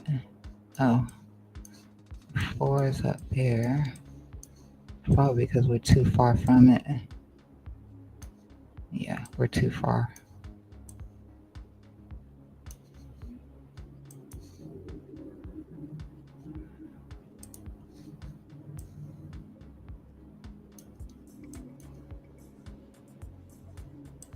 It's not bad. It's not bad.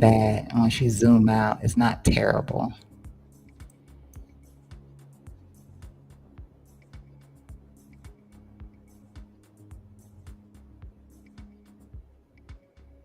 Yeah, it's just a low time frame right now.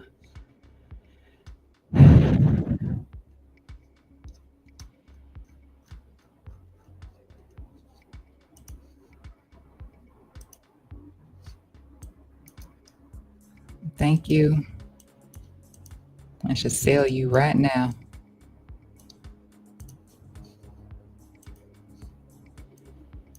Okay, so this is the thing I was gonna say. Um,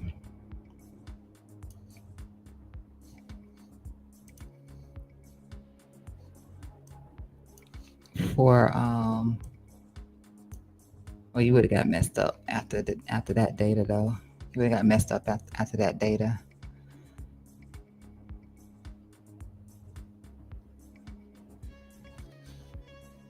Let me check my profits. It made me wait for it. I'm glad to see it though. I feel like closing it out right now. Okay, so we're back at the 20 SMA here. Remember, we can reject. We can reject there.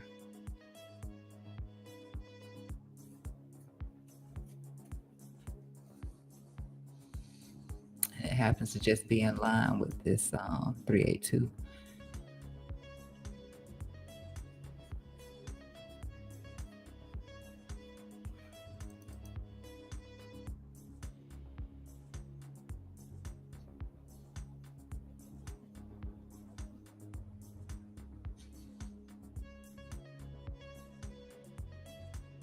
I feel like taking my little profits though.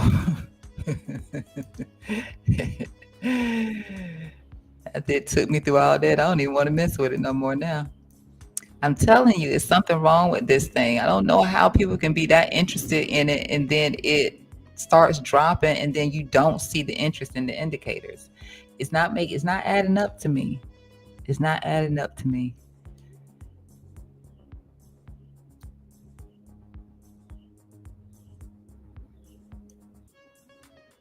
We still in this squeeze, so still below the 20 SMA, like I said. Still below 20 SMA in here. Maybe they try it one more time down. Let's see what our data was. I have to refresh this. All right, so 2.9%. Oh, hold on, I'm sorry. I'm looking at that. So 0.3%, and then we actual 0.3%. So this was good for CPI for the dollar right here, because they were forecasting a 0.3 and it came in higher, and higher is good for that. And then 2.9 and expected 2.9. And This is good for us, unemployment claims, because more people unemployed, which, really nobody wants to see that. So less than would have been good for the dollar. Like I said, this is good for us because it's greater than for markets. I'm gonna stop saying us, for markets, because nobody wants to see somebody unemployed. I don't.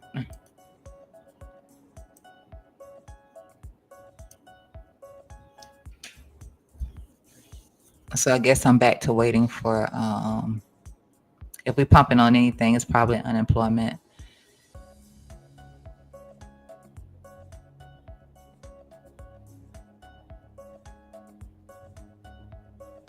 That probably changed what we can expect on the rate cut for next week. But Ethereum, I still expect for it to pump. And this apparently is doing pretty good against Ethereum dominance. Sui got slapped a little bit too, but I think on lower time frames it just looks like that.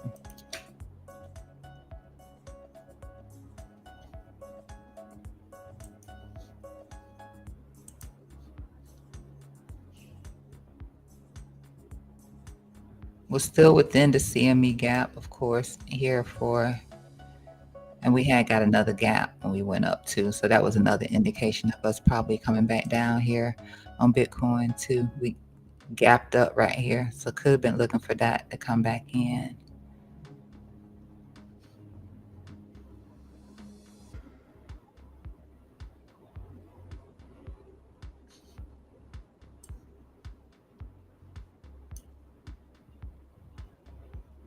And see, this is doing way better. Way better.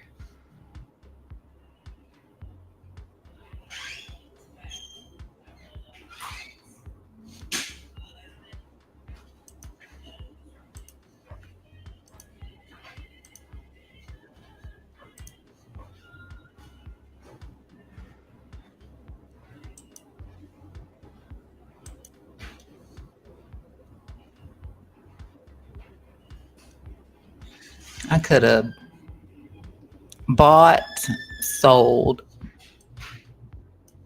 bought, sold multiple times in here.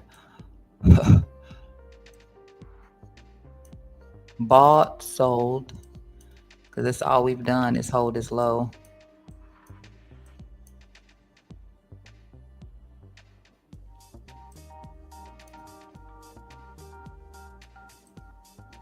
I say it's gonna pump though. It's gonna pump.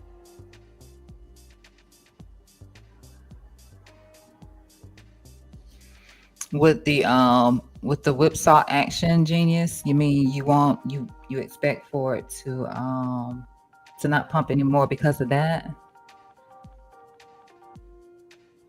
I think all of this gets eaten up right here. I think we can get it back up. I think so. I hope so.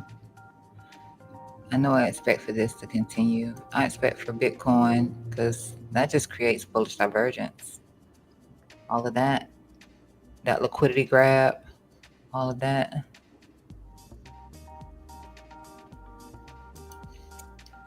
I'm very tempted to just go ahead and close this out. I'm still holding on to it though, because I know it's still got work in here that it can do. This isn't quite ready in here. It would do a ADA if it was to just run through here right now. So this isn't quite ready. This right here, this isn't quite ready. See, this is still very relaxed. Still got a big gap in between it. Still squeezing in here. So this is, I'm just gonna hold it. I'm tempted to close it, but I'm gonna hold it.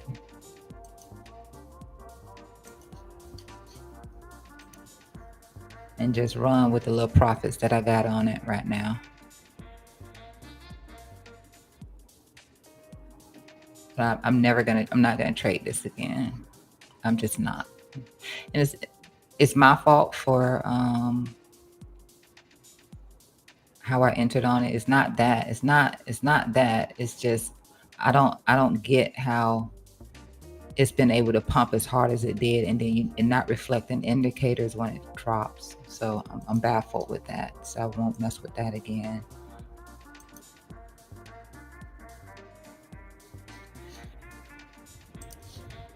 Let me see what we got in here. That can be interesting. Everything.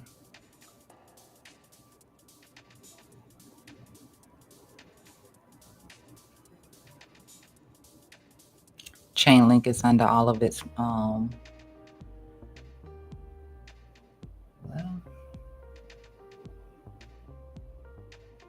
yeah, I don't like the way Chainlink looks right now. The structure for the correction. So Genius, yeah, we'll correct on some of this stuff that got the nice pump. This might be the one that plays because it did not do what the rest of the market did. This is the outlier right here. This is the one. I'm gonna hold it.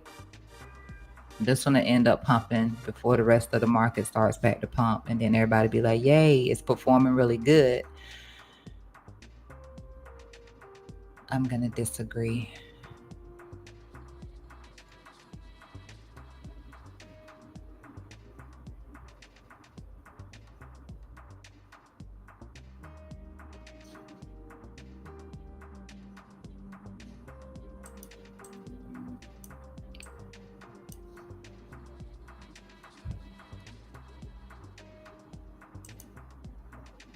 Jeez, they did that to XRP.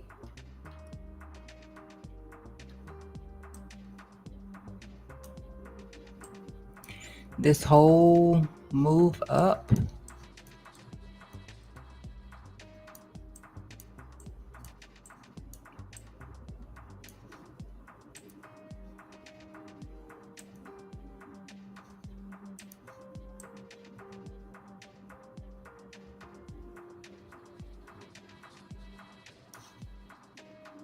You move out to a 4-hour. It'll make more sense on a 4-hour. So yeah, you didn't even tap into the 60 EMA here. So maybe you correct back down somewhere between that 60 and this 200 here today, and then continue. I don't think that they'll leave this whole wick behind. So maybe that happens. CBNB didn't even sneeze. It didn't even sneeze.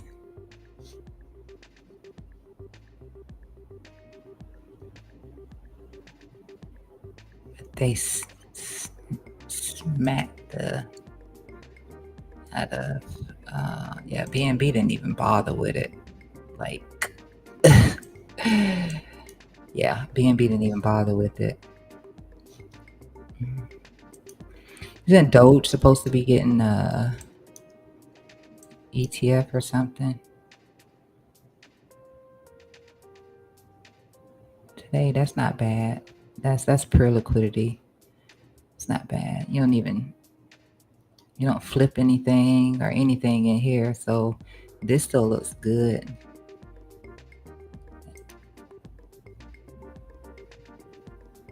Surprisingly, even Tron didn't even care.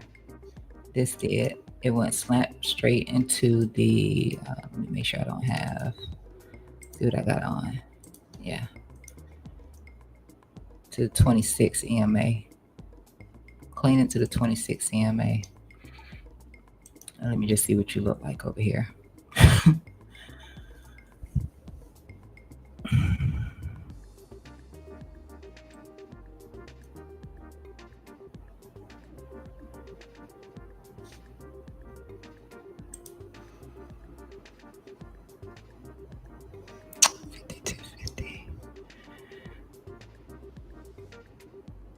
So it's hitting the resistance from the 5 and the 10 here right now, along with the 20 SMA.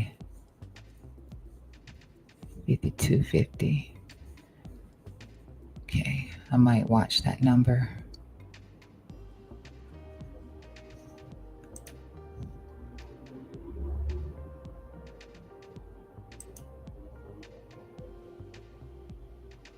Yeah, just pure liquidity grab from those lower time frames so far. Like this didn't even fold in any kind of way. And look at the MACD is cleaned in the air ever since you got that crossover back here. It's been running really clean. No sort of convergence or anything like that, just your minor corrections within here. And that's it, just your little small corrections in here. RSI still looks nice in here.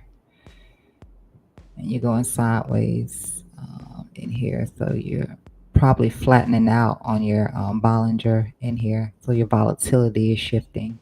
But that's it. XLM,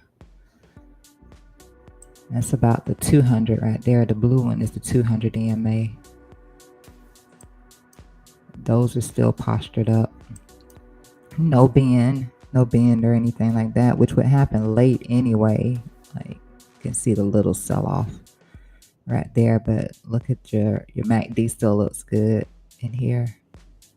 Still blue, still up, still, yeah, on the 4 hour. It still looks fine here on the 4 hour. Maybe a little while longer, and then you start to then you'll see the push down, because yeah, you are getting the squeeze in here, but you've seen the squeeze happen on something, and it just continues to do it. So it'll be a trend line break. So I would just drop a trend line in here, and I look for that and just see where my 20 SMA was sitting around with it, and look to possibly bounce off of that.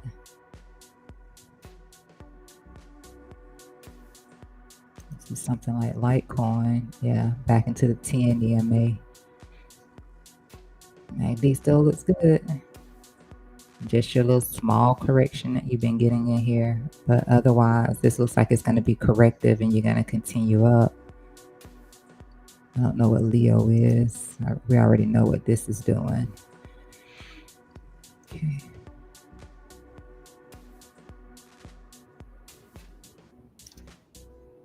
This is still just corrective pumps at best, which is why it still has all these wicks every time it gets a move. You can see that it's below the delta, and it's been below the delta ever since back here. It's been below the delta. So the initial cross up, the initial cross from the MACD dropping, the delta was rising, which is why you got that little pump right there when it happened. And then that was your get short, and then yeah. But this is just corrective at best right now. Now what ton is? Ton wasn't phased by it. I know a lot of stuff still looks really good. But at some point, yeah, we will at some point, you'll start to break, and then you'll back test your 20, and either bounce or you're gonna break and roll over. That's about it. I'd be risk on. As long as my MACD is this far spread, if it comes down and my MACD is still sitting way in the air, I would just be looking at it as a correction and continuation. There's nothing really left in here to really see. Pepe didn't, yeah. The 200 EMA held momentum in here.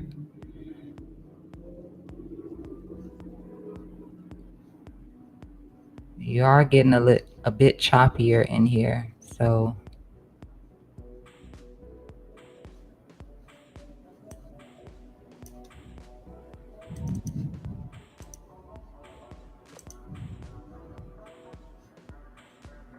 where you at? No, not that. It is a bit choppier. So you dropped into your 20 SMA. On that, it must have, yeah, it dropped it and then reclaimed back above it real quick, which is why it looks like that. So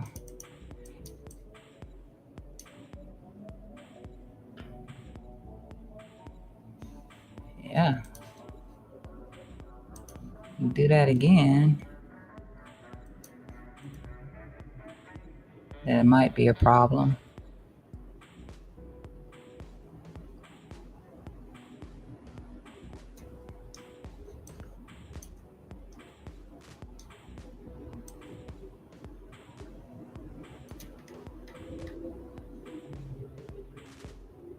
You got support across here where you first come back into your 10 and your 1 and 2 support in here. And then if you expand, then you'd probably be somewhere back down in here. I don't have the levels on this pane right here to tell you. Yeah, I don't have any of the levels in here for that, the actual levels that I use, but it's probably golden pocket retracement right here anyway.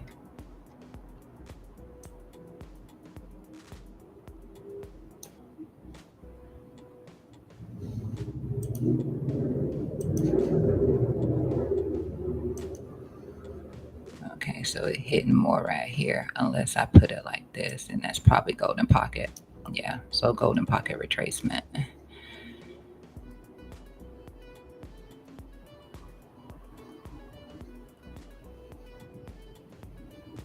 So 1 and 2. Unless you can do a 382.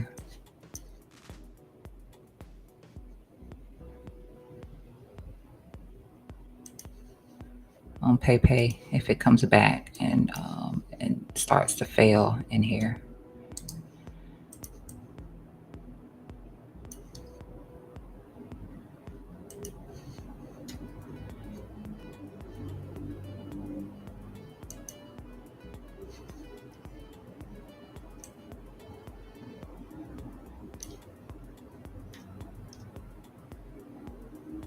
And everything looks like it held up pretty good for the most part.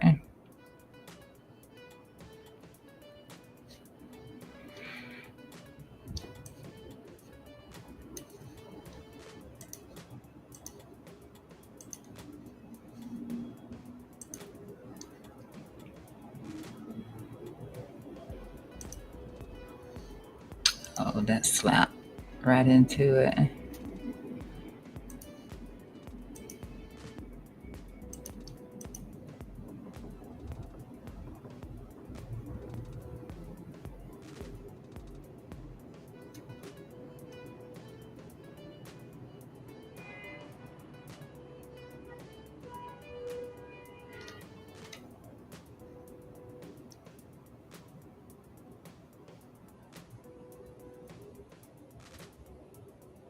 Yeah, I mean, this is just that simple. Just the highs in here, probably again golden pocket right there, and then you pull it lower, probably golden pocket in here.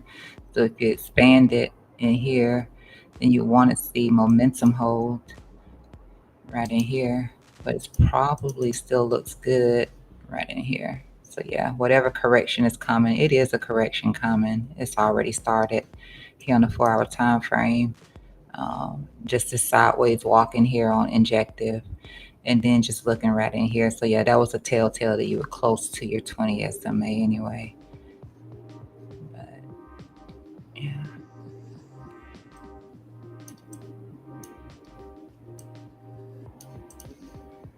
And maybe you pull that bar, maybe. Yeah, golden pocket, same thing, golden pocket, because golden pocket is usually going to sit at the pivots anyway. We still pull them like it's not going to be. The golden pocket is there. Yeah, it's pretty close together on both occasions there.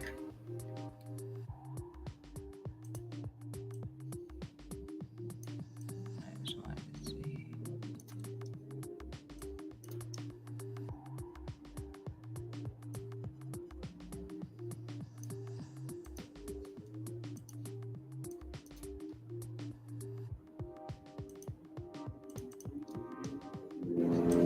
Let me see the daily.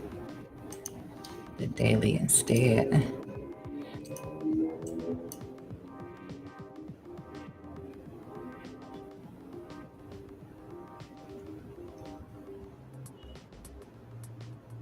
Yeah, so that makes sense.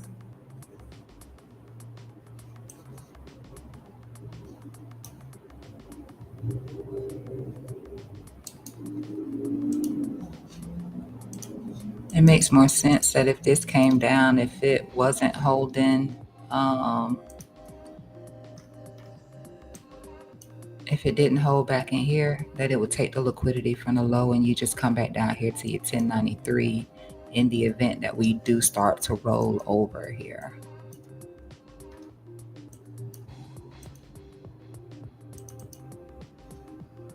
And at some point it will, but it can just be a correction and continuation.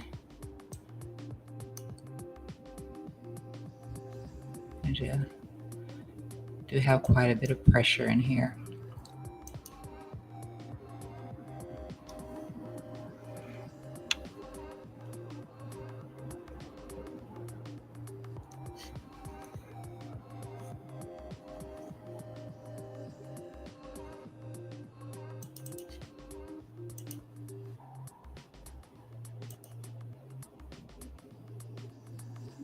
Yeah, if you lost this right here though, you'd be underneath your 200 EMA on the 4-hour time frame.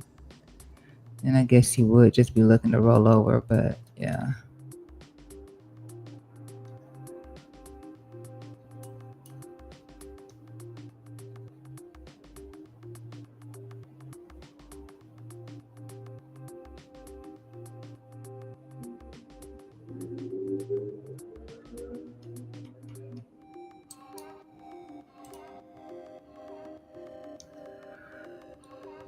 Anyway,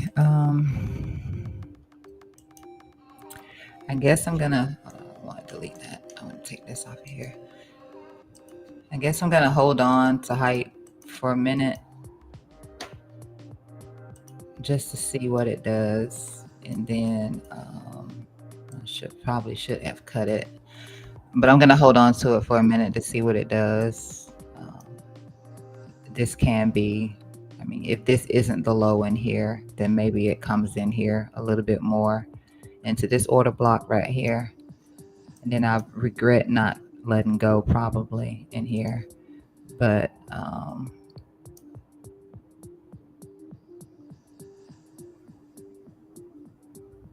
it's just not, I don't know. We'll see. I'll take that away. Maybe we can get an inverse head and shoulder.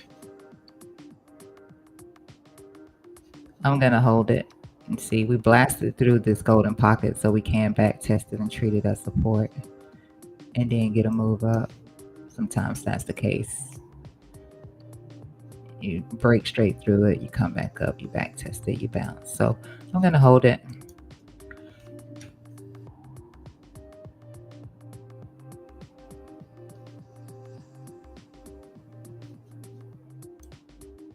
It'll play out soon.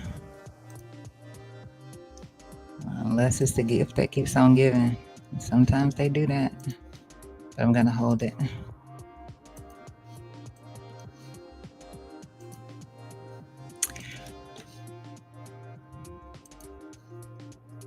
All right.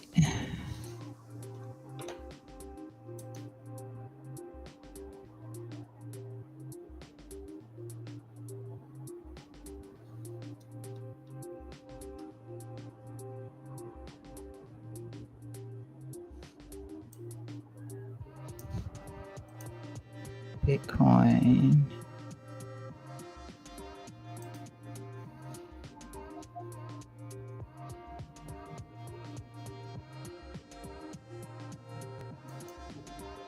Look at that. Right here. It tapped straight down into where the low was at here for any consideration of this. Since it's already taken it, I'm just going to slide it over. So this would have been the waiting to see. You wouldn't have did a limit order on it anyway. You would have waited to see what the reaction would have been, but it hit it exactly at the low too down here. So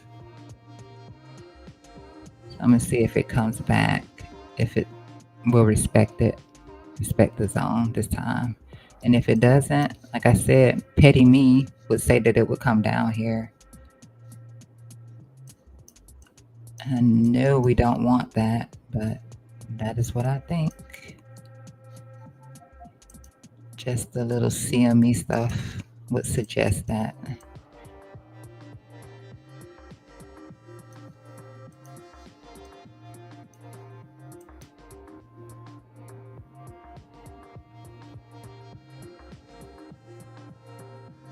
I'd probably blast through it. I said I wouldn't touch it until it got a reaction. This is no bueno anymore. And then you need to pivot. So you need to see, unless it's V-shaping, you need to see price action do some stuff like that.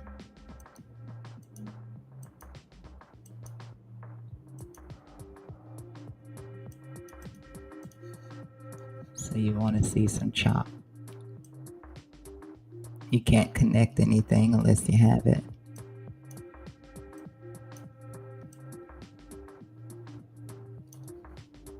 So it's better to wait. That's so ugly. But you get the point. You need a pivot to be able to do something like that, at least.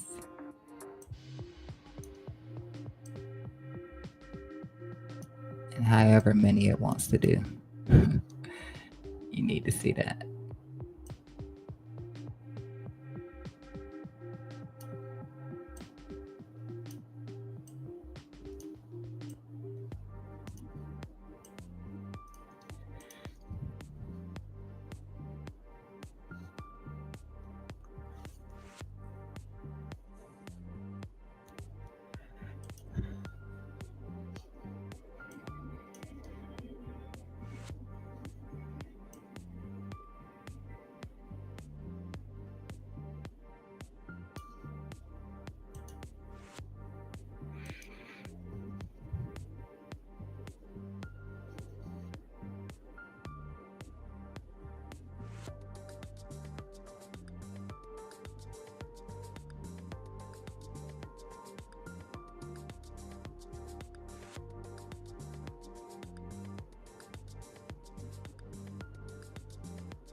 All right, I'm gonna call it a day. I need to rest. I am in a little bit of pain right now. That pain is coming from my heart, from hype.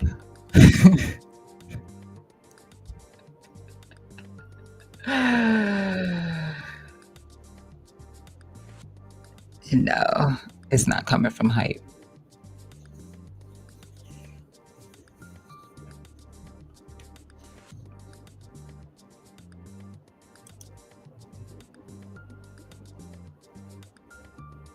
Oh, how did hold on. How did I hope it didn't mess up in here for you with what was it, NYX?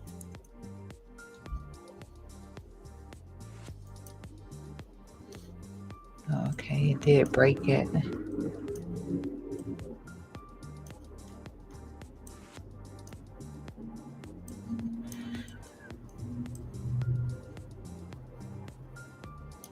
Probably can be drawn differently too. Probably just hit support too. Let me see if I did it like that.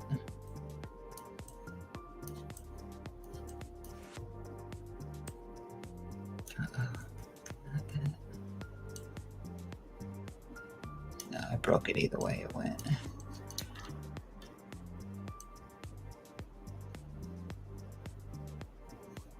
But that doesn't matter.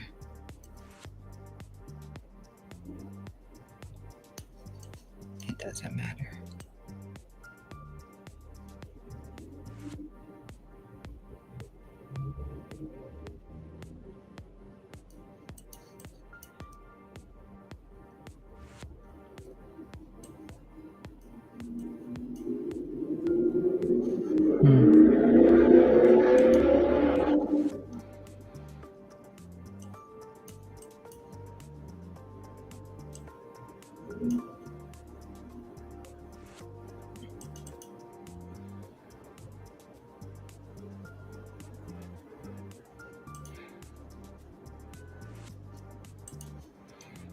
Before I go, let's check on gold. So 317 pre-market on coin.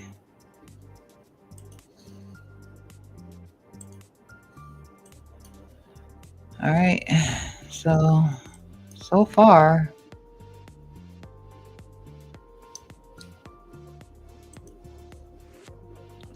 that hadn't been bad.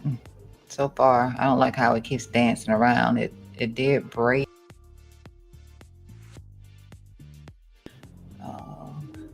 It did break, but I know that it can easily push back up into here. But so far, that has held. Let me see it from. So we looked at it from the daily that day. This is getting tighter and tighter.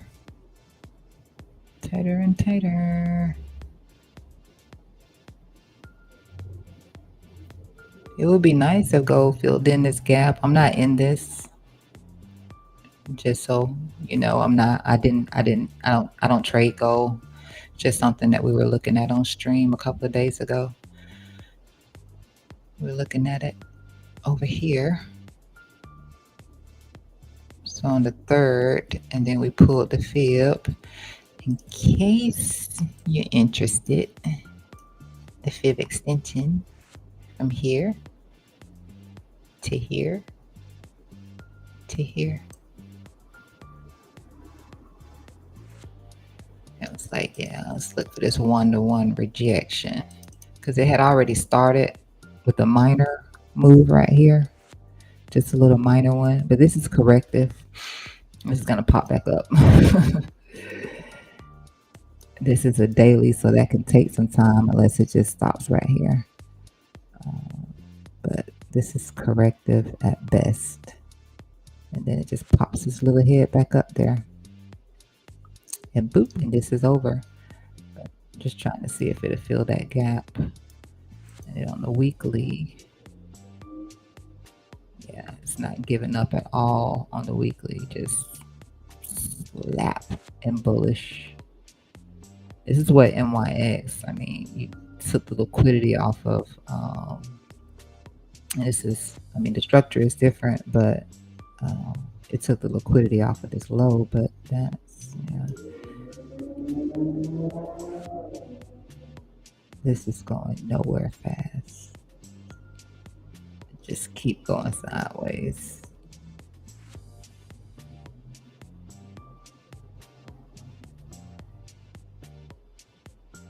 This looks so good.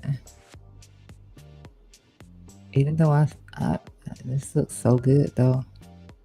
That part. And this.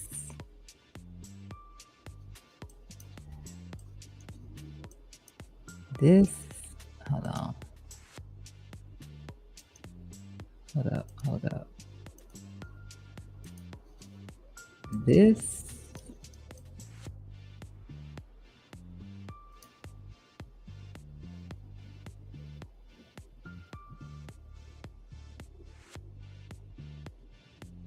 This has just been in the air ever since it got that cross. And this is super strong right here. Like super duper. I should own some.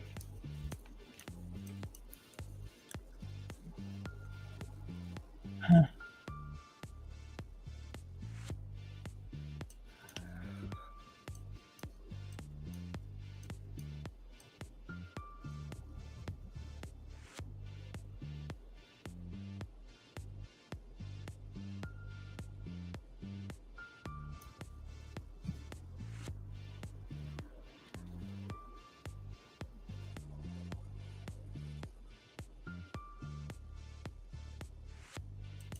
That's wild.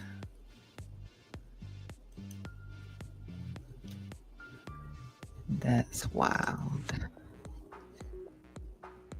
Go back to my daily.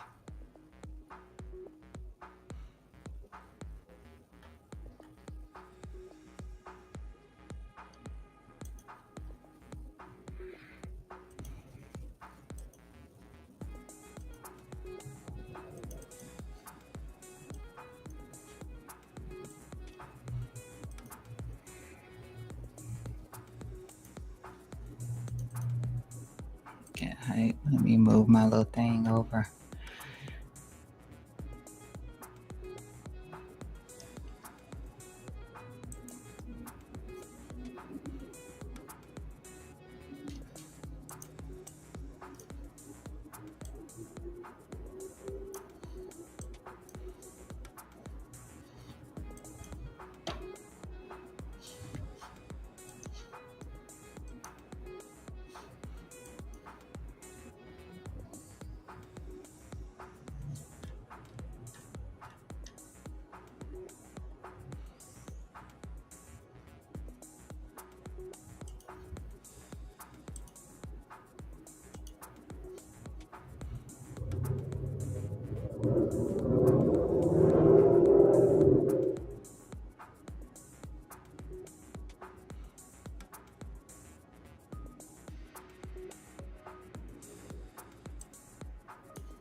I should probably sell my Ethereum. And then that way, if I sell my Ethereum, then it'll pump. And everybody else will be okay. I think it'll pump anyway, but we'll see.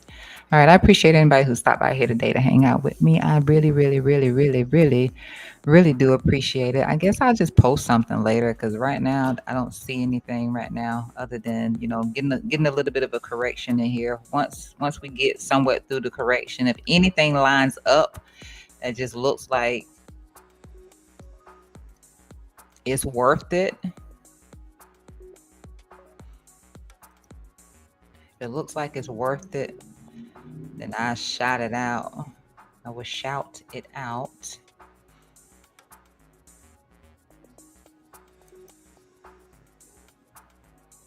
I will shout it out. That's what I said yesterday, about 2:46 p.m. Solana, Chainlink, and Ethereum all showing bullish divergence on a 15-minute time frame. A trade setup could be forming, and just waiting on the trend line break because it looked good. So I'm gonna do something as simple as that. Sometimes I don't have time to post a chart on anything. If it lines up, I will highlight it if it lines up. If it doesn't, then you won't hear from me on it.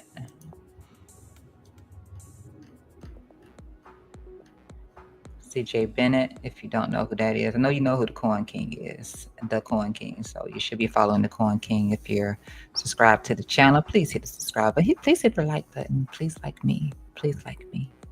I'm likable. I really am. I look intimidating in person. I mean, you see me on camera, but you haven't seen me. I look intimidating in person. And then people find out that I'm just a goofball. And I'm so sweet. Until I'm not, but I'm so sweet. And CJ Bennett, he gives updates all the time on X. So he's a good person to follow if you're looking for some trade setups and stuff like that. Really good. Really good. And he does everything. He's really heavy in ADA. I'm not ADA, but AMP. So he's a big AMP guru. Big on AMP. And I don't see David Ayo today, but he's another good person on here to follow. I don't see him right now. He might be taking a day off. Everybody needs a day off.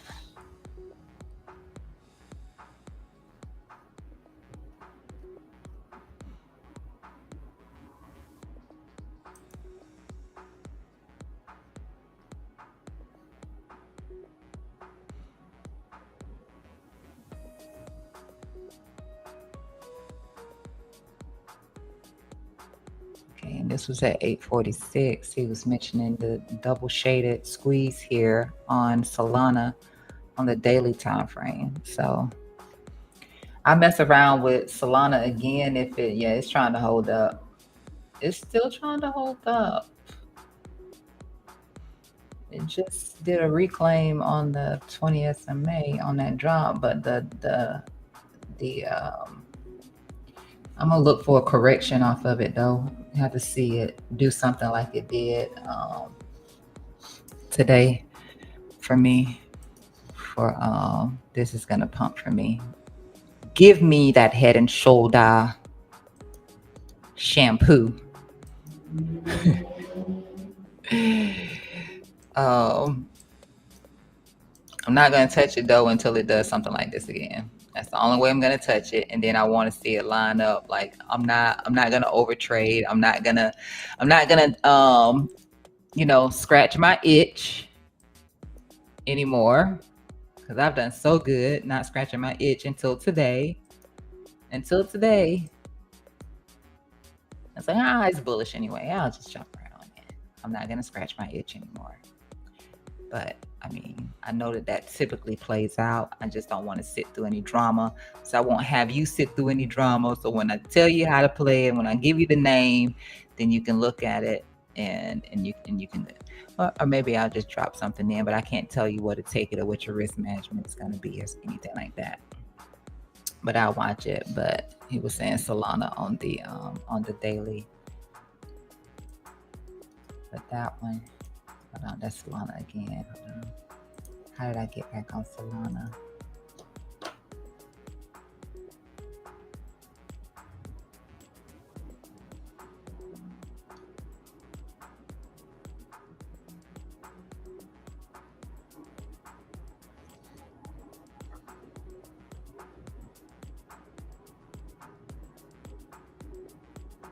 That would make sense right there. So CJ is highlighting a broadening formation, which with the broadening formation, I didn't catch this. So if I draw it on my chart, I got to give CJ the credit for this, but I didn't catch this right here. I was focused on that and this trend line across here as the neckline and some other stuff. But CJ is highlighting here that it has a broadening formation. So with the broadening formation here, megaphone pattern in here, as you can see. So he is looking for it to get up here to about 124. I'm still waiting on 115, so I'm a little bit more modest right now, but and then hopefully we can get to the golden pocket 786, because apparently I don't really make any money off of Bitcoin until it does that. So yeah, but I like that. Thanks CJ. At the real CJ on X. He keeps you posted up. I'm telling you, he keeps you posted up. I love his indicator in here. Keeps you posted up. Oh, I didn't give a like. Let me make sure I do that. Sure, shout out. And you all know, I'm gonna have to do the Coin King first. So you all know the Coin King. Yeah, I don't know the Coin King. You're killing me with this Luxo, man. He is a Luxo maxi. Luxo, however people want to pronounce it. He is a maxi for it. A maxi. And he's my greatest supporter. So be sure you follow at the Coin King, and then my boy David Ayo at only one David Ayo. Okay. All right. David's really good with liquidity levels and stuff like that, and like has some prop accounts. Okay. So he's good for that. If you're somebody who's interested in getting in the prop and stuff like that, David Ayo is good. He's good. Okay. At the one David Ayo. That's the people I like. And with that said, let me jump off.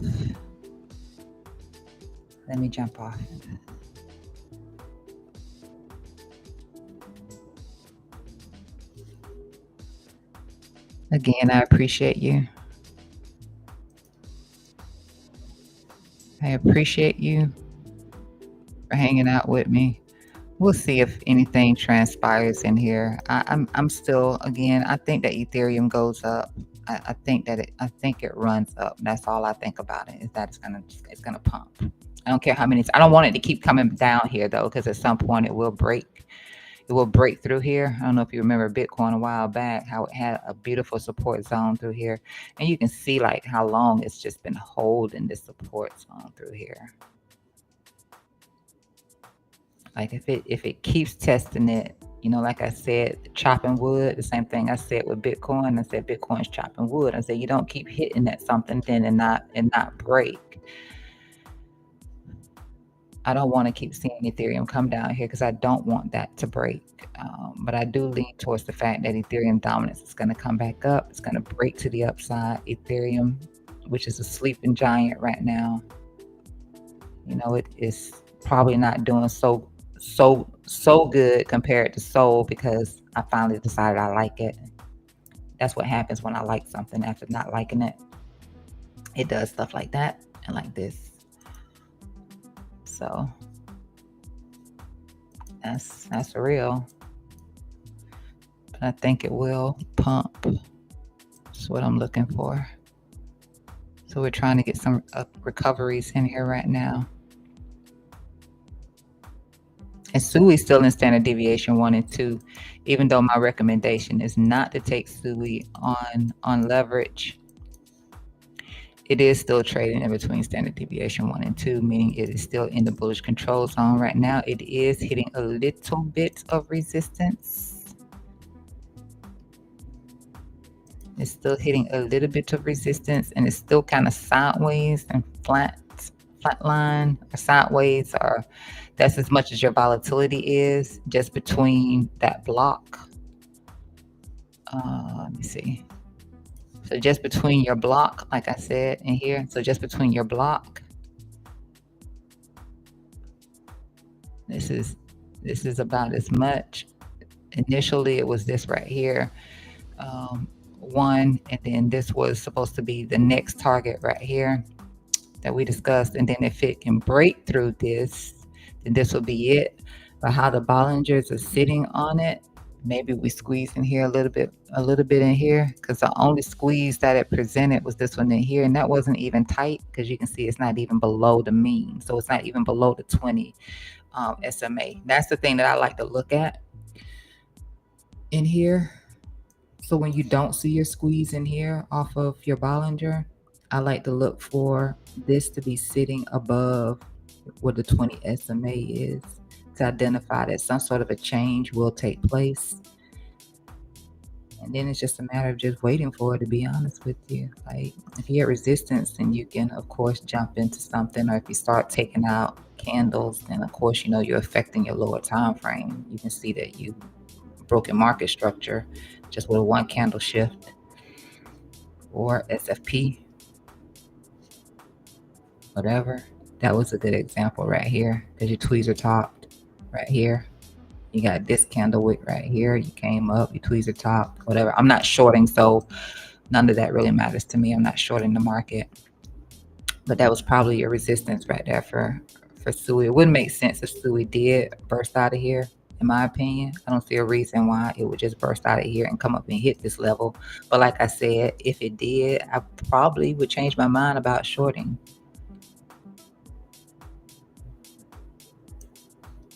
I'm not leverage longing it. I'm spot building on SUI, because I can tell that it is going to get a reversal.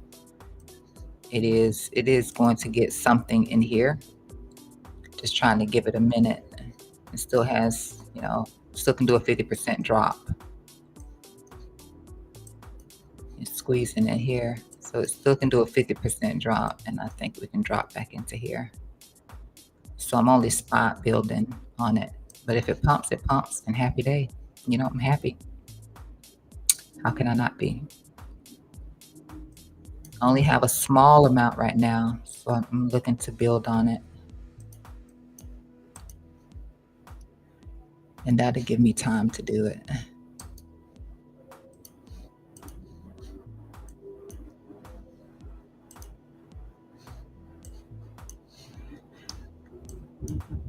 And then Yeah, the big rejection.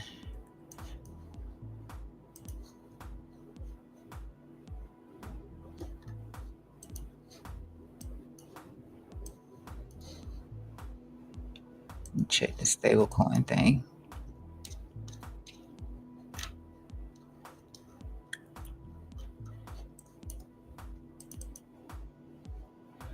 Hold on, I had something in here on this.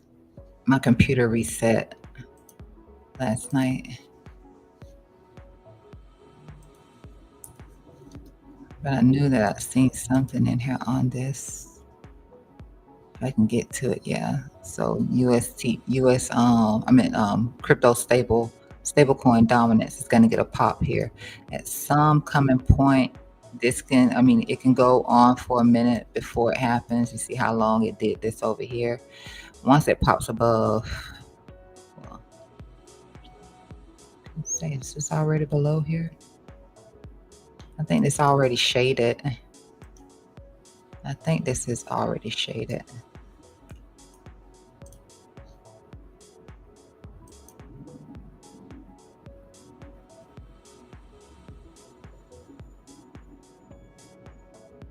Let's see if I can get that to load. Yeah, it's already shaded.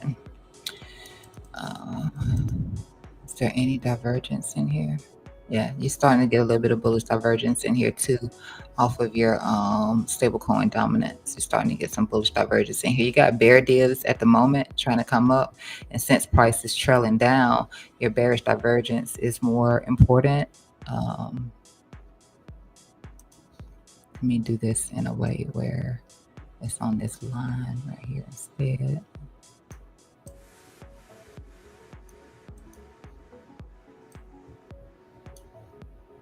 Raise it up a little bit again.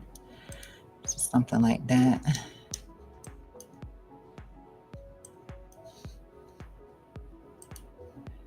And then just to spare myself from turning on everything.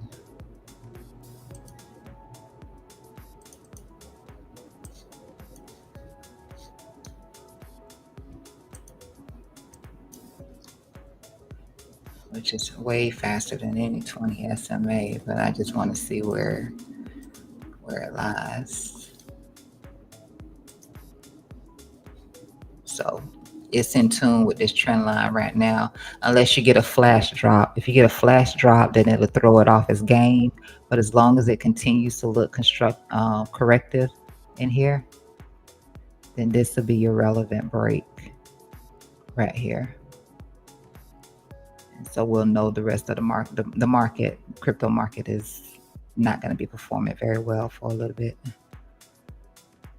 Yeah. Like I said, putting in a little bit of bullish divergence in here. It did it right here too, where it put in a little bit of bullish divergence in our support level in here. And then we got this pump right here back up into the 20 SMA for the rejection with the cloud cover in here. But eventually this is going to climb inside like this. Going to climb inside and probably develop even a better squeeze on stable coins. So I would just watch that again. Like I said, unless it just flashes down here. If it does that, then this would change and you won't be looking at this trend line anymore. But as long as it stays like this, corrective looking,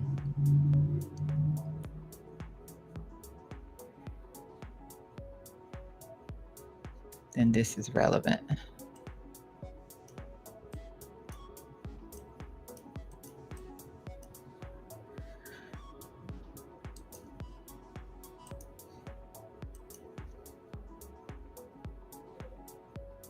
With the bullish divergence. Yeah.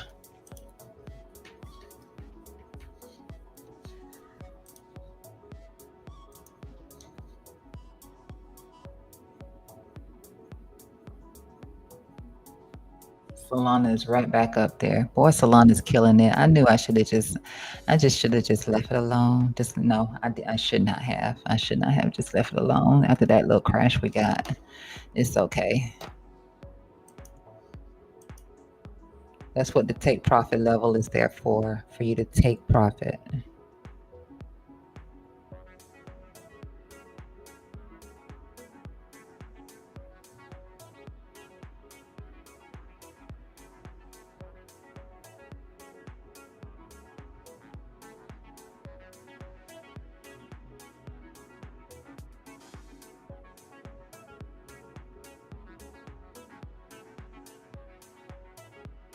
So that ended up being your trend line right here.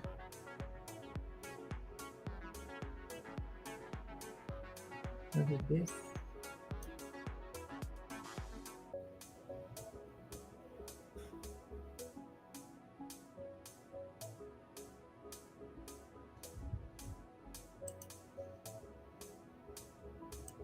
I probably have to line chart it because look at that. Yeah, I probably have to line chart it what we said that give me an inverse head and shoulder or something like that.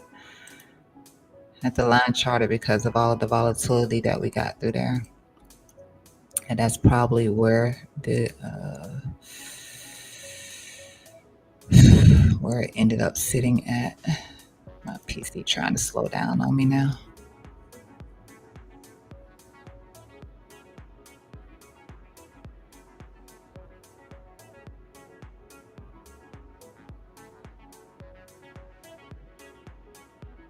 Bitcoin dominance is messing with stuff. It's still having a hard time loading right now. It's just like, girl, you got too many windows open. We can't help you. Okay, so it's sitting up there. I still don't. I don't know that I would have.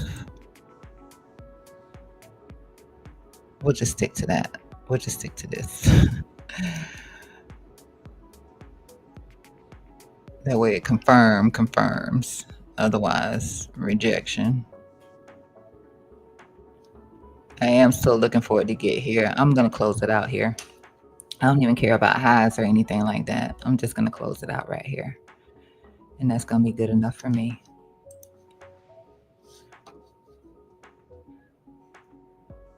Because I only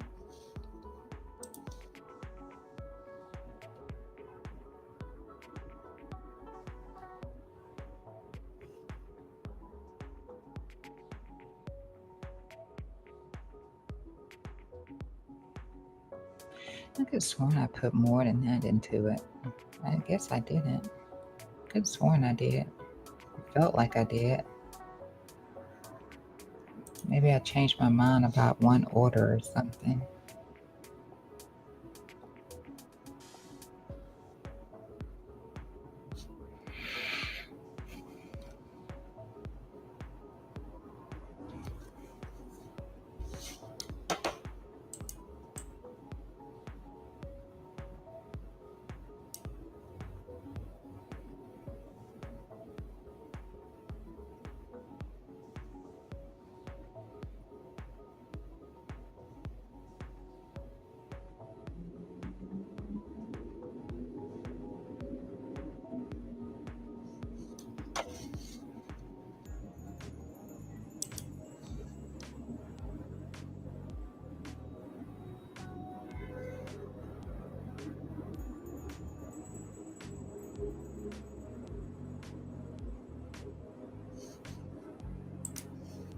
It can't be right.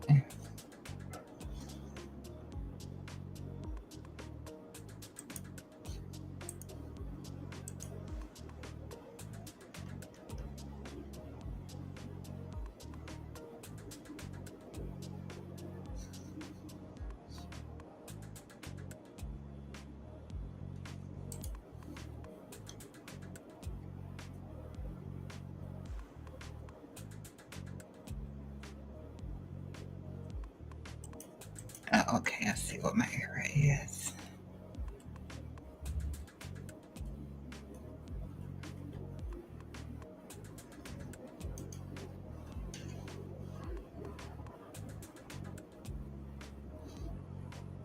I appreciate the pump hype.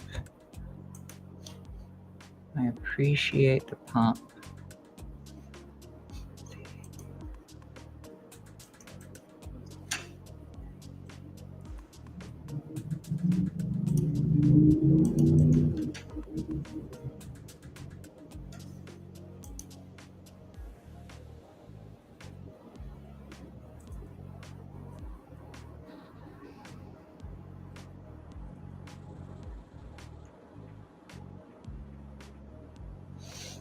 So this little zone ended up being good for something after all. Delete it.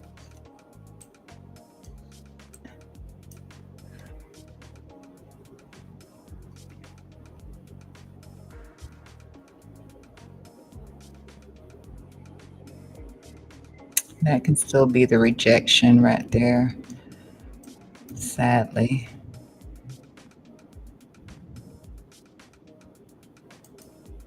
At least the first rejection. Let me see if we got, yeah, no continuation of anything just yet. But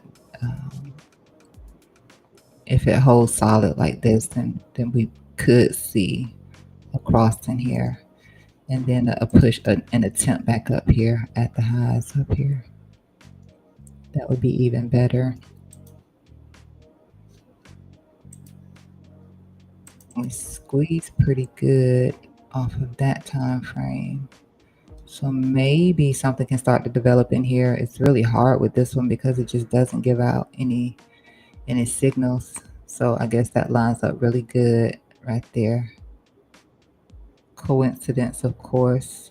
Just back to the 20 SMA here on, yeah. So that trend line, that descending trend line just happened to line up with that. So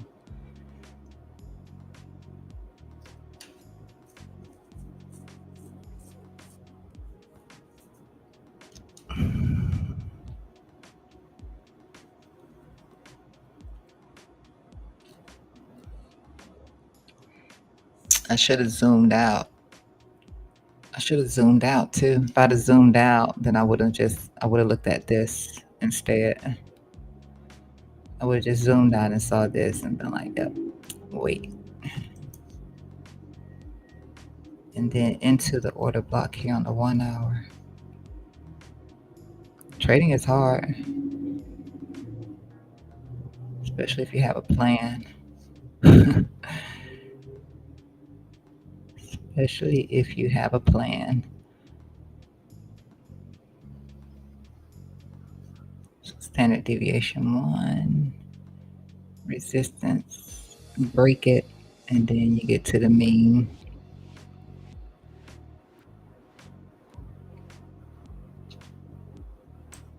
And if it's on some BS, you'll get up here.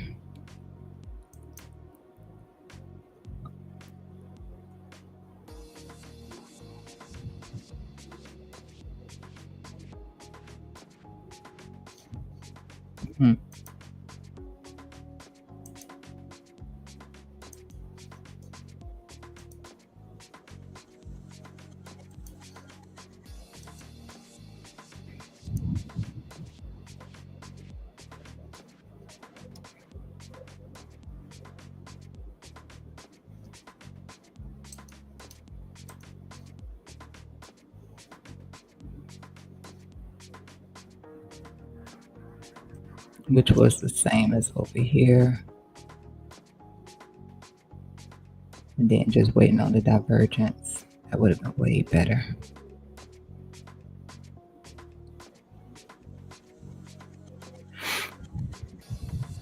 And I had got to where I would only do it if it had it. It had to have the squeeze and it had to have the bullish divergence, both. That's the only way I would do it. Today, I guess I didn't care today.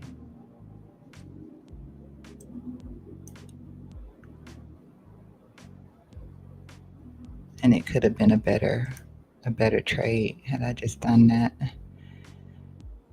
and got some sort of candle confirmation or something. I just didn't do any of that today, and I'm so sorry. I'm so sorry. I just didn't do that today. I just didn't. So having a hard time around the the 20.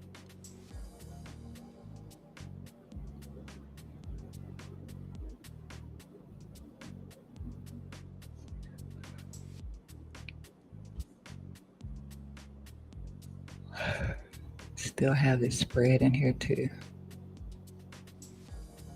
but at least it's curving. This is gonna do good. It's just it was done poorly on my behalf, but it's gonna do good. It was just simply done poorly on my behalf. I'm gonna end up zooming out now and hitting my 1 hour time frame and just kind of watching how the 1 hour performs at this point.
Yeah, I will update you on X because right now everything is really, really choppy. Ethereum is really choppy right now. Solana, even though it's doing good, it's still really, it's not as choppy as, say, like your Cardano or your Chainlink is. But yeah, Cardano and Chainlink are both really choppy. I think that those are going to be good trades, though, at some point today. So I will be looking out for those too. But they're just really choppy right now, and I wouldn't play with them because of how choppy they are. So if you look at, but when it clears up, I will post, and I'll post the image on these two. I can do that with these two, but this a 1 hour. It looks way better. So yeah, waiting for the 1 hour. 15 minute looks really, really choppy. So this is just chop everywhere. Indicators all chopped up like that. That doesn't look good. Same thing with chain link. It's just real chopped up on these time frames. I will zoom out onto the one now. Then I watch the one and see when the one actually clears up, and then that'll be better because it doesn't have that same chop. It's just clear cut and clear about what direction it's in, and it's down. It's just down right now. Then you're about to get a double cross here. You could potentially be about to get a double cross here, which means this comes down. And so those entries could become valid here soon for um, for Cardano and Link. And then I look back at the levels and compare that, and then we'll see where we're at.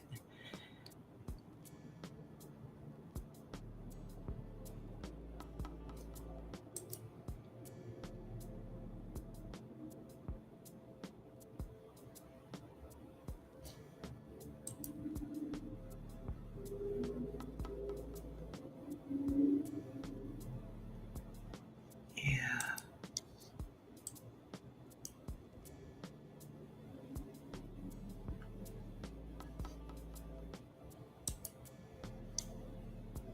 Yeah, that's what I'll do. I'll look back at that. Bear divs though.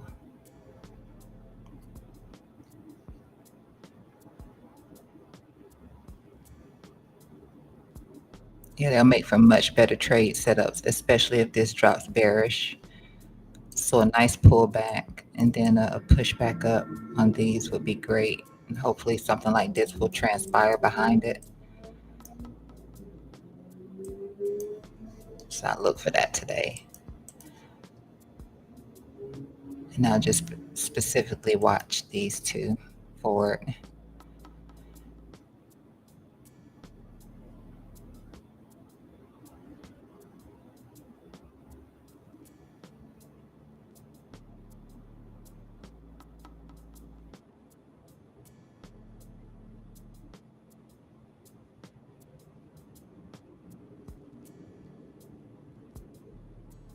Yeah, I'll be watching those two, ADA and Link.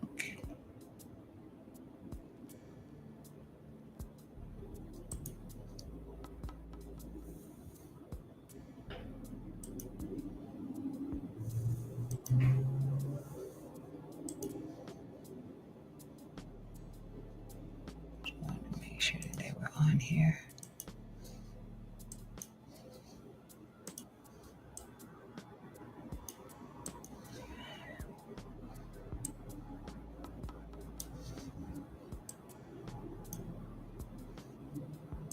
ADA look like it'll get there faster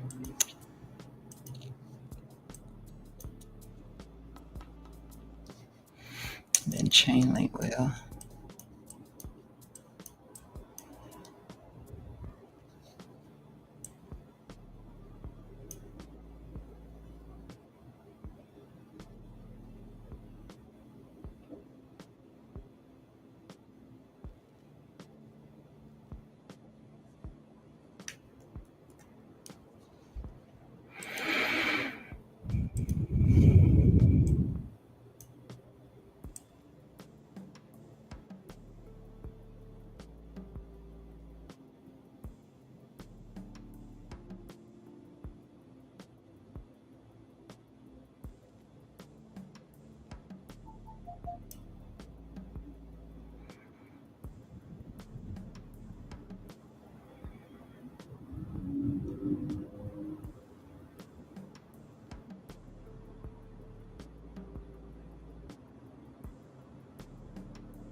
This is struggling.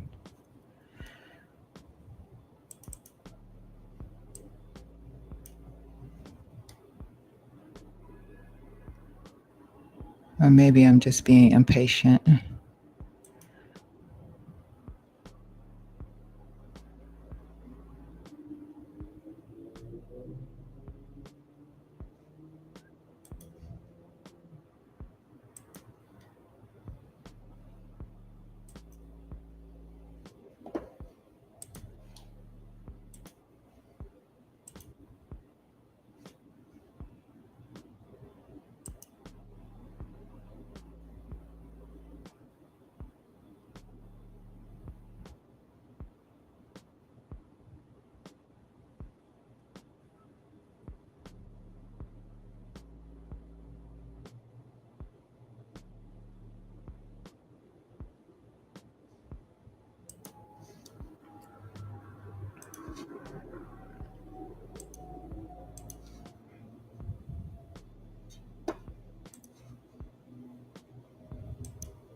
Yeah, that makes sense to me.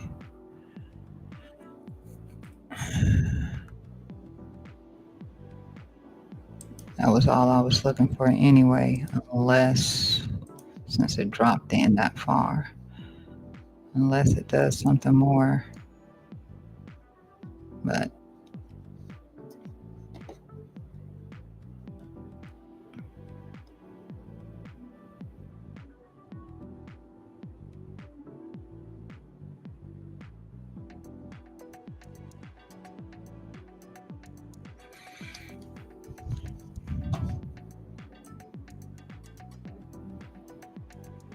now that I look at it in hindsight, I see how choppy it is when you do get a squeeze. How choppy it is just trying to get your move. Chop, chop, chop. You see how long it squeezed in here. Then it bear dipped and pushed, squeezed in there. And did a minor one in here, which that's what I wanted. CCC. CCC.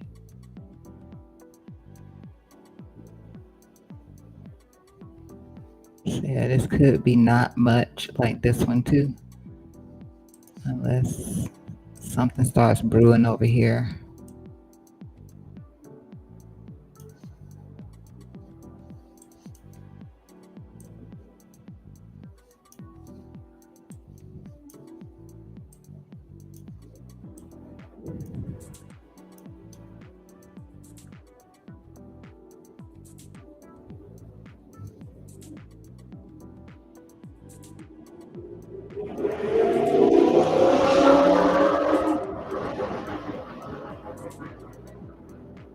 Should have known better. The big bear div in here.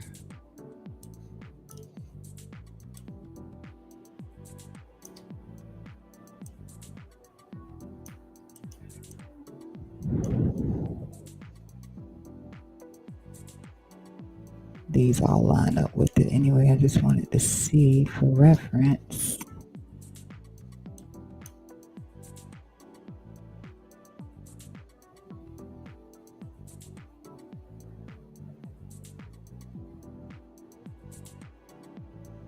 Yeah, so if not where it is now at 55.18, then maybe it comes back and tests these lows, but then that'll be it.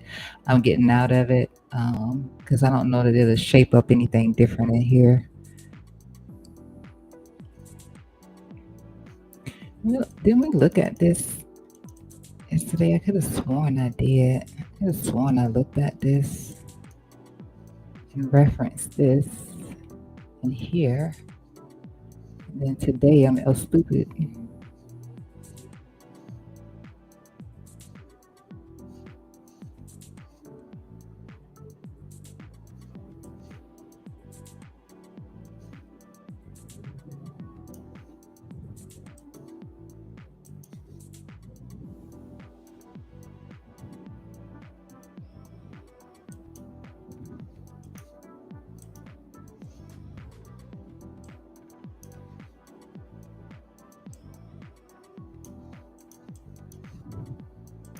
So ridiculous.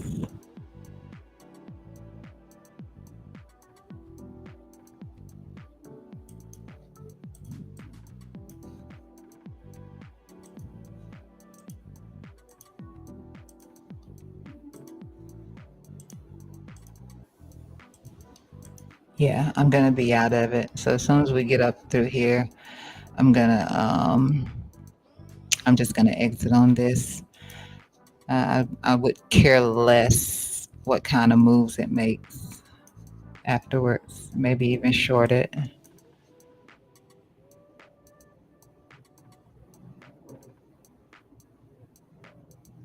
I know I'm not gonna short, so I can just stop saying that. And this was a level of interest all the way down here.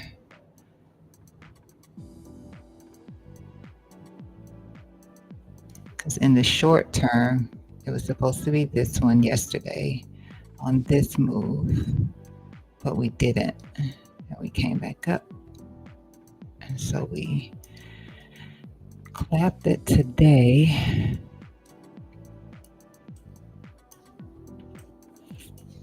And it was these two in here. afterwards for a longer term play on it. So I'm going to do is do away with that.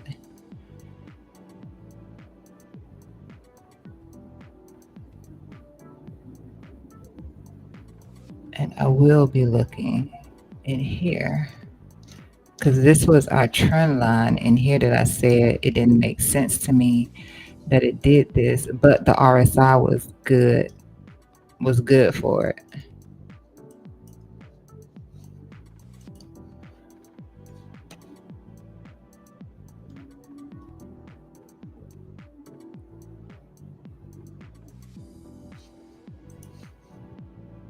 Huh?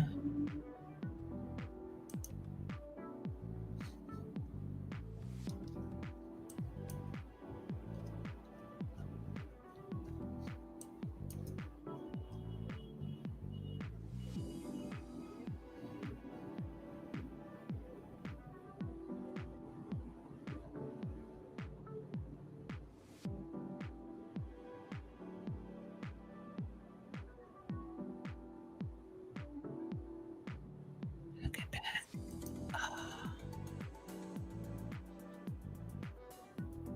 It's 10 o'clock and I'm still here. I do need to go. Yeah, I'm getting out. I'm gonna let it see if it'll hit the target up there. Otherwise, I just set the stop loss to break even or something. I'm up right now, but it's not worth the headache. It's really not worth the headache because nothing could come behind the headache. That was the 1-to-1. I'm sorry, not 1-to-1, but the standard deviation 1 rejection, which was in line with where the 20 SMA used to sit, was across here before it flipped to being here. So that's just a 1-to-1 rejection. So I did mention that you could see a 1-to-1 rejection. Also,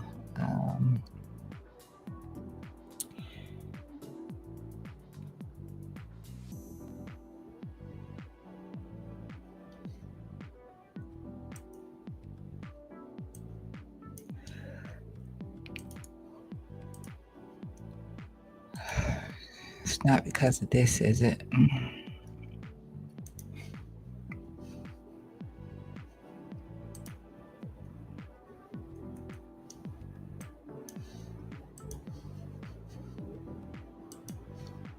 Bitcoin is pulling back again. Yeah, so I think hype is over. I think it's over. All right, with that said, I'm really out this time. I'm going. Hype is over. If it comes up enough, it might be worth taking a short position on, but hype is done. It's done. And I'm done. All right. So everybody enjoy the rest of your day. I will reach out as soon as the market clears up. Right now, there's nothing to consider right now. I wouldn't even probably consider Solana right now, even though it is performing better. It's doing something crazy from what I can. Well, you zoom out. No, it looks good. Solana looks good. Zoom out on the 1 hour time frame. It looks good.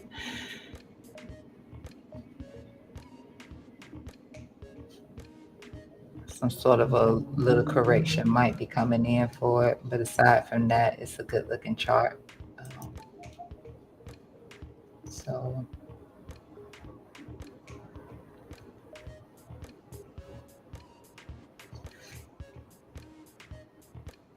I really don't need this one anymore.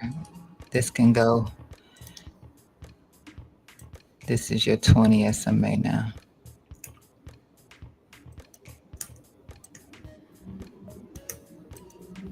So that's your 20 SMA now. And let me just feel this out a little bit.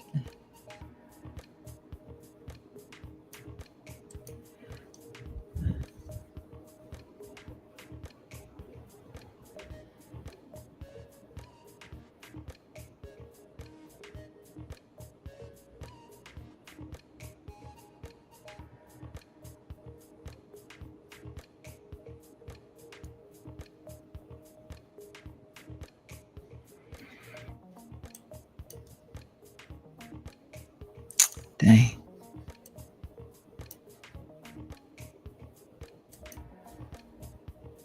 That's not important anymore. Because once it starts to lose this, if it starts to lose this, then I wouldn't expect for this to be valid anymore. And then, like I said, I'd be looking down a lot more in here, especially back to around this 49 in here for height. It might be a great place for it back down here to 49.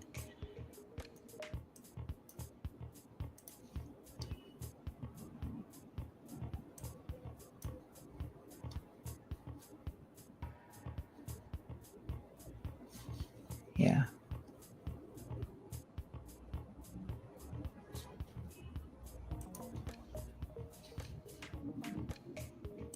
I should have taken that little profit.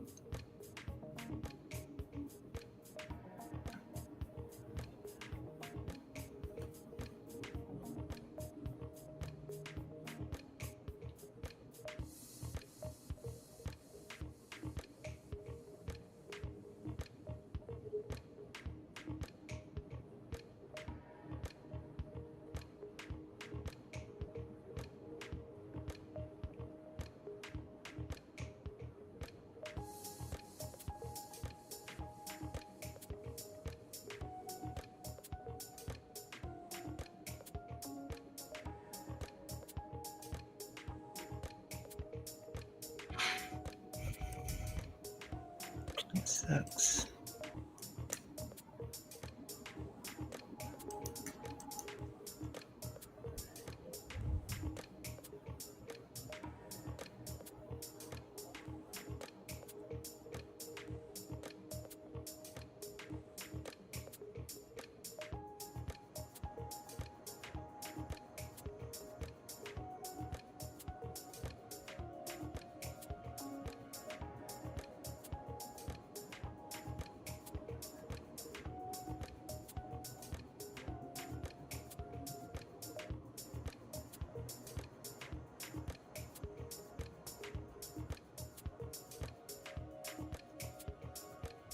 All right. I'll see you on X. Enjoy the rest of your day.